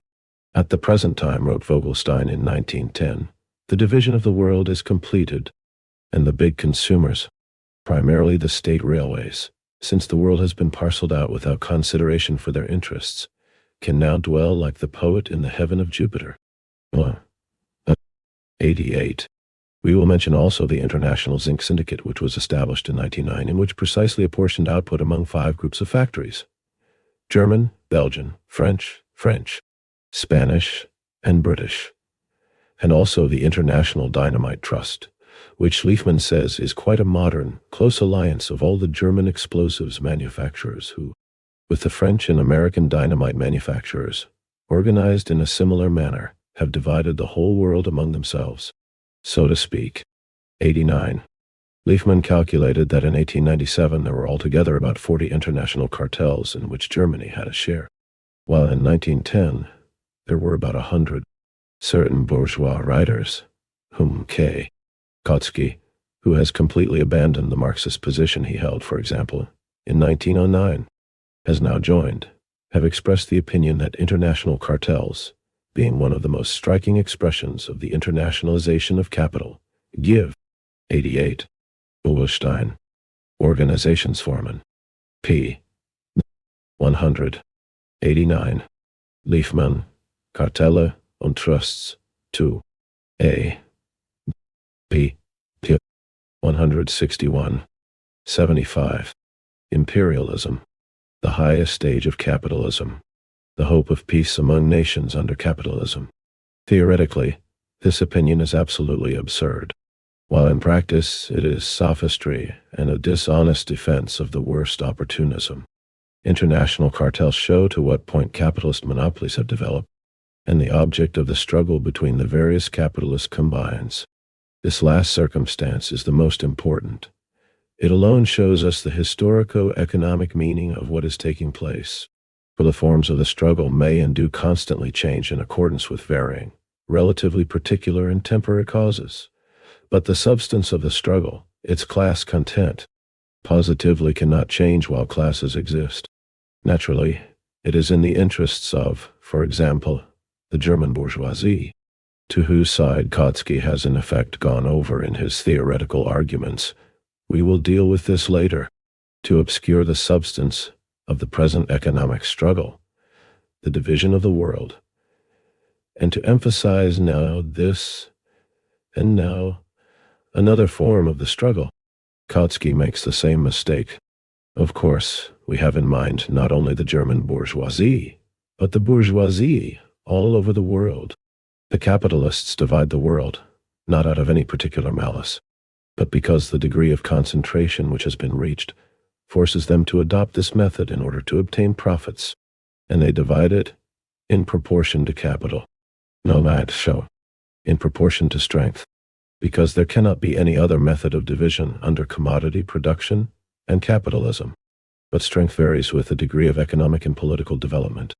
In order to understand what is taking place, it is necessary to know what questions are settled by the changes in strength. The question as to whether these changes are purely economic or non-economic, e.g., military, is a secondary one, which cannot in the least affect the fundamental views on the latest epoch of capitalism. To substitute the question of the form of the struggle and agreements, today peaceful, tomorrow warlike, the next day warlike again. For the question of the substance of the struggle and agreements between capitalist combines is to sink to the role of a sophist. The epoch of the latest stage of capitalism shows us that certain relations between capitalist combines grow up, based on the economic division of the world, while parallel, and in connection with it, certain relations grow up between political combines, between states, on the basis of the territorial division of the world, of the struggle for colonies. 76. 5. The division of the world among capitalist combines, of the struggle for economic territory. 77. 6. The division of the world among the great powers. Chapter 6. The division of the world among the great powers. In his book on the territorial development of the European colonies, A. Supan, 90, the geographer, gives the following brief summary of this development at the end of the 19th century. Percentage of territory belonging to the European colonial powers, including the United States. 1876, increase or 1900 decrease in Africa 10, 8% 90, 4% 79, 6%, Polynesia 56, 8% 98, 9% E42, 1%, Asia 51, 5% 56, 6% U5, 1%, Australia 100, 0%, 100, 0%, America 27, 5% 27, 2%, 0, 3%, no. The characteristic feature of this period, he concludes, is, therefore, the division of Africa and Polynesia, as there are no unoccupied territories, that is, territories that do not belong to any state, in Asia and America. It is necessary to amplify Supan's conclusion and say that the characteristic feature of the period under review is the final partition of the globe. Final, not in the sense that a repartition is impossible. On the contrary, repartitions are possible and inevitable, but in the sense that the colonial policy of the capitalist countries has completed the seizure of the unoccupied territories on our planet. For the first time, the world is completely divided up, so that in the future only redivision is possible, i.e., territories can only pass from one owner to another, instead of passing as ownerless territory to an owner. Hence, we are passing through a peculiar epoch of world colonial. 90. A. Supan, die territoriale Entwicklung der europäischen Kolonien. 906, p. 254. 79. Imperialism, the highest stage of capitalism. Policy, which is most closely connected with the latest stage in the development of capitalism, with finance capital. For this reason, it is essential first of all to deal in greater detail with the facts, in order to ascertain as exactly as possible what distinguishes this epoch from those preceding it, and what the present situation is. In the first place, two questions of fact arise here. Is intensification of colonial policy a sharpening of the struggle for colonies, observed precisely in this epoch of finance capital? And how, in this respect, is the world divided at the present time? The American writer, Morris, in his book on the history of colonization, 91, has made an attempt to sum up the data on the colonial possessions of Great Britain, France, and Germany during different periods of the 19th century. The following is a brief summary of the results he has obtained. Colonial possessions: Great Britain, France, Germany. Year, area, pop, mill, skew, mill, skew, mill, CUSQ, M, Mars, home to I, 1815-30, 126, 40, 2, 0, 5, no, 1862, 5, 145, 10, 23, 5, 1887, 7, 267, 90, 77, 5, 1899, 9, 3, 309, 03, 70, 56, 41, 014, 7. For Great Britain, the period of the enormous expansion of colonial conquests is that between I-860 and 1880, and it was also very considerable in the last 20 years of the 19th century. For France and Germany, this period falls precisely in these 20 years. We saw above that the development of pre-monopolist capitalism, of capitalism in which free competition was predominant, reached its limit in the 1860s and 1870s. We now see that it is precisely after that period that the tremendous boom in colonial conquests begins, and that the struggle for the territorial division of the world becomes extraordinarily keen.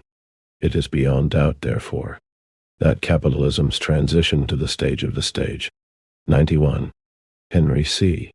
Morse, The History of Colonization, New York, 1900, vol. Doubt, p. 88, vol. I. p. 419, vol. Teuton, p. 304, 80. 6. The division of the world among the great powers. Monopoly capitalism, to finance capital, is connected with the intensification of the struggle for the partition of the world. Hobson, in his work on imperialism, marks the years 1884 to 1900 as the epoch of intensified expansion of the chief European states. According to his estimate, Great Britain during these years acquired 3,700 square miles of territory, with a population of 57 million. France acquired 3,600,000 square miles, with a population of 36,500,000. Germany 1 million square miles, with a population of 14,700,000. Belgium 900,000 square miles, with 30 million inhabitants. Portugal 800,000 square miles, with 9,000 inhabitants. The pursuit of colonies by all the capitalist states at the end of the 19th century, and particularly since the I-880s, is a commonly known fact in the history of diplomacy and of foreign politics. In the most flourishing period of free competition in Great Britain, i.e., between 1840 and 1860, the leading British bourgeois politicians were opposed to colonial policy and were of the opinion that the liberation of the colonies, their complete separation from Britain, was inevitable and desirable. M.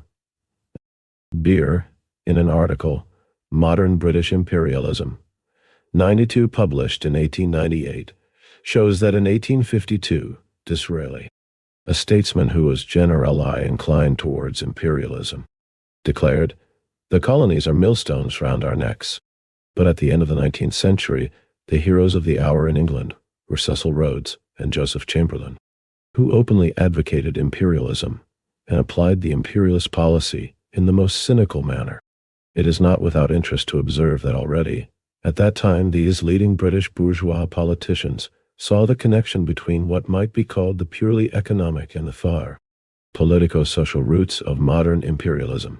Chamberlain advocated imperialism as a true, wise, and economical policy, and pointed particularly to the German, American, and Belgian competition which Great Britain was encountering in the world market. Salvation lies in monopolies, said the capitalists as they formed cartels, syndicates, and trusts. Salvation lies in monopolies, echoed the political leaders of the bourgeoisie, hastening to appropriate the parts of the world not yet shared out. And Cecil Rhodes, we are informed by 92. Die Neuzeit, September 1, 1898, p. 302. 81. Imperialism, The Highest Stage of Capitalism. His intimate friend, the journalist Stead, expressed his imperialist views to him in 1895 in the following terms. I was in the East End of London, working-class quarter, yesterday and attended a meeting of the unemployed. I listened to the wild speeches, which were just a cry for bread. Bread. And on my way home I pondered over the scene, and I became more than ever convinced of the importance of imperialism. My cherished idea is a solution for the social problem. In order to save the 40 million inhabitants of the United Kingdom from a bloody civil war, we colonial statesmen must acquire new lands to settle the surplus population, to provide new markets for the goods produced in the factories and mines. The empire, as I've always said, is a bread and butter question. If you want to avoid civil war, you must become imperialists. 93. This is what Cecil Rhodes, millionaire, a king of finance, the man who was mainly responsible for the Anglo-Boer War, said in 1895. True, his defense of imperialism is crude and cynical, but in substance it does not differ from the theory advocated by Messrs. Maslov, Sudeckim, Potresov, David, and the founder of Russian Marxism, and others. Cecil Rhodes was a somewhat more honest, social chauvinist, to present as precise a picture as possible of the territorial division of the world and of the changes which have occurred during the last decades in this respect. We will utilize the data furnished by Supan in the work already quoted on the colonial possessions of all of the powers of the world. Supan takes the years 1876 and 1900. We will take the year 1876, a year very aptly selected, for it is precisely by that time that the pre-monopolist stage of development of West European capitalism can be said to have been completed, in the main, and the year 1904. And instead of Supan's figures, we will quote the more recent statistics of Hübner's geographical and statistical tables. Supan gives figures only for colonies. We think it useful, in order to present a complete picture of the division of the world, to add brief figures on non-colonial and semi-colonial countries, in which category we place Persia, China, and Turkey. The first of these countries is already almost completely a colony. The second and third are becoming such. We thus get the following summary. 93. Ibid. P. 304. 82. 6. The division of the world among the great powers. Colonial possessions of the great powers. Million square kilometers and million inhabitants. Colonies metropolitan. Total countries. 1876, 1914, 1914. 1914. Area pop. Area pop. Area pop. Area pop. Great Britain, 22. 5,251. 933. 5,393. 5,0. 346. 533. 8, 440. 0. Russia, 17. 15. 917. 433. 25. 4136. 222. 8169. 4. France, 0. 96. 010. 655. 50. 539. 611. 195. 1. 1. Germany, 2. 912. 30. 564. 93. 477. 2. United States, 0. 39. 79. 497. 09. 7. 106. 7. Japan, 0. 319. 2. 0. 453. 00. 72. 2. Total for 6 great 40. 4. 273.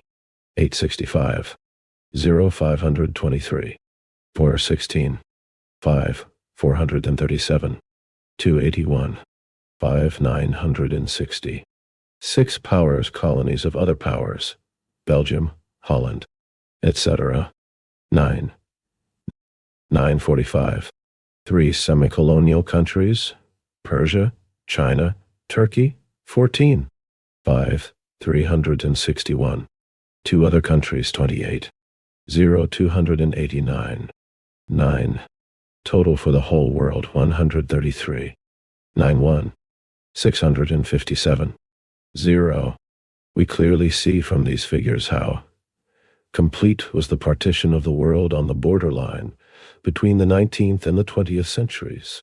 After 1876, colonial possessions increased to enormous dimensions, more than 50%, from 40 million to 65,000. 0 square kilometers in area for the 6 biggest powers. The increase amounts to 25 million square kilometers, 50% larger than the area of the metropolitan countries, 16,500. 0 square kilometers. In 1876, 3 powers had no colonies, and a 4th, France, had scarcely any. By 1914, these 4 powers had acquired colonies of an area of 14,100. 0 square kilometers, i.e., about 50% larger than that of Europe, with a population of nearly 100,000. 0. The unevenness in the rate of expansion of colonial possessions is very great. If, for instance, we compare France, Germany, and Japan, which do not differ very much in area and population, we will see that the first has acquired almost 3 times as much colonial territory as the other 2 combined. In regard to finance capital, France, at the beginning of the period we are considering, was also, per 83, imperialism, the highest stage of capitalism, perhaps several times richer than Germany and Japan put together. In addition to, and on the basis of, purely economic conditions, geographical and other conditions also affect the dimensions of colonial possessions. However strong the process of leveling the world, of leveling the economic and living conditions in different countries, may have been in the past decades as a result of the pressure of large-scale industry, exchange, and finance capital. Considerable differences still remain, and among the 6 powers mentioned we see, firstly, young capitalist countries, America, Germany, Japan, whose progress has been extraordinarily rapid. Secondly, countries with an old capitalist development, France and Great Britain, whose progress lately has been much slower than that of the previously mentioned countries. And thirdly, a country which is economically most backward, Russia, where modern capitalist imperialism is enmeshed, so to speak, in a particularly close network of pre-capitalist relations. Alongside the colonial possessions of the great powers, we have placed the small colonies of the small states, which are, so to speak, the next objects of a possible and probable redivision of colonies. Most of these small states are able to retain their colonies only because of the conflicting interests, friction, etc., among the big powers, which prevent them from coming to an agreement in regard to the division of the spoils. The semicolonia states provide an example of the transitional forms which are to be found in all spheres of nature and society. Finance capital is such a great, it may be said, such a decisive force in all economic and in all international relations, that it is capable of subjecting, and actually does subject to itself, even states enjoying the fullest political independence. We shall shortly see examples of this. Of course, finance capital finds most convenient, and is able to extract the greatest profit from such a subjection as involves the loss of the political independence of the subjected countries and peoples. In this connection, the semi-colonial countries provide a typical example of the middle stage.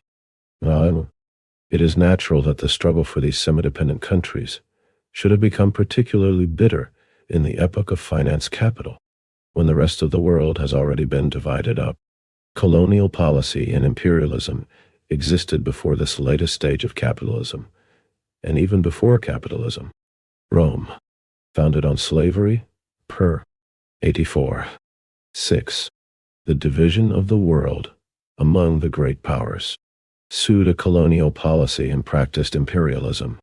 But, general disquisitions on imperialism, which ignore, or put into the background, the fundamental difference between social economic systems, inevitably degenerate into the most vapid banality or bragging, like the comparison, Greater Rome and Greater Britain. 94. Even the capitalist colonial policy of previous stages of capitalism is essentially different from the colonial policy of finance capital. The principal feature of the latest stage of capitalism is the domination of monopolist combines of the big capitalists.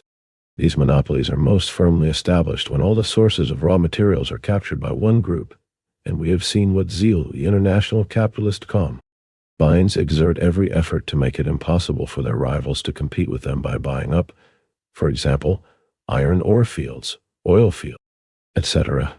Colonial possession alone gives the monopolies complete guarantee against all contingencies in the struggle with competitors, including the contingency that the latter will defend themselves by means of a law establishing a state monopoly. The more capitalism is developed, the more strongly the shortage of raw materials is felt, the more intense the competition and the hunt for sources of raw materials throughout the whole world. The more desperate is the struggle for the acquisition of colonies. It may be asserted, writes Schilder, although it may sound paradoxical to some, that in the more or less discernible future, the growth of the urban and industrial population is more likely to be hindered by a shortage of raw materials for industry than by a shortage of food. For example, there is a growing shortage of timber, the price of which is steadily rising, of leather, and of raw materials for the textile industry. Associations of manufacturers are making efforts to create an equilibrium between agriculture and industry in the whole of the world economy. As an example of this, we might mention the International Federation of Cotton Spinners Associations in 94. C. P.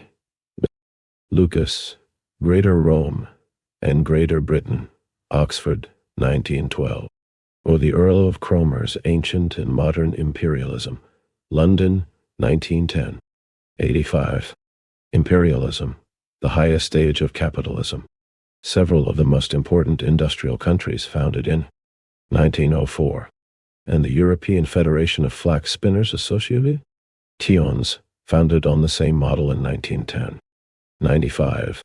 The bourgeois reformists, and among them particularly the present-day adherents of Kautsky, of course, try to belittle the importance of facts of this kind by arguing that it would be possible to obtain raw materials in the open market without a costly and dangerous colonial policy, and that it would be possible to increase the supply of raw materials to an enormous extent, simply by improving conditions in agriculture in general.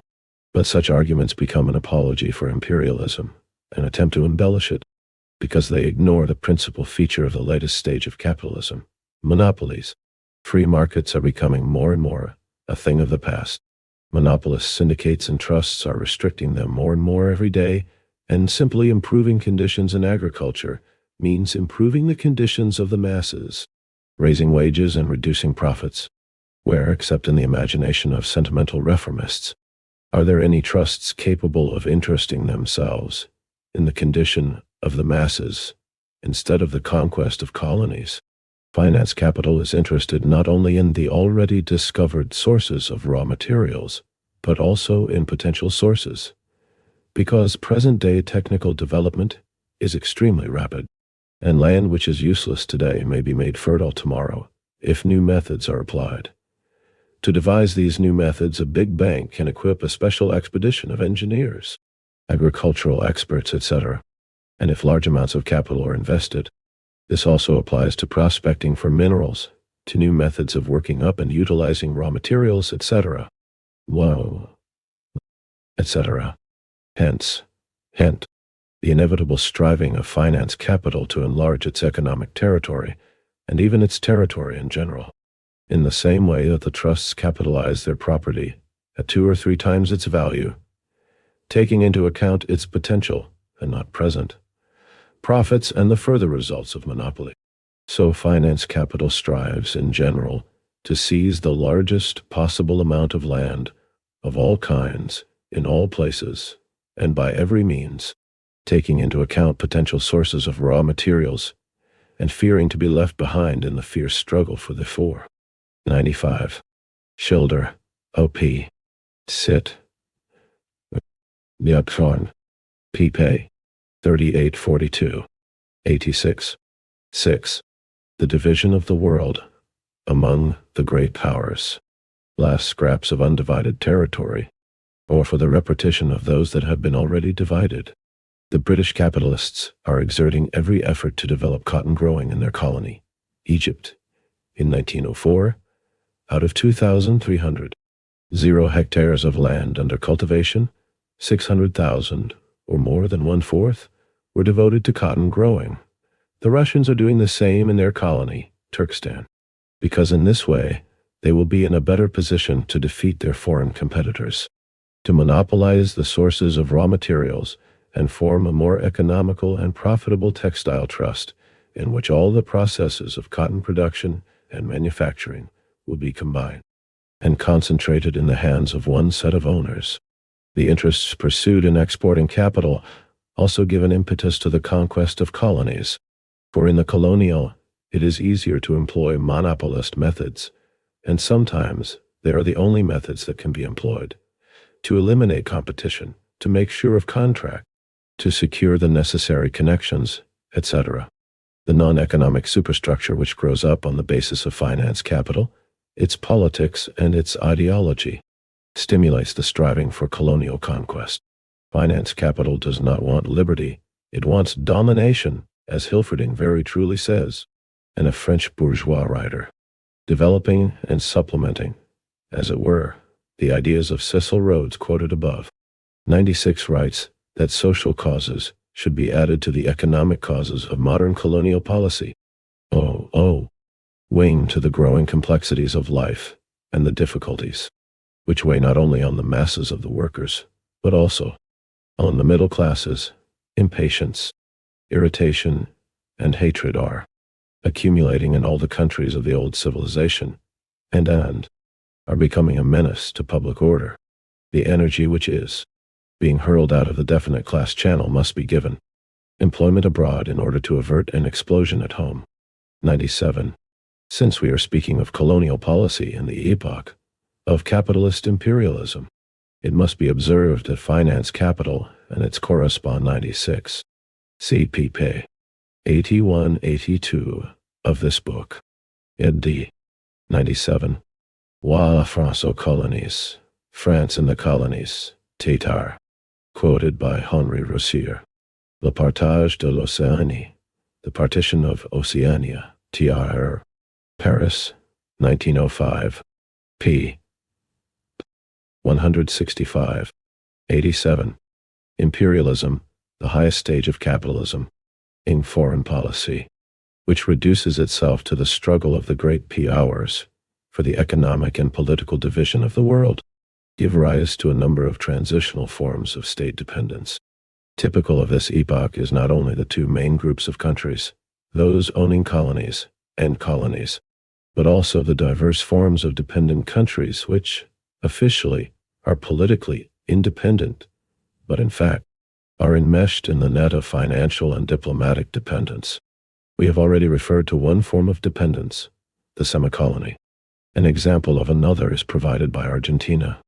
Thus, South America, and especially Argentina, writes Schulz Gavernitz in his work on British imperialism, is so dependent financially on London that it ought to be described as almost a British commercial colony. 98. Basing himself on the report of the Austro-Hungarian consul at Buenos Aires for 1999, Schilder estimates the amount of British capital invested in Argentina at 8,750,000 francs. It is not difficult to imagine what strong connections British finance capital and its faithful friend, diplomacy, thereby acquires with the Argentine bourgeoisie, with the circles that control the whole of that country's economic and political life. A somewhat different form of financial and diplomatic dependence, accompanied by political independence, is presented by Portugal. Portugal is an independent sovereign state, but actually, for more than 200 years, since the War of the Spanish Succession, 1701-14, it has been a British protectorate. Great Britain has protected Portugal and her colonies in order to fortify her own positions in the fight against her rivals, Spain and France. In return, Great Britain has received commercial privileges, preferential conditions for importing goods, and especially capital into Portugal and the Portuguese colonies, the right to use the ports and islands of Portugal, her telegraph cables, etc. 99 relations of this kind have always existed between big and little state, but in the epoch 98, Schulze Governance, Britischer Imperialismus und Englischer Freihandel zu Beginn des 20. Jahrhunderts, British imperialism and English free trade at the beginning of the 20th century, TR. Leipzig 1906, p. 318. Sartorius versieft. Waltershausens as the same in das volkswirtschaftliche System der Kapitalanlage im Auslande, the national economic system of capital investments abroad, TR. Berlin, 1907, p. 46. 99. Schilder, O.P. Sit. Vol. IPP. 160-161. 88. 6. The division of the world among the great powers. Of capitalist imperialism, they become a general system. They form part of the sum total of divide the world relation, become links in the chain of operations of world finance capital. In order to finish with the question of the division of the world, we must make the following additional observation. This question was raised quite openly and definitely not only in American literature after the Spanish-American War, and in English literature after the Anglo-Boer War at the very end of the 19th century and the beginning of the 20th, not only has German literature, which has most jealously watched British imperialism, systematically given its appraisal of this fact, it has also been raised in French bourgeois literature in terms as wide and definite as they can be made from the bourgeois point of view. We will quote Dryault, the historian, who, in his book, Political and Social Problems at the End of the 19th Century, in the chapter, The Great Powers and the Division of the World, wrote the following. During the past few years, all the free territory of the globe, with the exception of China, has been occupied by the powers of Europe and North America. Several conflicts and displacements of influence have already occurred over this matter, which foreshadow more terrible upheavals in the near future. For it is necessary to make haste. The nations which have not yet made provision for themselves run the risk of never receiving their share and never participating in the tremendous exploitation of the globe, which will be one of the most essential features of the next century, the 20th. That is why all Europe and America have lately been afflicted with the fever of colonial expansion, of imperialism, that most noteworthy feature of the end of the 19th century. And the author added, in this partition of the world, in this furious hunt for the treasures and the big markets of the globe, the relative power of the empires founded in this 19th century is totally out of proportion to the place occupied in Europe by the nations which founded them. The dominant powers in Europe, the 89.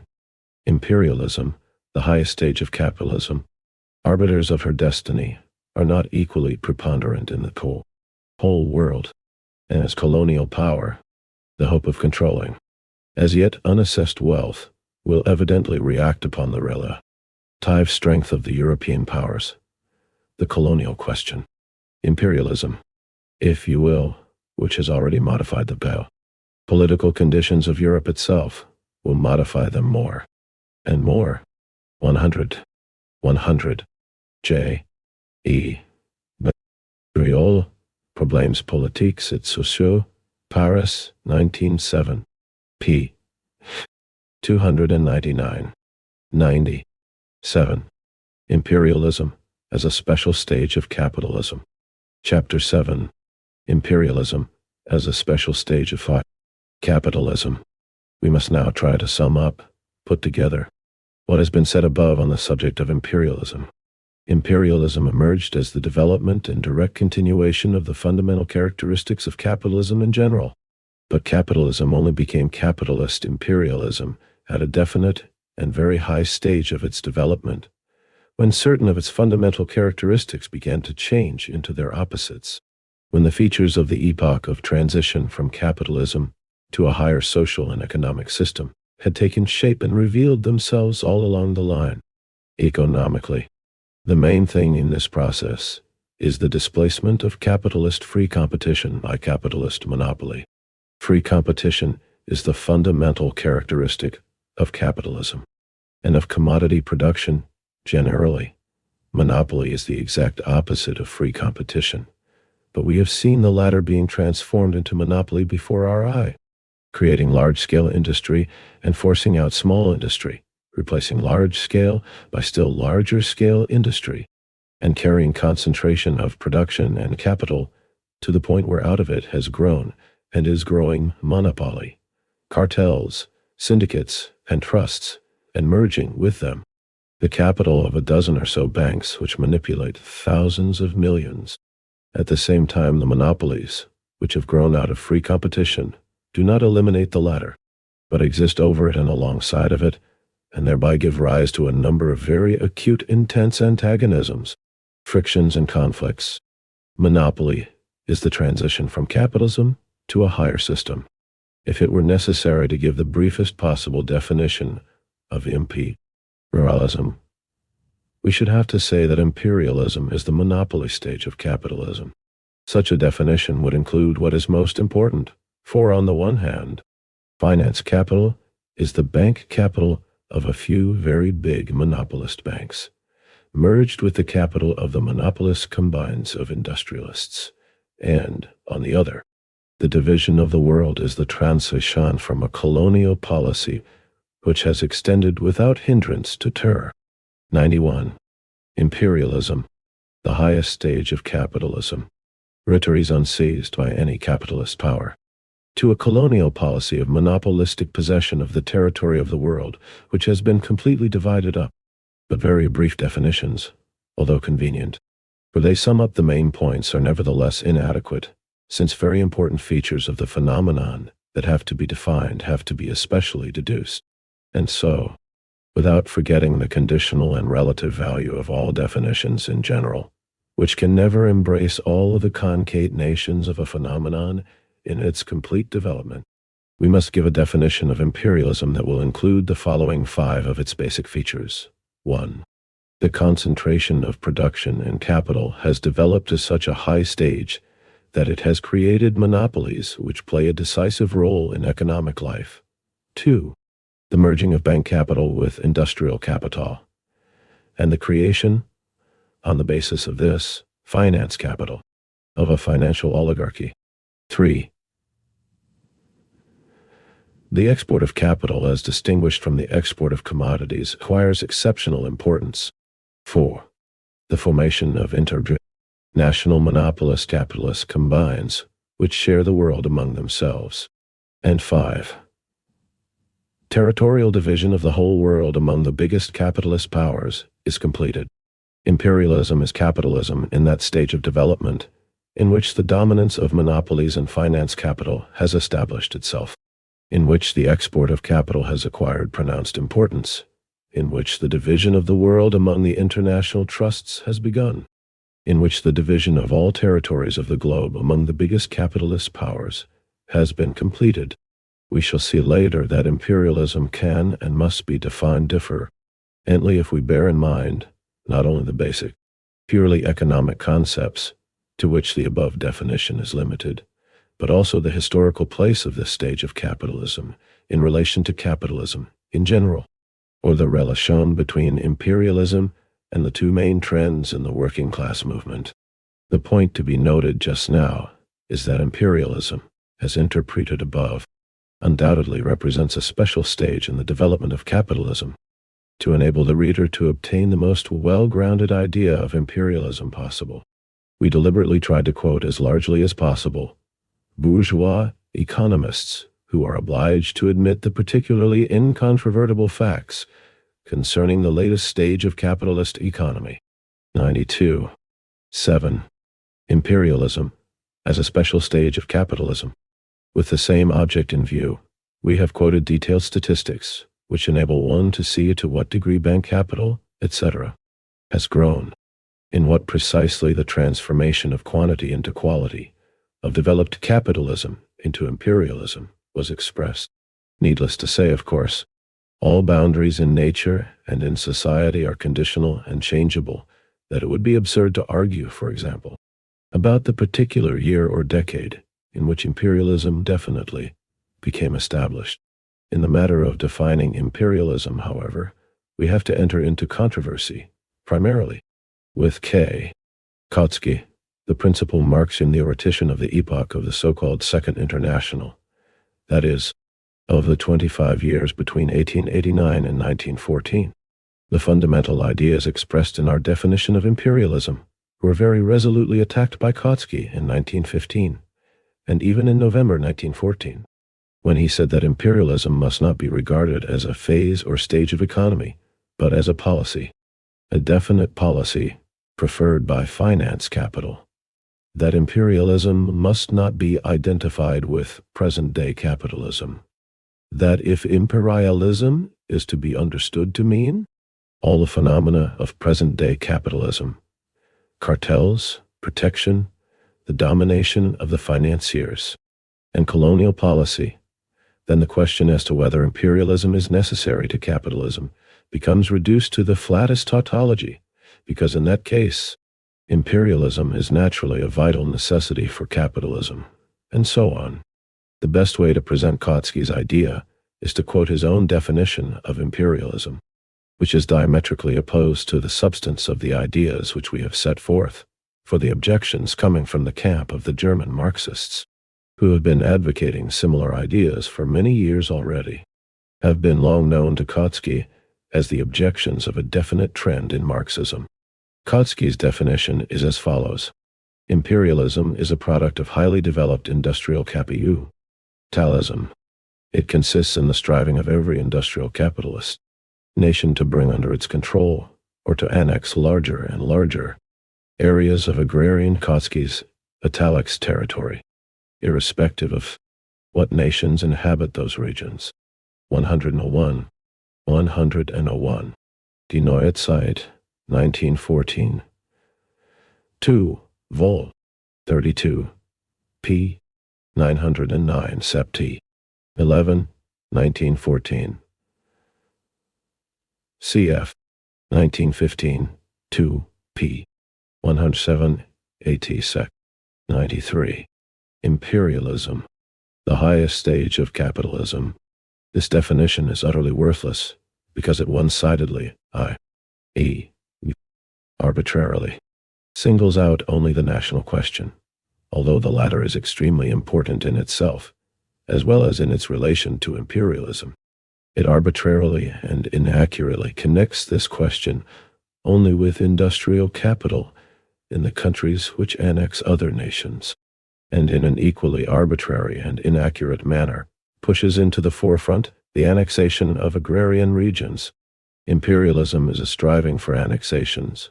This is what the political part of Kautsky's definition amounts to. It is correct, but very incomplete, for politically, imperialism is, in general, a striving towards violence and reaction.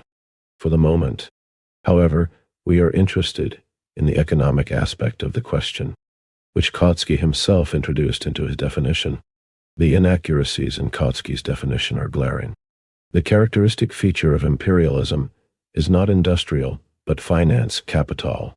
It is not an accident that in France it was precisely the extraordinarily rapid development of finance capital and the weakening of industrial capital that from the 80s onwards gave rise to the extreme intensification of annexationist colonial policy.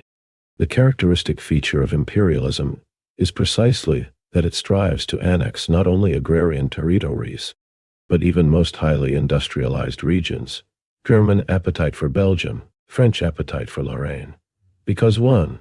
the fact that the world is already divided up obliges those contemplating a redivision to reach out for every kind of territory. And 2.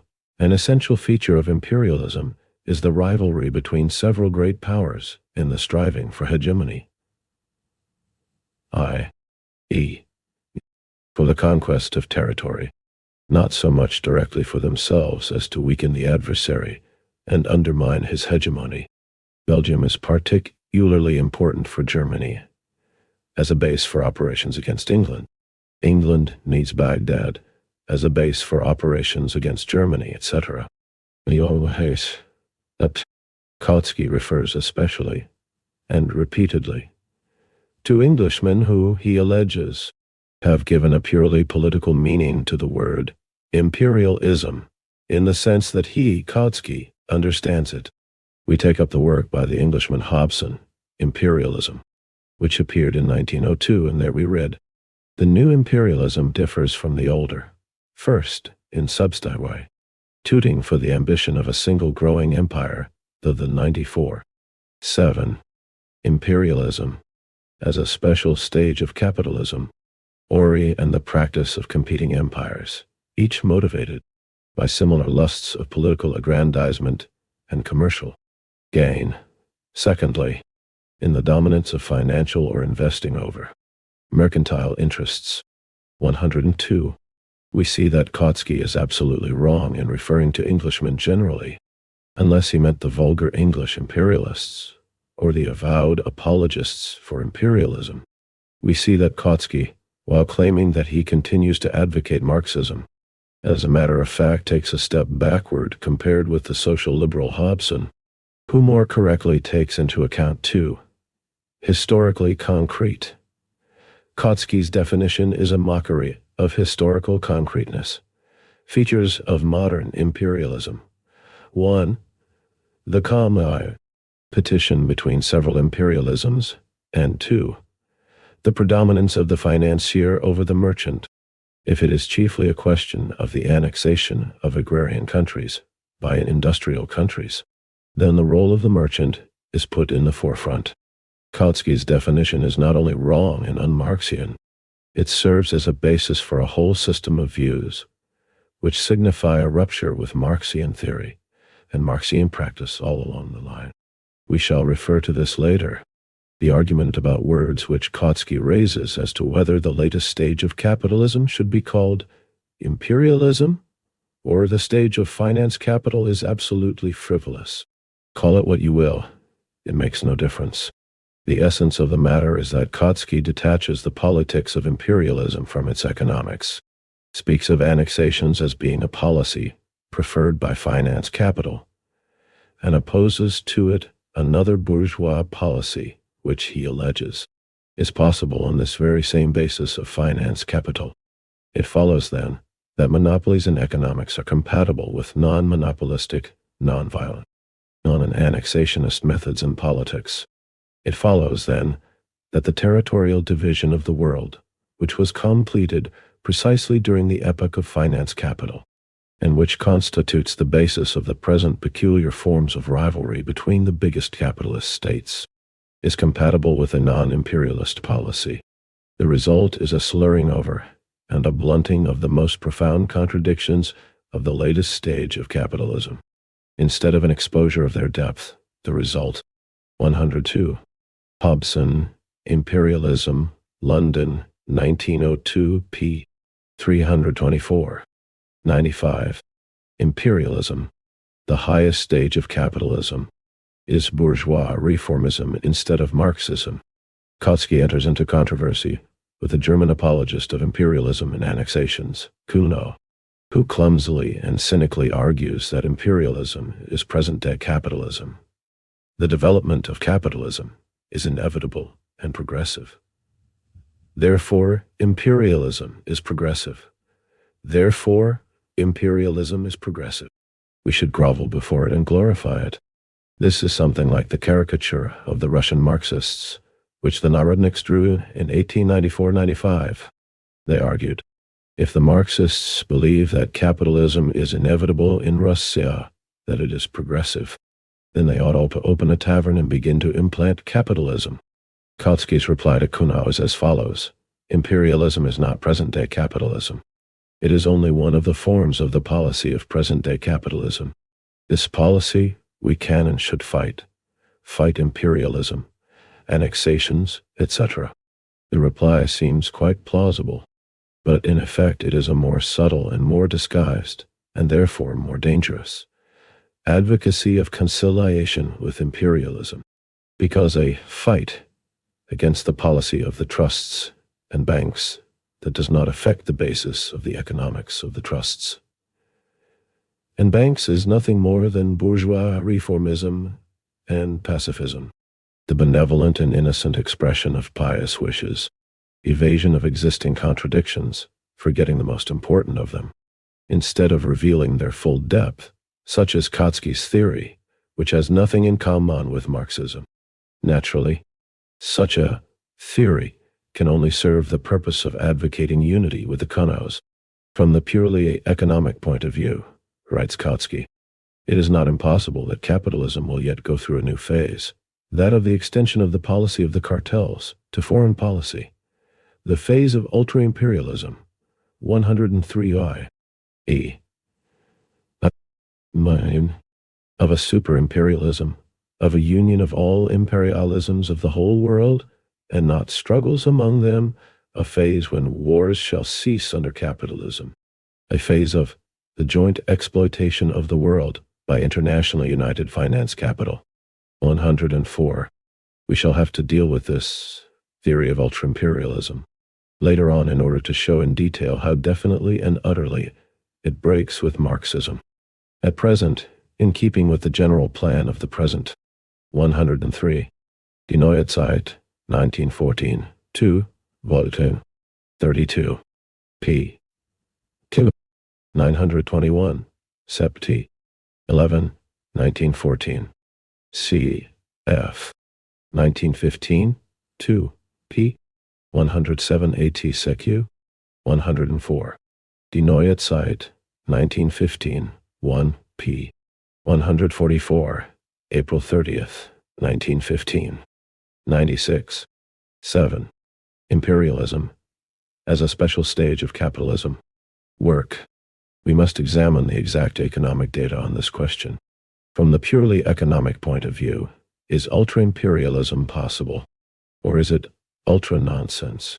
If by purely economic point of view, a pure abstraction is meant, then all that can be said reduces itself to the following proposition. Development is proceeding towards monopolies, hence, toward a single world monopoly, towards a single world trust. This is indisputable, but it is also as completely meaningless as is the statement that development is proceeding towards the manufacture of foodstuffs in laboratories. In this sense, the theory of ultra-imperialism is no less absurd than a theory of ultra-agriculture would be. If, however, we are discussing the purely economic conditions of the epoch of finance capital as a historically concrete epoch, which opened at the beginning of the 20th century, then the best reply that one can make to the lifeless abstractions of ultra-imperialism, which serve exclusively a most reactionary aim, that of diverting attention from the depth of existing antagonisms, is to contrast them with the concrete economic realities of present-day world economy. Kautsky's utterly meaningless talk about ultra-imperialism encourages, among other things, that profoundly mistaken idea which only brings grist to the mill of the apologists of imperialism, viz., that the rule of finance capital lessens the unevenness and contradictions inherent in world economy, whereas in reality it increases them. R. Gower, in his little book, An Introduction to World Economics, 105, made an attempt to summarize the main, purely economic, data that enable one to obtain a concrete picture of the internal relations of world economy on the borderline between the 19th and 20th centuries. He divides the world into 5 main economic areas, as follows. 1. Central Europe, the whole of Europe with the exception of Russia and Great Britain. 2. Great Britain. 3. Russia. 4. Eastern Asia. 5.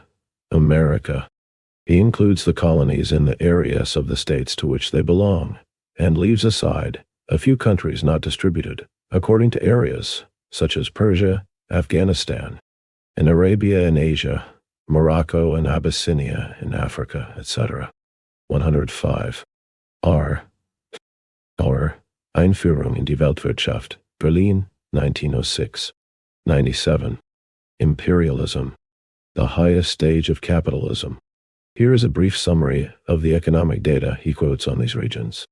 Area pop, transport trade industries, output, principal lead, gas, economic, RON areas illions kilometers, tin export m cantel figai tons, illion SQ, am, mill, tons, O, of cotton air, bill, mar PNM, tons, spindles, railways, thous, m of coal, mill, import, 1, central, 27, 6, 388, 204, 8, 251, 1926 European, 23, 6, 106, 41, 146, 2, British 140, 11, 25, 249, 951, 6, 28, 9, 398, 355, 3, Russian 22, 131, 63, 13, 16, 37, 4, East Asian 12, 389, 81280, 2, 2, 5, American 3148, 379.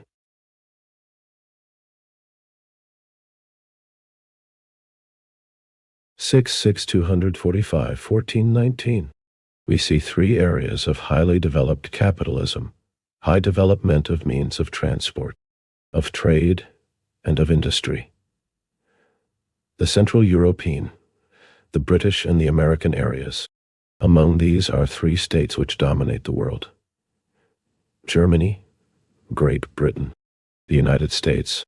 Imperialist rivalry and the struggle between these countries have become extremely keen because Germany has only an insignificant area and few colonies. The creation of Central Europe is still a matter for the future. It is being born in the midst of a desperate struggle. For the moment, the distinctive feature of the whole of Europe is political incohesion in the British and American areas.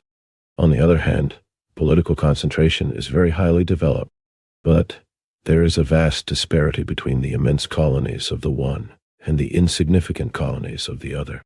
In the colonies, however, capitalism is only beginning to develop. The struggle for South America is becoming more and more acute.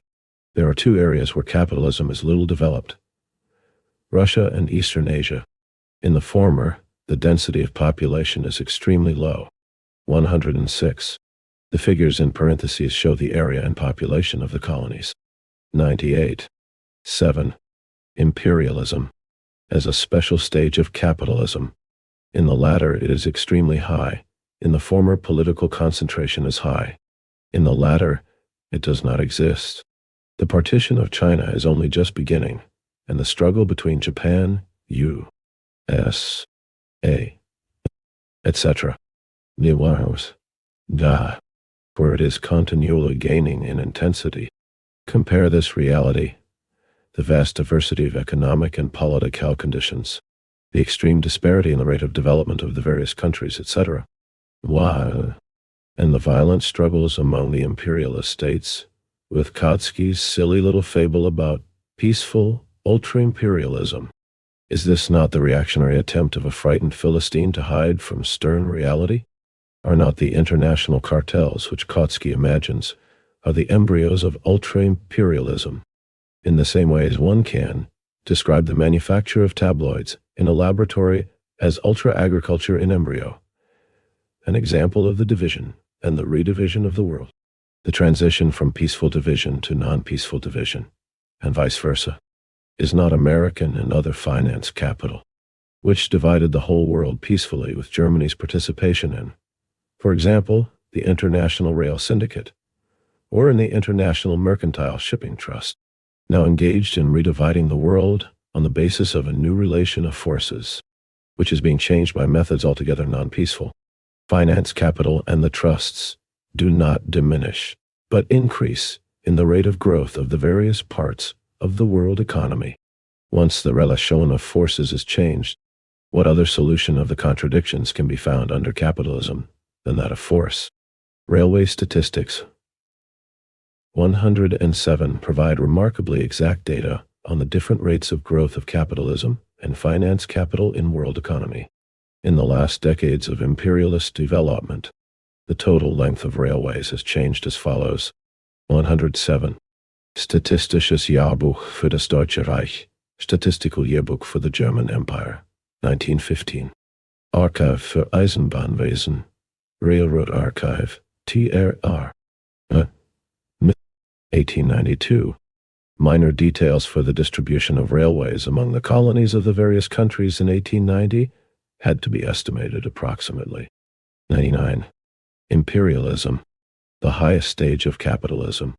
Railways, 1,000 kilometers. 1890, 1013. Europe, 224. 326, 122. U.S.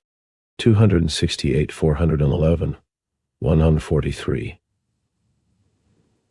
Alberta Pratu. All colonies, 82, 228. Independent and semi-independent. 125, 137 dense states of Asia and America. 347, 43. I-94. 222.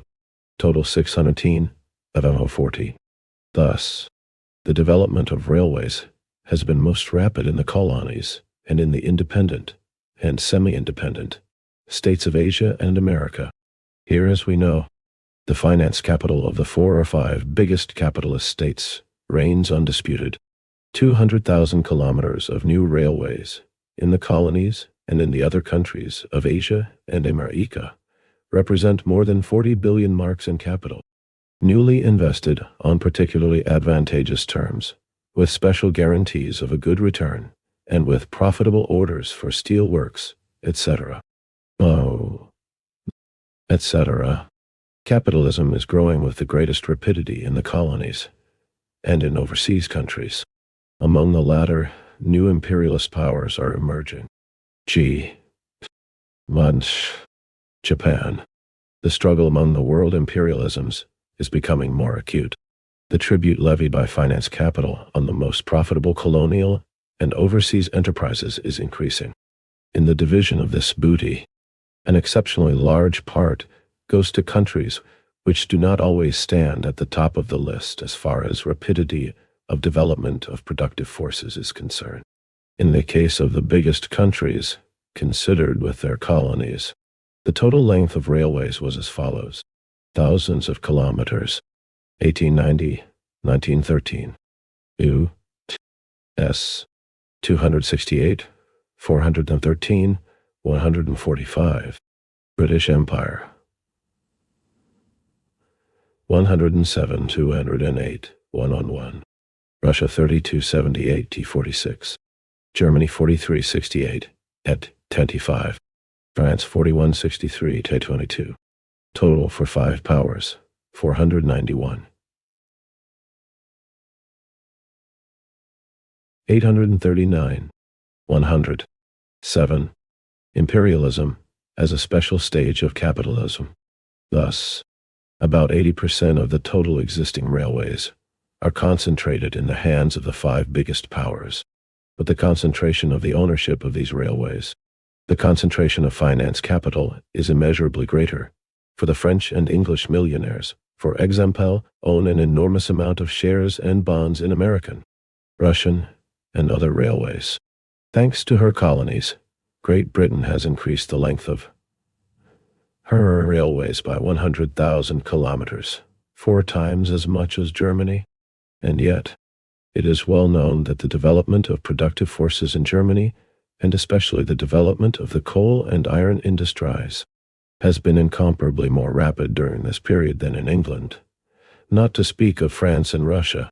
In 1892, Germany produced 4,900,000 tons of pig iron, and Great Britain produced 6,800 tons. In 1912, Germany produced 17,600,000 tons, and Great Britain 9 million tons.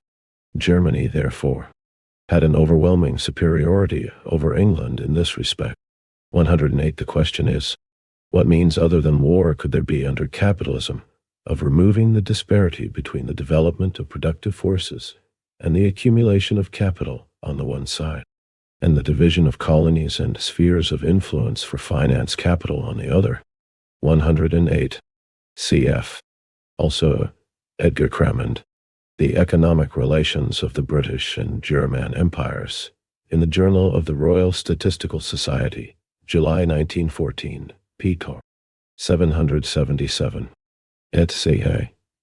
D. 101. 8. The Parasitism and Decay of Capitalism. Chapter 8. The Parasitism and Decay of Capitalism. We now have to examine yet another very important aspect of imperialism to which, usually, insufficient importance is attached in most of the discussions on this subject. One of the shortcomings of the Marxist Hilferding is that he takes a step backward compared with the non-Marxist Hobson. We refer to parasitism, which is characteristic of imperialism. As we have seen, the deepest economic foundation of imperialism is monopoly. This is capitalist monopoly, i.e., monopoly which has grown out of capitalism and exists in the general environment of capitalism, commodity production, and competition, in permanent and insoluble contradiction to this general environment. Nevertheless, like all monopoly, it inevitably engenders a tendency to stagnation and decay. Since monopoly prices are established, even temporarily, the motive cause of technical, and, consequently, of all progress, disappears to a certain extent, and further, the economic possibility arises of deliberately retarding technical progress. For instance, in America, a certain Owens invented a machine which revolutionized the manufacture of bottles. The German bottle manufacturing cartel purchased Owens' patent, but pigeonholed it, refrained from utilizing it. Certainly, monopoly under capitalism can never completely, and for a very long period of time, eliminate competition in the world market. And this, by the by, is one of the reasons why the theory of ultra-imperialism is so absurd. Certainly, the possibility of reducing cost of production and increasing profits by introducing technical improvements operates in the direction of change, but the tendency to stagnation and decay, which is characteristic of monopoly, continues to operate, and in certain branches of industry, in certain countries, for certain periods of time, it gains the upper hand. The monopoly ownership of very extensive, rich or well-situated colonies operates in the same direction. Further, imperialism is an immense accumulation of money capital in a few countries, amounting, as we have seen, to 150 billion francs in securities.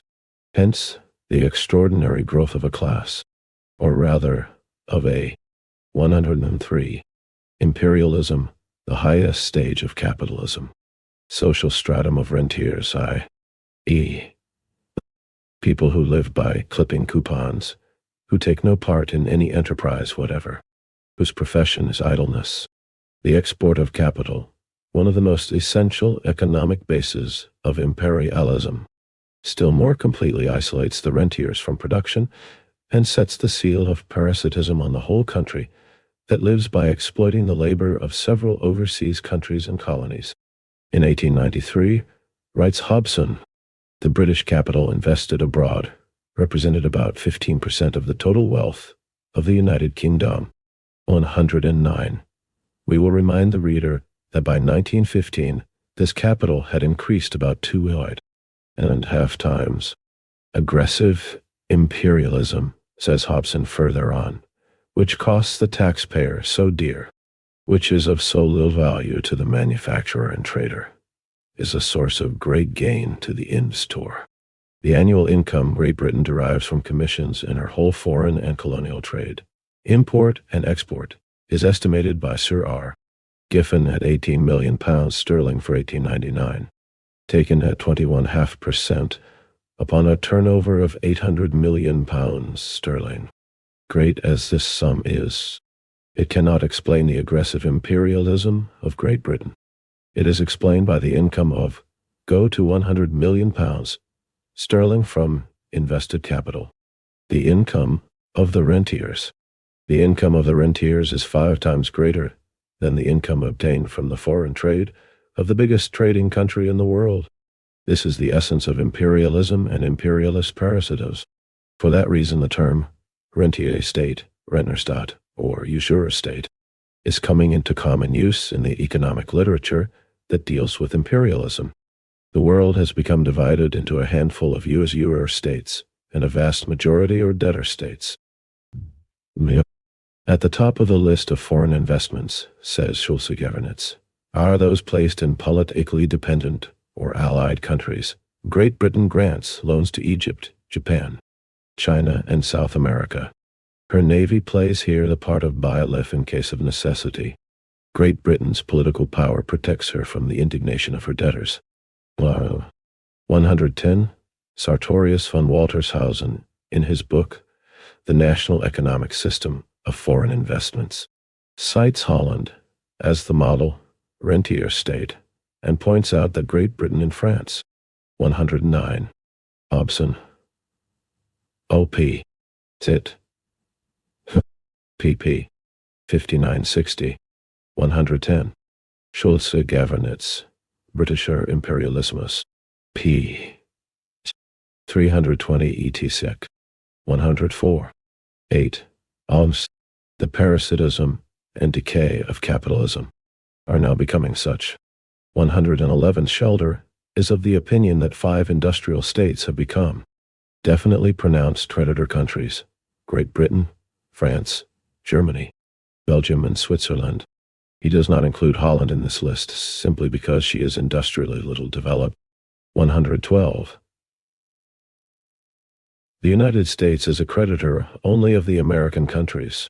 Great Britain, as Schulze-Gevernitz is gradually become, being transformed from an industrial into a creditor state, not withstanding the absolute increase in industrial output and the export of manufactured goods, the relative importance of income from interest and dividends, issues of securities, commissions, and speculation is on the increase in the whole of the national economy. In my opinion, it is precisely this that forms the economic basis of imperialist ascendancy. The creditor is more firmly attached to the debtor than the seller is to the buyer. 113. In regard to Germany, A. Landsberg, the publisher of the Berlin Die Bank, in 1911, in an article entitled Germany, Our Rentier State, wrote the following: People in Germany are ready to sneer at the yearning to become rentiers that is observed among the people in France, but they forget that as far as the bourgeoisie is concerned, situation in Germany is becoming more and more like that in France. 114. The rentier state is a state of parasitic, decaying capitalism, and this circumstance cannot fail to influence all the social-political conditions of the countries affected in general, and the 2 fundamental trends in the working-class movement, in particular. To demonstrate this in the clearest possible manner, we will quote Hobson, who is the most reliable witness, since he cannot be suspected of leanings towards Marxist. 111. Sartorius von Waltershausen, Das Volkswirtschaftliche System, etc. Berlin, 1907. Buck 4.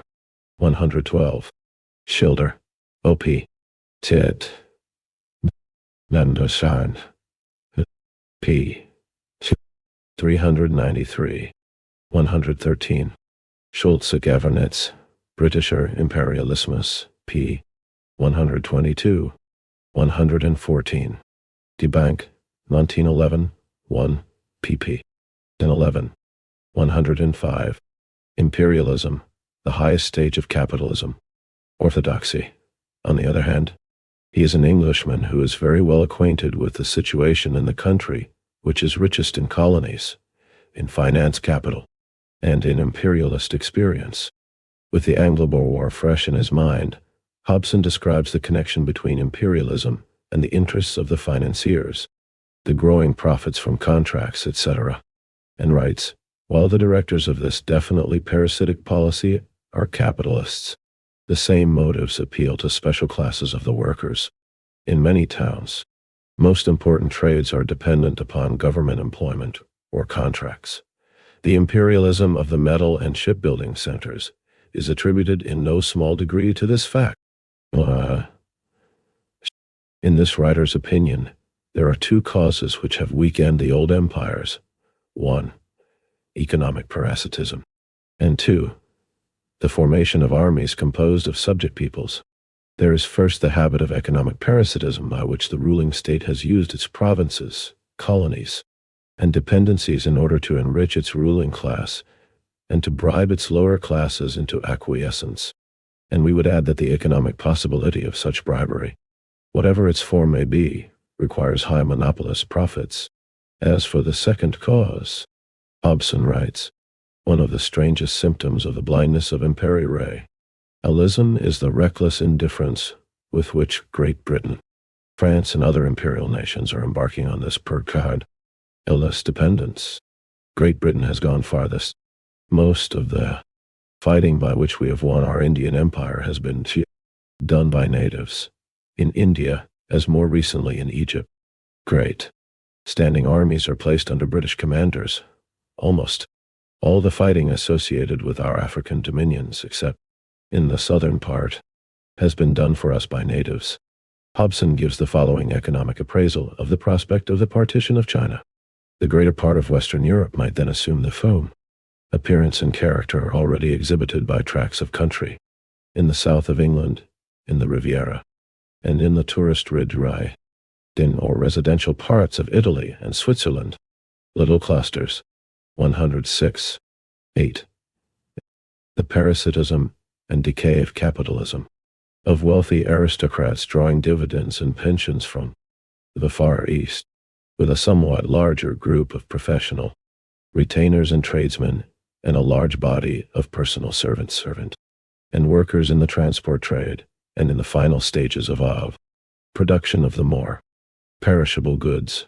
All the main arterial industries would have disappeared, the staple foods and manufactures flowing in as tribute from Asia and Africa. We have foreshadowed the possibility of even a larger alliance of Western states, a European federation of great powers, which, 60 far from forwarding the cause of world civilization, might introduce the gigantic peril of a Western parasitism, a group of advanced industrial nations whose upper classes drew vast tribute from Asia and Africa, with which they supported great tame masses of retainers, no longer engaged in the staple industries of agriculture and manufacture, but kept in the performance of personal or minor industrial services, under the control of a new financial aristocracy. Let those who would scout such a theory, it would be better to say, prospect, as undeserving of consideration, examine the economic and social condition of districts in southern England today, which are already reduced to this condition, and reflect upon the vast extension of such a system which might be rendered feasible by the subjection of China to the economic control of large groups of financiers, investors, and political and business officials, draining the greatest potential reservoir of profit the world has ever known, in order to consume it in Europe. The situation is far too complex, the play of world forces far too incalculable, to render this or any other single interpretation of the future very probable. But the influences which govern the imperialism of Western Europe today are moving in this direction, and, unless counteracted or diverted, make towards some such consummation. 115. The author is quite right. If the forces of imperialism had not been in 115. Hobson. OP. Sit. pp. 103, 205, 144, 335, 386, 107. Imperialism, the highest stage of capitalism. Counteracted, they would have led precisely to what he has described, the significance of a United States of Europe in the present imperialist situation is correctly appraised. He should have added, however, that also within the working class movement, the opportunists, who are for the moment victorious in most countries, are working systematically and undeviatingly in this very direction. Imperialism, which means the partition of the world, and the exploitation of other countries besides China, which means high monopoly profits for a handful of very rich countries, creates the economic possibility of bribing the upper strata of the proletariat, and thereby fosters, gives form to, and strengthens opportunism. We must not, however, lose sight of the forces which counteract imperialism in general, and opportunism in particular, and which, naturally, the social liberal Hobson is unable to perceive. The German opportunist, Gerhard Hildebrand, who was expelled from the party for defending imperialism, and who could today be a leader of the so-called Social Democratic Party of Germany, supplements Hobson well by his advocacy of a United States of Western Europe without Russia for the purpose of joint action against the African Negroes, against the great Islamic movement, for the maintenance of a powerful army and navy, against a Sino-Japanese coalition. 116, etc. The description of British imperialism in Schulze-Gavernitz book reveals the same parasitical traits. The national income of Great Britain approximately doubled from 1865 to 1898, while the income from abroad increased ninefold in the same period.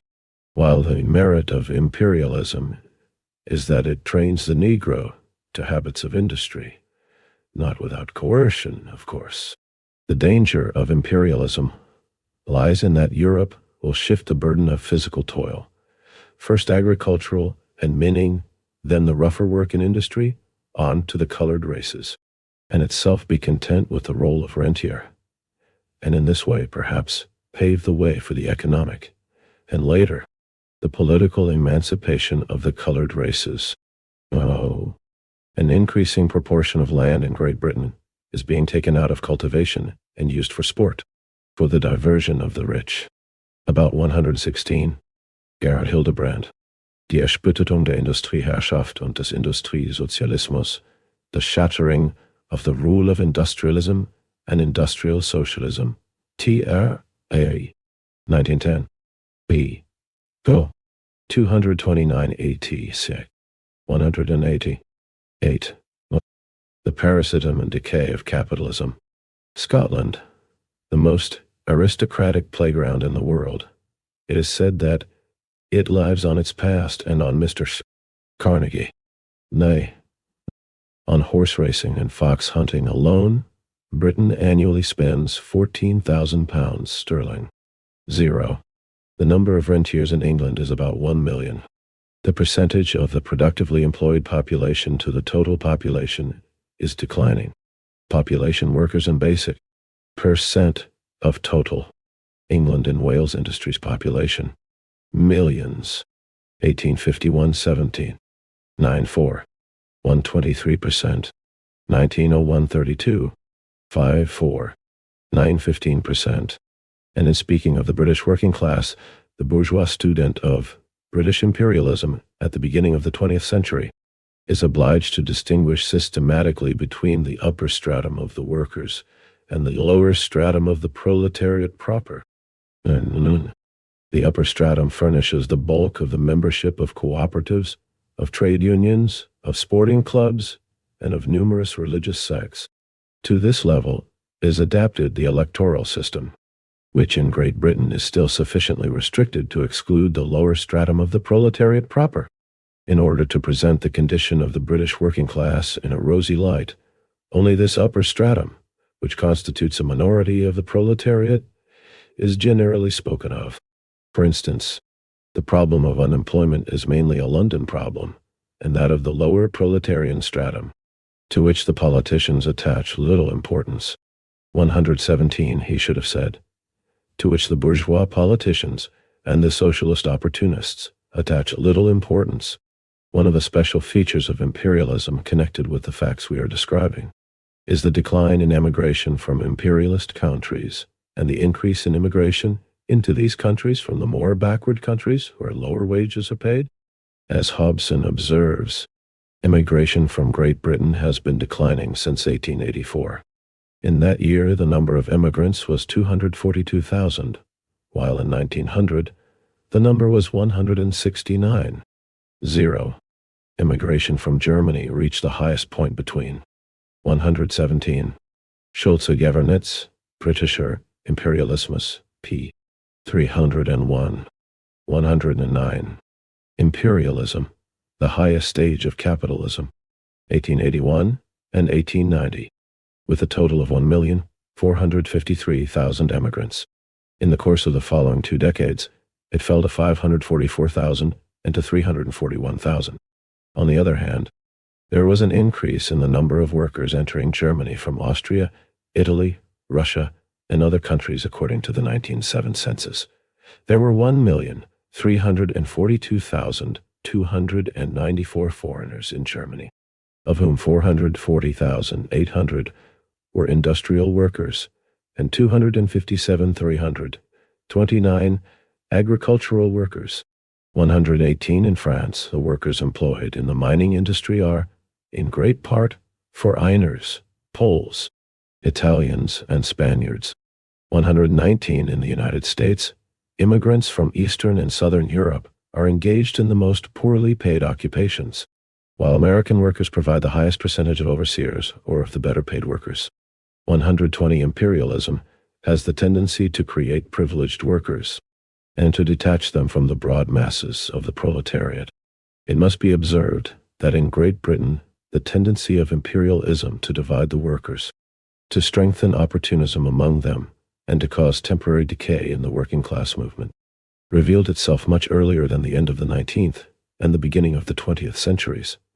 For 2 important distinguishing features of imperialism were already observed in Great Britain in the middle of the 19th century, viz. Vast colonial possessions and a monopolist position in the world market. Marx and Engels traced this connection between opportunism and the workingism, class movement, and the imperialist features of British capitalism systematically during the course of several decades. For example, on October 7, 1858, Engels wrote to Marx, "The English proletariat is becoming more and more bourgeois, so that this most bourgeois of all nations is apparently aiming, ultimately, at the possession of a bourgeois aristocracy and a bourgeois proletariat, as well as a bourgeoisie, for a nation which exploits the whole world. This is, of course, to a certain extent, justifiable." 121. 118. Statistik des Deutschen Reichs, Statistics of the German Empire, TRTR, BD. 211. 119. Hänger. Die Kapitalsanlage der Franzosen, French Investments, Stuttgart, 1913. 120. Harwich, Immigration and Labor, New York, 1915. 121. Karl Marx and Friedrich Engels, Selected Correspondence. Ger. ed. Berlin, 1953. pp. 131-32. ed. 110. 8. The Parasitism and Decay of Capitalism. Almost a quarter of a century later, in a letter dated August 11, 1881, Engels speaks of The worst type of English trade unions, which allow themselves to be led by men bought by, or at least paid by, the bourgeoisie. 122, in a letter to Kautsky, dated September 12, 1882, Engels wrote, "You ask me what the English workers think about colonial policy? Well, exactly the same as they think about politics in general. There is no workers' party here. There are only conservatives and liberal radicals, and the workers merrily share the feast of England's monopoly of the colonies and the world market." 123. Engels expressed similar ideas in the press in his preface to the second edition of The Condition of the Working Class in England, which appeared in 1892 tone. This clearly shows the causes and effects. The causes are: 1. Exploitation of the whole world by this country. 2. Its monopolistic position in the world market. 3. Its colonial monopoly. The effects are: 1. A section of the British proletariat becomes bourgeois. 2. A section of the proletariat permits itself to be led by men bought by, or at least paid by, the bourgeoisie. The imperialism of the beginning of the 20th century completed the division of the world among a handful of states, each of which today exploits, i.e., draws superprofits from, a part of the whole world only a little smaller than that which England exploited in 1858.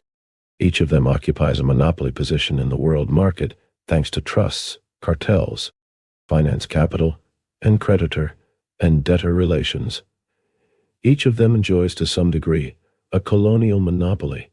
We have seen that out of the total of 75 million km. Which comprise the whole colonial world, 65 million km, or 86%, belong to 6 powers. 61 million km, or 81%, belong to 3 powers. The distinctive feature of the present situation is the prevalence of such economic and political conditions as could not but increase that. 122. Karl Marx and Frederick Engels, Collected Correspondence. Ger. ed. Berlin 1950. Volika. I. pp. 609. ed. 123. Briefwechsel von Marx und Engels, B.D. Tilden, S. 290. AV. 453. Karl Kautsky, Sozialismus und Kolonialpolitik, Berlin, 1907, p. 79. This pamphlet was written by Kautsky in those infinitely distant days when he was still a Marxist. 111. Imperialism, the highest stage of capitalism. Irreconcilability between opportunism and the general and vital interests of the working class movement. Imperialism has grown from the embryo into the predominant system. Capitalist monopolies occupy first place in economics and politics.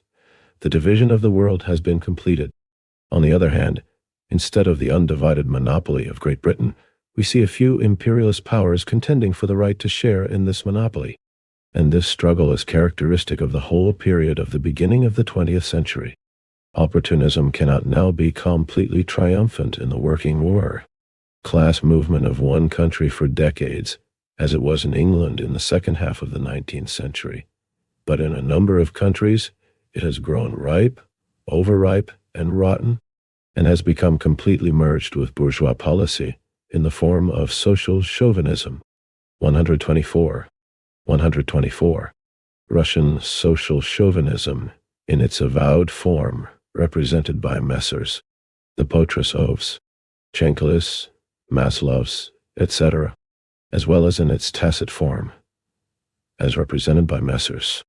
Scheitze, Skobelev, Axelrod, Martov, etc., also emerged from the Russian variety of opportunism, namely, liquidatorism. 112. 9. The Critique of Imperialism. Chapter 9. The Critique of Imperialism. By the critique of imperialism, in the broad sense of the term. We mean the attitude towards imperialist policy of the different classes of society in connection with their general ideology. The enormous dimensions of finance capital concentrated in a few hands and creating an extraordinarily far-flung and close network of relationships and connections which subordinates not only the small and medium, but also even the very small capitalists and small masters on the one hand, and the increasingly intense struggle waged against other national state groups of financiers for the division of the world and domination over other countries on the other hand, cause the classes to go over entirely to the side of imperialism. General enthusiasm over the prospects of imperialism, furious defense of it, and painting it in the brightest colors. Such are the signs of the times. The imperialist ideology also penetrates the working class. No Chinese wall separates it from the other classes. The leaders of the present-day so-called Social Democratic Party of Germany are justly called the social imperialists, that is, socialists in words and imperialists in deeds. But as early as 1902, Hobson noted the existence in England of Fabian imperialists, who belonged to the opportunist Fabian Society. Bourgeois scholars and publicists usually come out in defense of imperialism in a somewhat veiled form. They obscure its complete domination and its profound roots, strive to push into the forefront particular and secondary details, and do their very best to distract attention from essentials by means of absolutely ridiculous schemes for reform, such as police supervision of the trusts or banks, etc. Less frequently, cynical and frank imperialists come forward who are bold enough to admit the absurdity of the idea of reforming the fundamental characteristics of imperialism. We will give an example. The German imperialists' attempt, in the magazine Archives of World Economy, to follow the movements for national emancipation in the colonies, particularly, of course, in colonies. 113. Imperialism, the highest stage of capitalism, other than those belonging to Germany. They note the unrest and the protest movements in India, the movement in Natal, South Africa, in the Dutch East Indies, etc. One of them, commenting on an English report of a conference held on June 28 to 30th, 1910, of representatives of various subject nations and races, of peoples of Asia, Africa, and Europe who are subject to foreign rule, writes as follows in appraising the speeches delivered at this conference. We are told that we must fight imperialism, that the ruling states should recognize the right of subject peoples to independence, that an international tribunal should supervise the fulfillment of treaties concluded between the great powers and weak peoples. Further than the expression of these pious wishes they do not go. We see no trace of understanding of the war fact that imperialism is inseparably bound up with capitalism in its present form, and that, therefore, an open struggle against imperialism would be hopeless, unless perhaps the fight is confined to protests against certain of its especially abhorrent excesses. 125. Since the reform of the basis of imperialism is a deception, a pious wish, since the bourgeois representatives of the oppressed nations go no further forward, the bourgeois representative of an oppressing nation goes further backward to servility towards imperialism, under cover of the claim to be scientific. Logic, indeed. The questions as to whether it is possible to reform the basis of imperialism, whether to go forward to the further intensification and deepening of the antagonisms which it engenders, or backwards, towards allaying these antagonisms, are fundamental questions in the critique of imperialism, since the specific political features of imperialism are all along the line, and increased national oppression resulting from the oppression of the financial oligarchy, and the elimination of free competition. A petty bourgeois democratic opposition to imperialism arose in the beginning of the 20th century in nearly all imperialist countries, and the desertion of Kautsky and of the broad international Kautskyism. 125. Weltwirtschaftliches Archive, BD 11 p. 193 114 9. The critique of imperialism. Trend from Marxism consists precisely in the fact that Kautsky not only did not trouble to oppose, was not only unable to oppose this petit bourgeois reformist opposition, which is really reactionary in its economic basis, but became merged with it in practice. In the United States, the imperialist war waged against Spain in 1898 stirred up the opposition of the anti-imperialists, the last of the Mohicans of bourgeois democracy, who declared this war to be criminal, regarded the annexation of foreign territories as a violation of the Constitution, declared that the treatment of Aguinaldo, leader of the native Filipinos, the Americans promised him the independence of his country, but later they landed troops and annexed it, as jingo treachery, and quoted the words of Lincoln, "When the white man governs himself, that is self-government. But when he governs himself, and also governs others, it is no longer self-government, it is despotism." 126. But while all this criticism shrank from recognizing the inseparable bond between imperialism and the trusts, and therefore, between imperialism and the foundations of capitalism, while it shrank from joining the forces engendered by large-scale capitalism and its development, it remained a pious wish. This is also the main attitude taken by Hobson in his critique of imperialism. Hobson anticipated Kautsky in protesting against the inevitability of imperialism and in urging the necessity of increasing the consuming capacity of the people under capitalism. The petit bourgeois point of view in the critique of imperialism, the omnipotence of the banks, the financial oligarchy, etc., is adopted by the authors we have often quoted, such as Agahad A. Landsberg, L. Eschwege, and among the French writers, Victor Berard, author of a superficial book entitled England and Imperialism, which appeared in 1900. All these authors, who make no claim to be Marxists, contrast imperialism with free competition and democracy, condemn the Baghdad railway scheme as leading to conflicts and war, utter pious wishes for peace, etc. This applies also to the compiler of international stock and share issue statistics, A.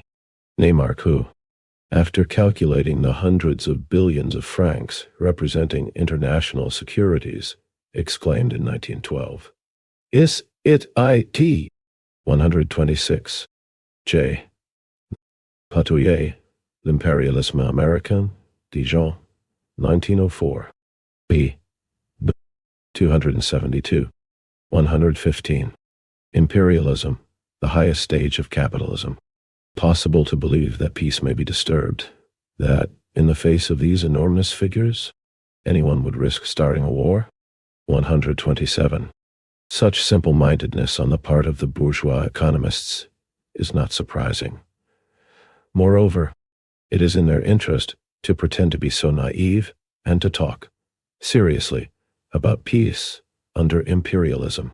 But what remains of Kautsky's Marxism when in 1914, 1915, and 1916, he takes up the same bourgeois reformist point of view and affirms that everybody is agreed, imperialists, pseudo-socialists and social pacifists, on the matter of peace? Instead of an analysis of imperialism and an exposure of the depths of its contradictions, we have nothing but a reformist, pious wish to wave them aside, to evade them. Here is a sample of Kautsky's economic criticism of imperialism. He takes the statistics of the British export and import trade with Egypt for 1872 and 1912. It transpires that this export and import trade has grown more slowly than British foreign trade as a whole. From this, Kautsky concludes that we have no reason to suppose that without military occupation, the growth of British trade with Egypt would have been less, simply as a result of the mere operation of economic factors. The urge of capital to expand can best be promoted, not by the violent methods of imperialism, but by peaceful democracy. 128. This argument of Kautsky's, which is repeated in every key by his Russian armor-bearer and Russian shielder of the social chauvinists, Mr. Spectator 129, constitutes the basis of Kautskyan critique of imperialism, and that is why we must deal with it in greater detail. We will begin with a quotation from Hilferding, whose conclusions Kautsky on many occasions, and notably in April 1915, has declared to have been unanimously adopted by all socialist theoreticians. It is not the business of the proletariat, writes Hilferding, to contrast the more progressive capitalist policy with that of the now bygone era of free trade and of hostility towards the state. The reply of the proletariat to the economic policy of finance capital, to imperialism, cannot be.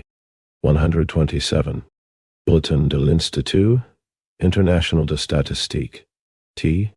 Nation, Livre, 1, p. 225. 128. Kautsky, Nationalstaat, Imperialistischer Staat und Staatenbund, National State, Imperial State, and Union of States, Tatar, Nuremberg, 1915, pp. 72 and 70. 129. The Menshevik S. M. Nakimson, ed. 116. 9. The Critique of Imperialism, Free Trade, but Socialism. The aim of proletarian policy cannot now be the ideal of restoring free competition, which has now become a reactionary ideal, but the complete elimination of competition by the abolition of capitalism. 130.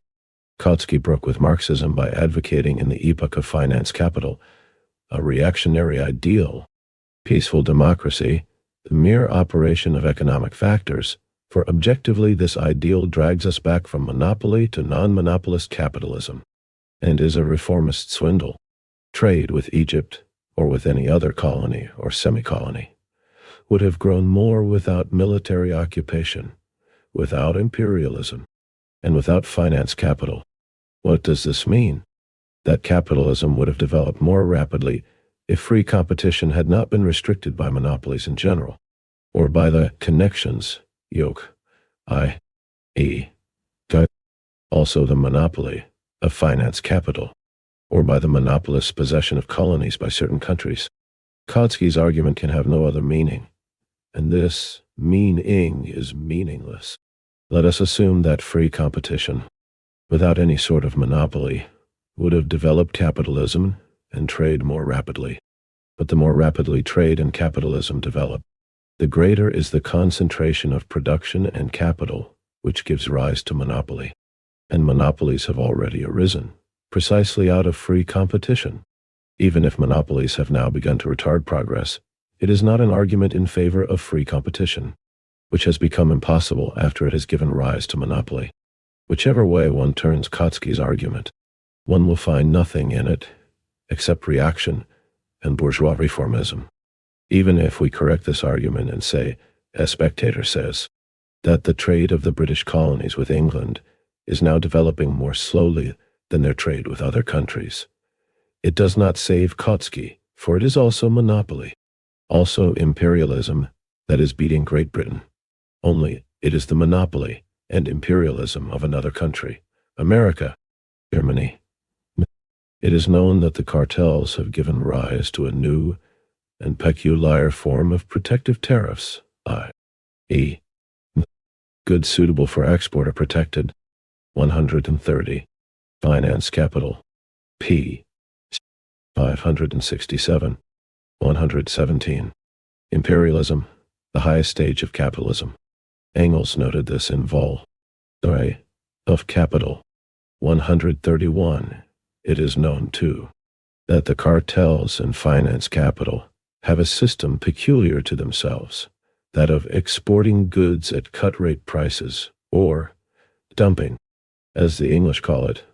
Within a given country, the cartel sells its goods at high monopoly prices, but sells them abroad at a much lower price to undercut the competitor, to enlarge its own production to the utmost, etc.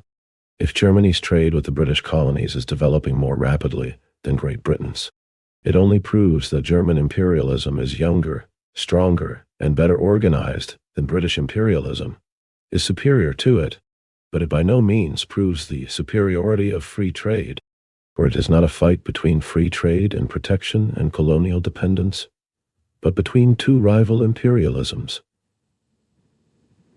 two monopolies, two groups of finance capital. The superiority of German imperialism over British imperialism is more potent than the wall of colonial frontiers or of protective tariffs. To use this as an argument in favor of free trade and peaceful democracy is banal. It means forgetting the essential features and characteristics of imperialism, substituting petty bourgeois reformism for Marxism. It is interesting to note that even the bourgeois economist, A. Landsberg, whose criticism of imperialism is as petit bourgeois as Kautsky's, nevertheless got closer to a more scientific study of trade statistics.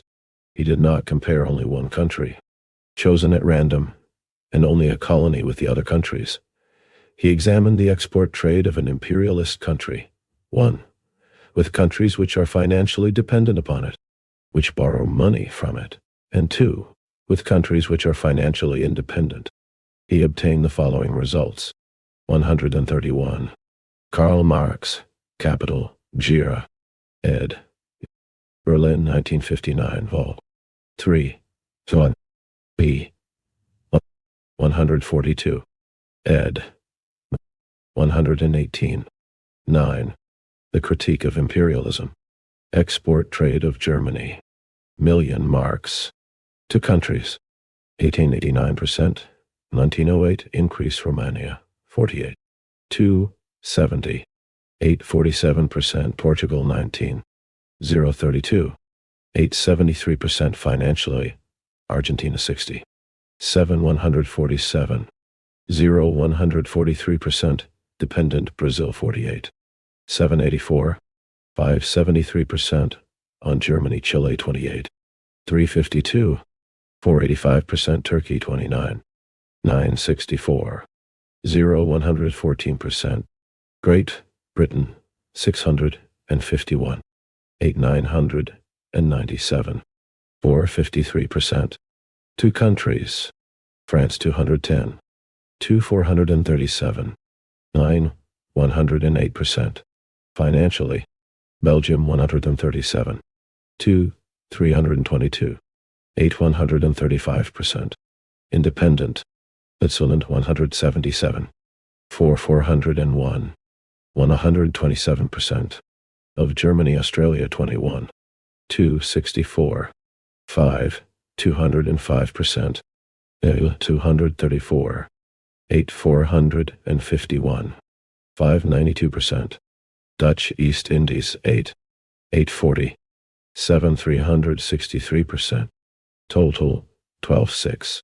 6 2,264. 487%. Landsberg did not draw conclusions, and therefore, strangely enough, failed to observe that if the figures prove anything at all, they prove that he is wrong. For the exports to countries financially dependent on Germany have grown more rapidly, if only slightly, than those to the countries which are financially independent. We emphasize the EEF. Landsberg's figures are far from complete. No, tracing the connection between exports and loans, Landsberg writes, in 1890-91, a Romanian loan was floated through the German banks, which had already in previous years made advances on this loan. It was used chiefly to purchase railway materials in Germany. In 1891, German exports to Romania amounted to 55,000 marks. The following year, they dropped to 39,400,000 marks, and with fluctuations to 25,400,000 in 119. Imperialism, the highest stage of capitalism, 1900. Only in very recent years have they regained the level of 1891, thanks to two new loans. German exports to Portugal rose, following the loans of 1888 to 89 to 21,100,000, 1890. Then, in the 2 following years, they dropped to 16,200,000, 7,000,000, 400,000, and regained their former level only in 1903. The figures of German trade with Argentina are still more striking. Following the loans floated in 1888 and 1890, German exports to Argentina reached, in 1889, 60,700,000 marks. 2 years later, they only reached 18,600,000 marks, less than 1/3 of the previous figure. It was not until 1901 that they regained and surpassed the level of 1889, and then only as a result of new loans floated by the state and by municipalities, with advances to build power stations and with other credit operations. Exports to Chile, as a consequence of the loan of 1889, rose to 45,200,000 marks in 1892, and a year later dropped to 22,500 marks. A new Chilean loan floated by the German banks in 1906 was followed by a rise of exports to 84,700,000 marks in 1907, only to fall again to 52,400 marks in 1908, 102. From these facts, Landsberg draws the amusing petit bourgeois moral of how unstable and irregular export trade is when it is bound up with loans, how bad it is to invest capital abroad instead of naturally and harmoniously developing home industry, how costly are the mill lions in baksheesh that Krupp has to pay in floating foreign loans, etc. But the facts tell us clearly the increase in export is precisely connected with the swindling tricks of finance capital, which is not concerned with bourgeois morality, but with skinning the ox twice. First, it pockets the profits from the loan. Then it pockets other profits from the same loan which the borrower uses to make purchases from Krupp, or to purchase railway material from the steel syndicate, etc. 132. Die Bank, 1992, p. 819. SCQ, 120. 9. The Critique of Imperialism. We repeat that we do not by any means consider Landsberg's figures to be perfect, but we had to quote them because they are more scientific than Kautsky's and Spectators, and because Landsberg showed the correct way to approach the question in discussing the significance of finance capital in regard to exports, etc. One must be able to single out the connection of exports especially and solely with the tricks of the financiers, especially and solely with the sale of goods by cartels, etc. Simply to compare colonies with non-colonies, one imperialism with another imperialism, one semi-colony or colony, Egypt, with all other countries, is to evade and to obscure the very essence of the question.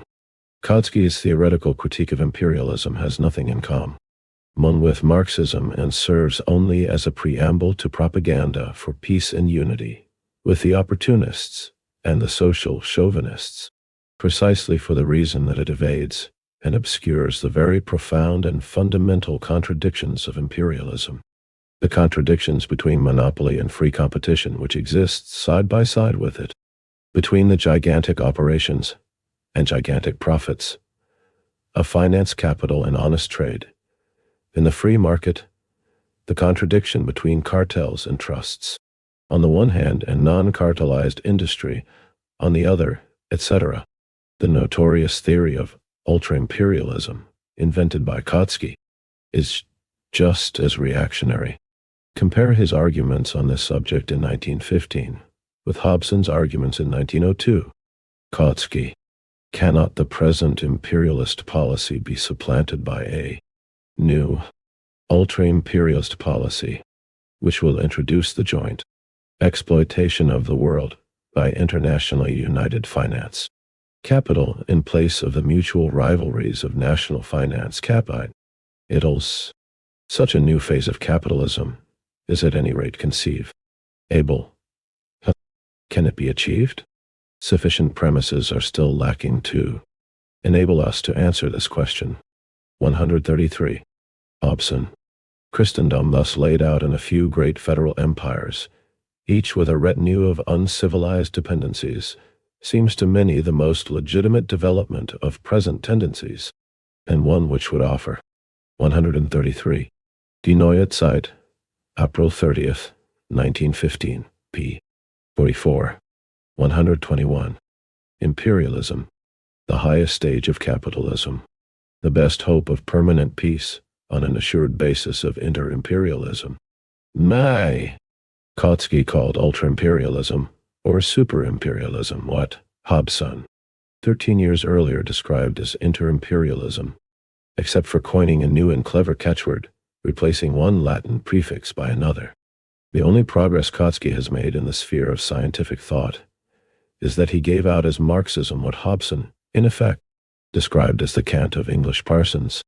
After the Anglo-Boer War, it was quite natural for this highly honorable caste to exert their main efforts to console the British middle class and the workers who had lost many of their relatives on the battlefields of South Africa, and who were obliged to pay higher taxes in order to guarantee still higher profits for the British financiers.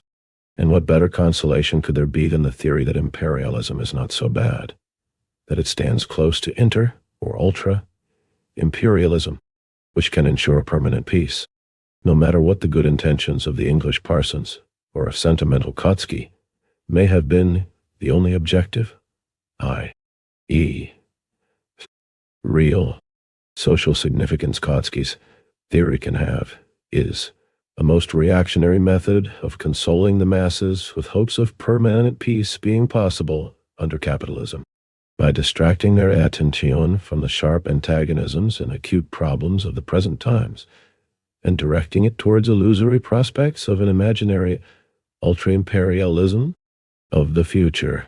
Deception of the masses. There is nothing but this in Kautsky's Marxian theory. Indeed, it is enough to compare well-known and indisputable facts to become convinced of the utter falsity of the prospects which Kautsky tries to conjure up before the German workers, and the workers of all lands. Let us consider India, Indochina, and China. It is known that these three colonial and semi-colonial countries, with a population of 600 to 700 million, are subjected to the exploitation of the finance capital of several imperialist powers: Great Britain, France, Japan, the U.S.A., etc. Let us assume that these imperialist countries form alliances against one another in order to protect or enlarge their possessions, their interests, and their spheres of influence in these Asiatic states. These alliances will be inter-imperialist or ultra-imperialist alliances. Let us assume that all the imperialist countries conclude an alliance for the free. 122. 9. The critique of imperialism. Peaceful division of these parts of Asia. This alliance would be an alliance of internationally united finance capital. There are actual examples of alliances of this kind in the history of the 20th century. For instance, the attitude of the powers to China. We ask, is it conceivable? Assuming that the capitalist system remains intact, and this is precisely the assumption that Kautsky does make, that such alliances would be more than temporary, that they would eliminate friction, conflicts, and struggle in every possible form. It is sufficient to state this question clearly, to make it impossible for any reply to be given other than in the negative. For any other basis under capitalism for the division of spheres of influence, of interests, of colonies, etc., then a calculation of the strength of the participants in the division, their general economic, financial, military strength, etc., is inconceivable, and the strength of these participants in the division does not change to an equal degree. For the even development of different undertakings, trusts, branches of industry, or countries is impossible under capitalism. Half a century ago, Germany was a miserable, insignificant country as far as her capitalist strength was concerned, compared with the strength of England at that time. Japan was the same compared with Russia. Is it conceivable that in 10 or 20 years' time the relative strength of the imperialist powers will have remained unchanged. Absolutely inconceivable. Therefore, in the realities of the capitalist system, and not in the banal Philistine fantasies of English parsons, or of the German Marxist Kautsky, inter-imperialist or ultra-imperialist alliances, no matter what form they may assume, whether of one imperialist coalition against another, or of a general alliance embracing all the imperialist powers, are inevitably then a truce in periods between wars. Peaceful alliances prepare the ground for wars, and in their turn grow out of wars. The one conditions the other, giving rise to alternating forms of peaceful and non-peaceful struggle out of one and the same basis of imperialist connections and relations within world economics and world politics. But in order to pacify the workers and to reconcile them with the social chauvinists who have deserted to the side of the bourgeoisie, wise Kautsky separates one link of a single chain from the other, separates the 123. Imperialism, the highest stage of capitalism. Present, peaceful, and ultra-imperialist, nay, ultra-imperialist. Alliance of all the powers for the pacification of China. Remember the suppression of the Boxer Rebellion from the non-peaceful conflict of tomorrow, which will prepare the ground for another peaceful general alliance for the partition, say, of Turkey, on the day after tomorrow, etc.? No, etc. Instead of showing the living connection between periods of imperialist peace and periods of imperialist war. Kautsky presents the workers with a lifeless abstraction in order to reconcile them to their lifeless leaders. An American writer, Hill, in his A History of Diplomacy in the International Development of Europe, notes in his preface to the following periods in the recent history of diplomacy. 1. The era of revolution. 2. The constitutional movement. 3.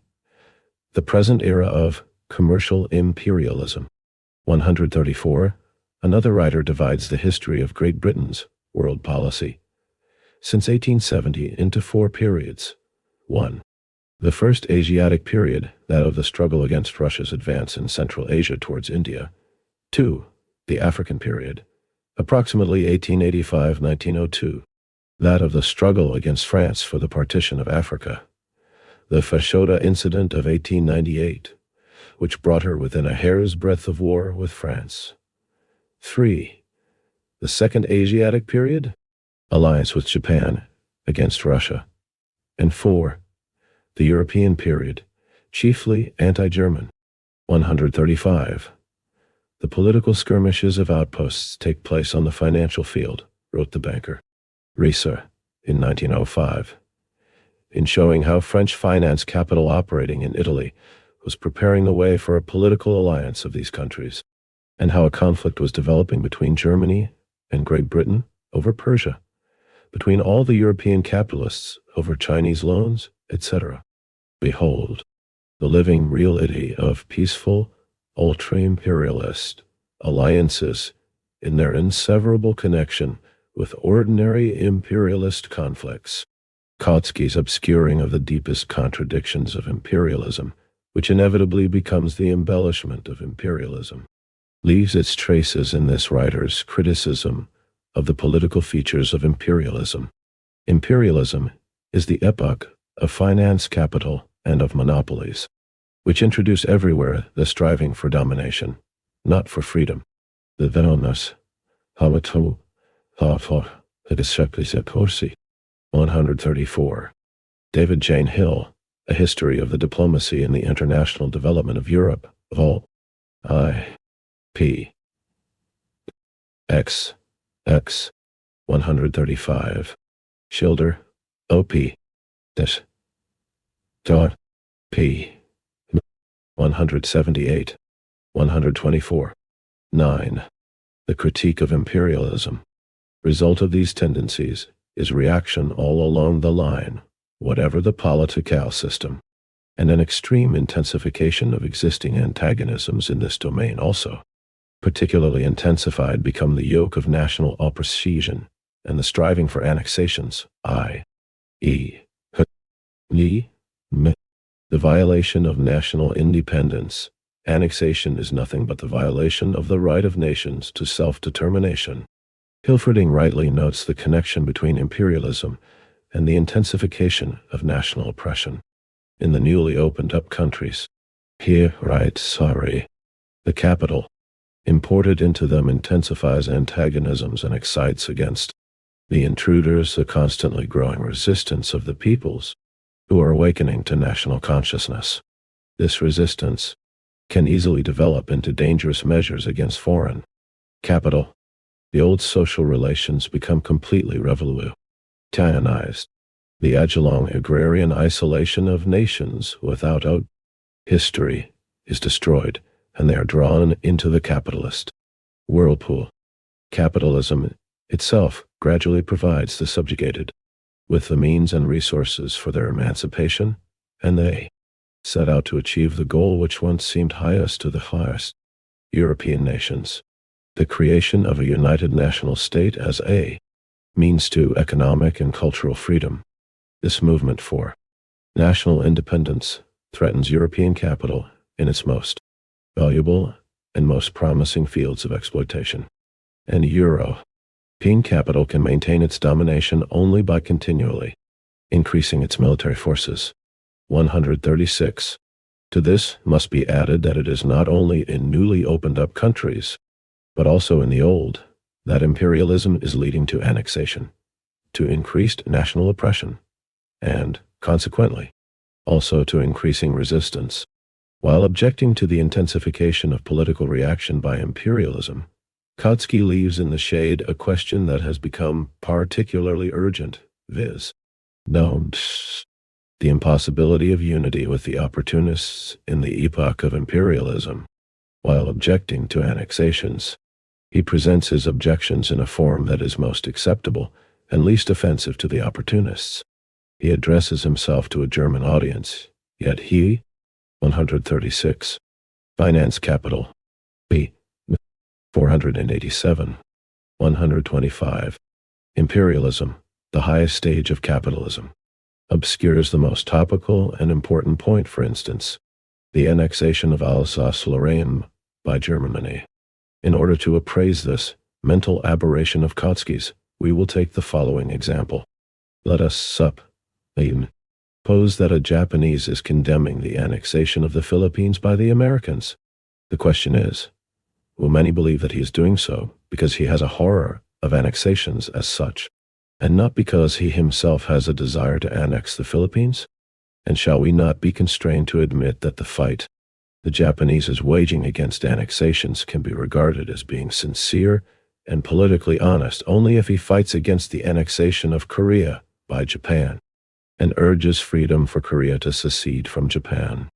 Kautsky's theoretical analysis of imperialism, as well as his economic and political criticism of imperialism, are permeated through and through with a spirit absolutely irreconcilable with Marxism, of obscuring and glossing over the fundamental contradictions of imperialism, and with a striving to preserve at all costs the crumbling unity with opportunism in the European working class movement.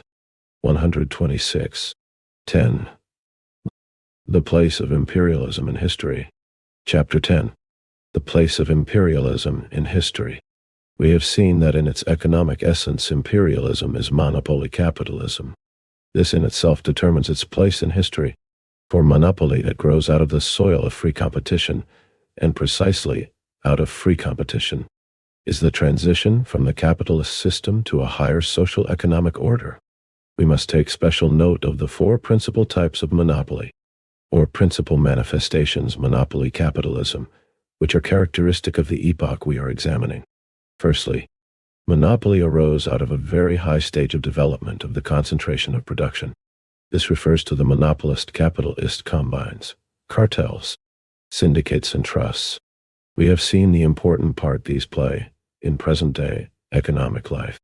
At the beginning of the 20th century, monopolies had acquired complete supremacy in the advanced countries, and although the first steps towards the formation of the cartels were first taken by countries enjoying the protection of high tariffs, Germany, America, Great Britain, with her system of free trade, revealed the same basic phenomenon, only a little later, namely, the birth of monopoly out of the concentration of production.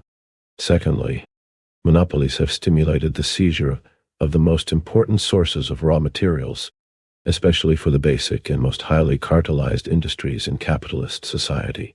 The coal and iron industries, the monopoly of the most important sources of raw materials, has enormously increased the power of big capital and has sharpened the antagonism between cartelized and non-cartelized industry. Thirdly, monopoly has sprung from the banks. The banks have developed from humble middlemen enterprises into the monopolists of finance capital. Some 3 to 5 of the biggest banks in each of the foremost capitalist countries have achieved the personal union of industrial and bank capital and have concentrated in their hands the control of thousands upon thousands of millions, which form the greater part of the capital and income of entire countries. A financial oligarchy, which shows a close network of dependence relationships over all the economic. 127. Imperialism, the highest stage of capitalism, and political institutions of present-day bourgeois society, without exception. Such is the most striking manifestation of this monopoly.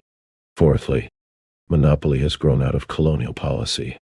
To the numerous old motives of colonial policy, finance capital has added the struggle for the sources of raw materials, for the export of capital, for spheres of influence, i.e., for spheres for profitable deals, concessions, monopolist profits, and so on, and finally, for economic territory in general. When the colonies of the European powers in Africa, for instance, comprised only 1/10 of that territory, as was the case in 1876, colonial policy was able to develop by methods other than those of monopoly, by the free grabbing of territory, so to speak.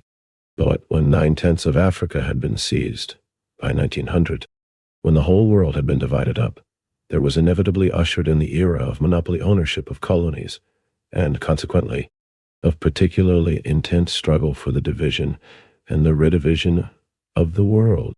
The extent to which monopolist capital has intensified all the contradictions of capitalism is generally known.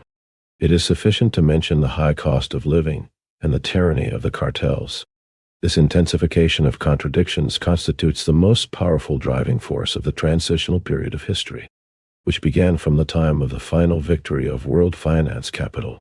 Monopolies, oligarchy, the striving for domination, instead of striving for liberty, the exploitation of an increasing number of small or weak nations by a handful of the richest or most powerful nations. All these have given birth to those distinctive characteristics of imperialism which compel us to define it as parasitic or decaying capitalism. More and more prominently, there emerges, as one of the tendencies of imperialism, the creation of the rentier state, the usurer state, in which the bourgeoisie to an ever-increasing degree lives on the proceeds of capital exports, and by clipping coupons. 1. It would be a mistake to believe that this tendency to decay precludes the rapid growth of capitalism. It does not. In the epoch of imperialism, certain branches of industry, certain strata of the bourgeoisie, and certain countries betray, to a greater or lesser degree, now one and now another of these tendencies. On the whole, capitalism is growing far more rapidly than before, but this growth is not only becoming. 128. 10. The place of imperialism in history, more and more uneven in general. Its unevenness also manifests itself, in particular, in the decay of the countries which are richest in capital, England, in regard to the rapidity of Germany's economic development. Resser, the author of the book on the big German banks, states, the progress of the preceding period, 1848-70, which had not been exactly slow, stood in about the same ratio to the rapidity with which the whole of Germany's national economy, and with it, German banking, progressed during this period, 1871-1905, as the speed of the mail coach in the good old days, stood to the speed of the present day automobile, which is whizzing past so fast that it endangers not only innocent pedestrians in its path, but also the occupants of the car. In its turn, this finance capital, which has grown with such extraordinary rapidity, is not unwilling, precisely because it has grown so quickly, to pass on to a more tranquil possession of colonies which have to be seized, and not only by peaceful methods, from richer nations. In the United States, economic development in the last decades has been even more rapid than in Germany, and for this very reason, the parasitic features of modern American capitalism have stood out with particular prominence. On the other hand, a comparison of, say, the Republican American bourgeoisie with the monarchist Japanese or German bourgeoisie shows that the most pronounced political distinction diminishes to an extreme degree in the epoch of imperialism, not because it is unimportant in general, but because in all these cases we are discussing a bourgeoisie which has definite features of parasitism, the receipt of high monopoly profits by the capitalists in one of the numerous branches of industry, in one of the numerous countries, etc., makes it economically possible for them to bribe certain sections of the workers, and for a time a fairly considerable minority of them, and win them to the side of the bourgeoisie of a given industry or given nation against all the others. The intensification of antagonisms between imperialist nations for the division of the world increases this striving, and so there is created that bond between imperialism and opportunism, which revealed itself first and most clearly in England, owing to the fact that certain features of imperialist development were observable there. 129. Imperialism, the highest stage of capitalism, much earlier than in other countries. Some writers, L. Martov, for example, are prone to wave aside the connection between imperialism and opportunism in the working class movement, a particularly glaring fact at the present time, by resorting to official optimism, a la Kautsky and Huysmans, like the following: the cause of the opponents of capitalism would be hopeless if it were precisely progressive capitalism that led to the increase of opportunism, or if it were precisely the best paid workers who were inclined towards opportunism, etc. We must have no illusions about optimism of this kind. It is optimism in regard to opportunism. It is optimism which serves to conceal opportunism.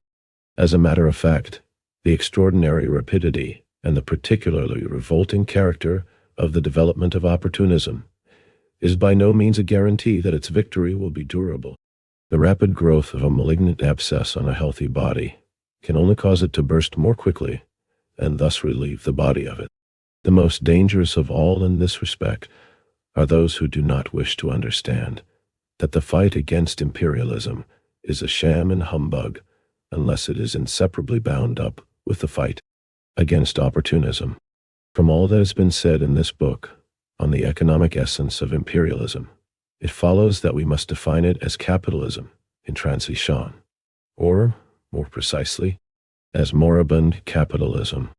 It is very instructive in this respect to note that the bourgeois economists, in describing modern capitalism, frequently employ catchwords and phrases like interlocking, absence of isolation, etc., in conformity with their functions and course of development. Banks are not purely private business enterprises. They are more and more outgrowing the sphere of purely private business regulation. And this very Reeser, who uttered the words just quoted, declares with all seriousness that the prophecy of the Marxists concerning socialization has not come true. What then does this catchword interlocking express? It merely expresses the most striking feature of the process going on before our eyes. It shows that the observer counts the separate trees, but cannot see the wood. It slavishly copies the superficial, the fortuitous, the chaotic. It reveals the observer as one who is overwhelmed by the mass of raw material and is utterly incapable of appreciating its meaning and importance. Ownership of shares. The relations between owners of private property. 130. 10. The place of imperialism in history. interlock in a haphazard way. But underlying this interlocking, its very base, is the changing social relations of production. When a big enterprise assumes gigantic proportions, and on the basis of an exact computation of mass data, organizes according to plan the supply of primary raw materials to the extent of 2/3, or 3/4 of all that is necessary for tens of millions of people. When the raw materials are transported in a systematic and organized manner to the most suitable place of production, sometimes hundreds or thousands of miles, when a single center directs all the consecutive stages of work, right up to the manufacture of numerous varieties of finished articles, when these products are distributed according to a single plan among tens and hundreds of millions of consumers, the distribution of oil in America and Germany by the American Oil Trust, then it becomes evident that we have socialization of production and not mere interlocking.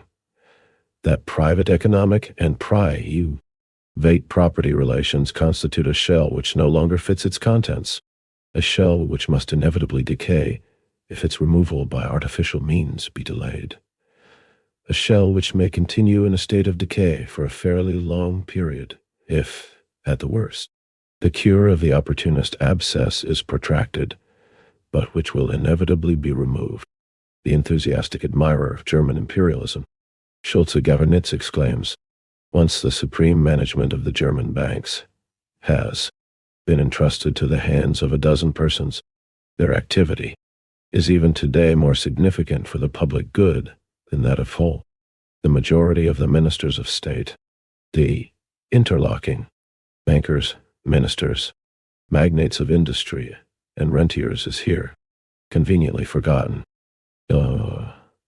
If we conceive of the development of those tendencies which we have noted, carried to their logical conclusion, we will have the money capital of the nation united in the banks themselves combined into cartels, the investment capital of the nation cast in the shape of 4 securities. Then the forecast of that genius Saint-Simon will be fulfilled. The present anarchy of production, which responds to the fact that economic relations are developing without uniform regulation, must make way for organization. 131. Imperialism, the highest stage of capitalism. In production, production will no longer be directed by isolated manufacturers, independent of each other and ignorant of man's economic needs. That will be done by a certain public-like institution, a central committee of management, being able to survey the large field of social economy from a more elevated point of view, will regulate it for the benefit of the whole of society, will put the means of production into able hands, and above all, will take care that there be constant harmony between production and consumption. Institutions already exist which have assumed as part of their functions a certain organization of economic labor, the banks. We are still a long way from the fulfillment of St. Simon's forecast, but we are on the way towards it. Marxism, different from what Marx imagined, but different only in form. 137. A crushing refutation of Marx indeed, which retreats a step from Marx's precise, scientific analysis to St. Simon's guesswork, the guesswork of a genius, but guesswork all the same. Written January-June 1916. Published in pamphlet form in Petrograd, April 1917. 137. Grundriss der Sozialökonomik. p. 146. 132. Collection, Works of Maoism. 1. Collected Works, 1968 to 1987. 7. Selected readings from the works, Communist Party of Peru. Jose Maria Sison. 2. Selected Works, Volume 6. 8. Selected Works, Volume 2. Mao Tse-tung. Mao Tse-tung. 3. Selected Works, Volume 7. 9. Selected Works, Volume 3. Mao Tse-tung. Mao Zedong. 4. Selected Works, Volume 18. 10. Selected Works, Volume 4. Mao Zedong. Mao Zedong. 5. Selected Works, Volume 9. 11. Selected Works, Volume 5. Mao Zedong. Mao Zedong. 6. Selected Works, Volume 1. 12. Documents of the CPC. Mao Zedong. The Great Debate. Vol. I. Collection, New Roads. 1. From Victory to Defeat. China's. 6. Like Ho Chi Minh. Like Che. Socialist Road and Capitalist. Guevara. Reversal. Ian Scott Horst. Pao Yu Chain. 7. Critiquing Brahmanism. 2. Silas Choppers and Snake. K. Morali. Spirits. 8. Operation Green Hunt. Da Yuan Chao. Adolfo Naya Fernandez. 3. Which East is Red. 9. Of Concepts and Methods. Andrew Smith. K. Morali. Ajith. 4. Mao Zedong's Own Contradiction. 10. The German Communist. Study Companion Resistance. Red Spark Collective. T. Nobent. 5. Critique of Maoist Reason. 11. Revolution and Counter-Revolution. J. Mufawad Paul. Pao Yu Chain. Collection, Colorful Classics. 1. Marxism, Leninism, Maoism. 12. Fedi Guerrilla Speak On. Basic Course, Revised Edition Armed Struggle in Iran. Communist Party of India. Degani, Ahmadzada. Maoist. Habash, Puyan, Ashraf. 2. Philosophical Trends in the 13. Revolutionary Works. Feminist Movement. Seamus Costello. Anuradha Gandhi. 14. Urban Perspective. 3. In a Manual of the Urban Communist Party of India. Guerrilla. Maoist. Carlos Marighella. 15. 5 Essays on Philosophy. 4. The Communist Necessity. Mao Zedong. J. Mufawad Paul. 16. Post-Q.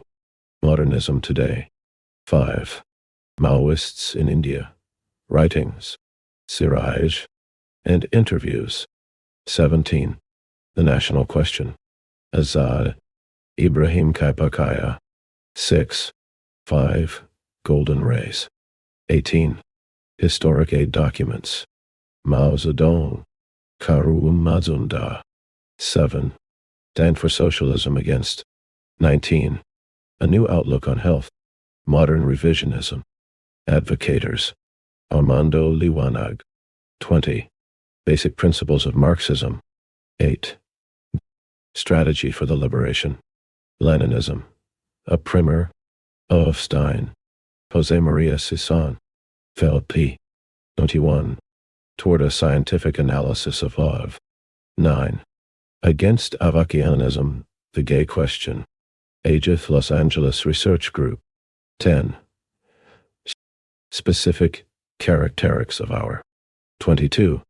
Activist Study Erling. Activista. People's War. Arak. Jose Maria Sison. Padapa. 11. Rethinking Socialism. What is? 23. Education to Govern. Socialist Transition. Advocators. Deng Yuan Hashu and Pao Yu. Qing. Collection. Foundations. 1. The Foundations of Leninism. 16. Critique of the Gotha Program. Joseph Stalin, Karl Marx. 2. Wage Labor and Capital. 17. Elementary Principles and Wages, Price and Profit of Philosophy. Karl Marx, George Politzer. 3. Reform or revolution. 18. Militarism and anti-militarism. Rosa Luxemburg, Karl Liebknecht. 4. Socialism. Utopian and scientific. 19. History and class consciousness. Friedrich Engels, Georg Lukács. 5. The state and revolution. 20. Two tactics of social democracy. In B. I. And in the Democratic Revolution. 6. Labor in Irish history. B. Howard. I. Lenin. James Connolly. 21. Dialectical and historical materialism. 7. Anarchism or socialism. Questions of Leninism and Trotskyism or Leninism. Joseph Stalin. 22. The Reconquest of Ireland. 8. Manifesto of the Communist Party. James Connolly. Principles of Communism. 23. The 18th Brumaire of Louis. Karl Marx and Friedrich Engels. Bonaparte. 9. Essays in Historical Materialism. Karl Marx. George Plekhanov. 24. The Right to be Lazy. 10. The Fascist Offensive and Other Studies, and Unity of the Working Class. Paul Lafargue. George Dimitrov. 25. The Civil War in France. 11. Imperialism. The Highest. Karl Marx. Stage of Capitalism. 26. Anti-Düring. B. I. Lenin Friedrich Engels. 12. The Origin of the Family. Private. 27. The Proletarian Revolution and the Property and the State. Renegade Kautsky. Friedrich Engels Facade. Tawassoid. Hodenplayers. Hubwave and Poetry. I. Lenin. 13. The Housing Question. 28. Marxism and the National and Friedrich Engels' Colonial Question. 14. The Modern Prince. Joseph Stalin and Other Writings. 29. Left-Wing Communism. Anne. Antonio Gramsci. Infantile Disorder. 15. What is to be done? B. I. Lenin. V. I. Lenin. 30. The Poverty of Philosophy. Karl Marx.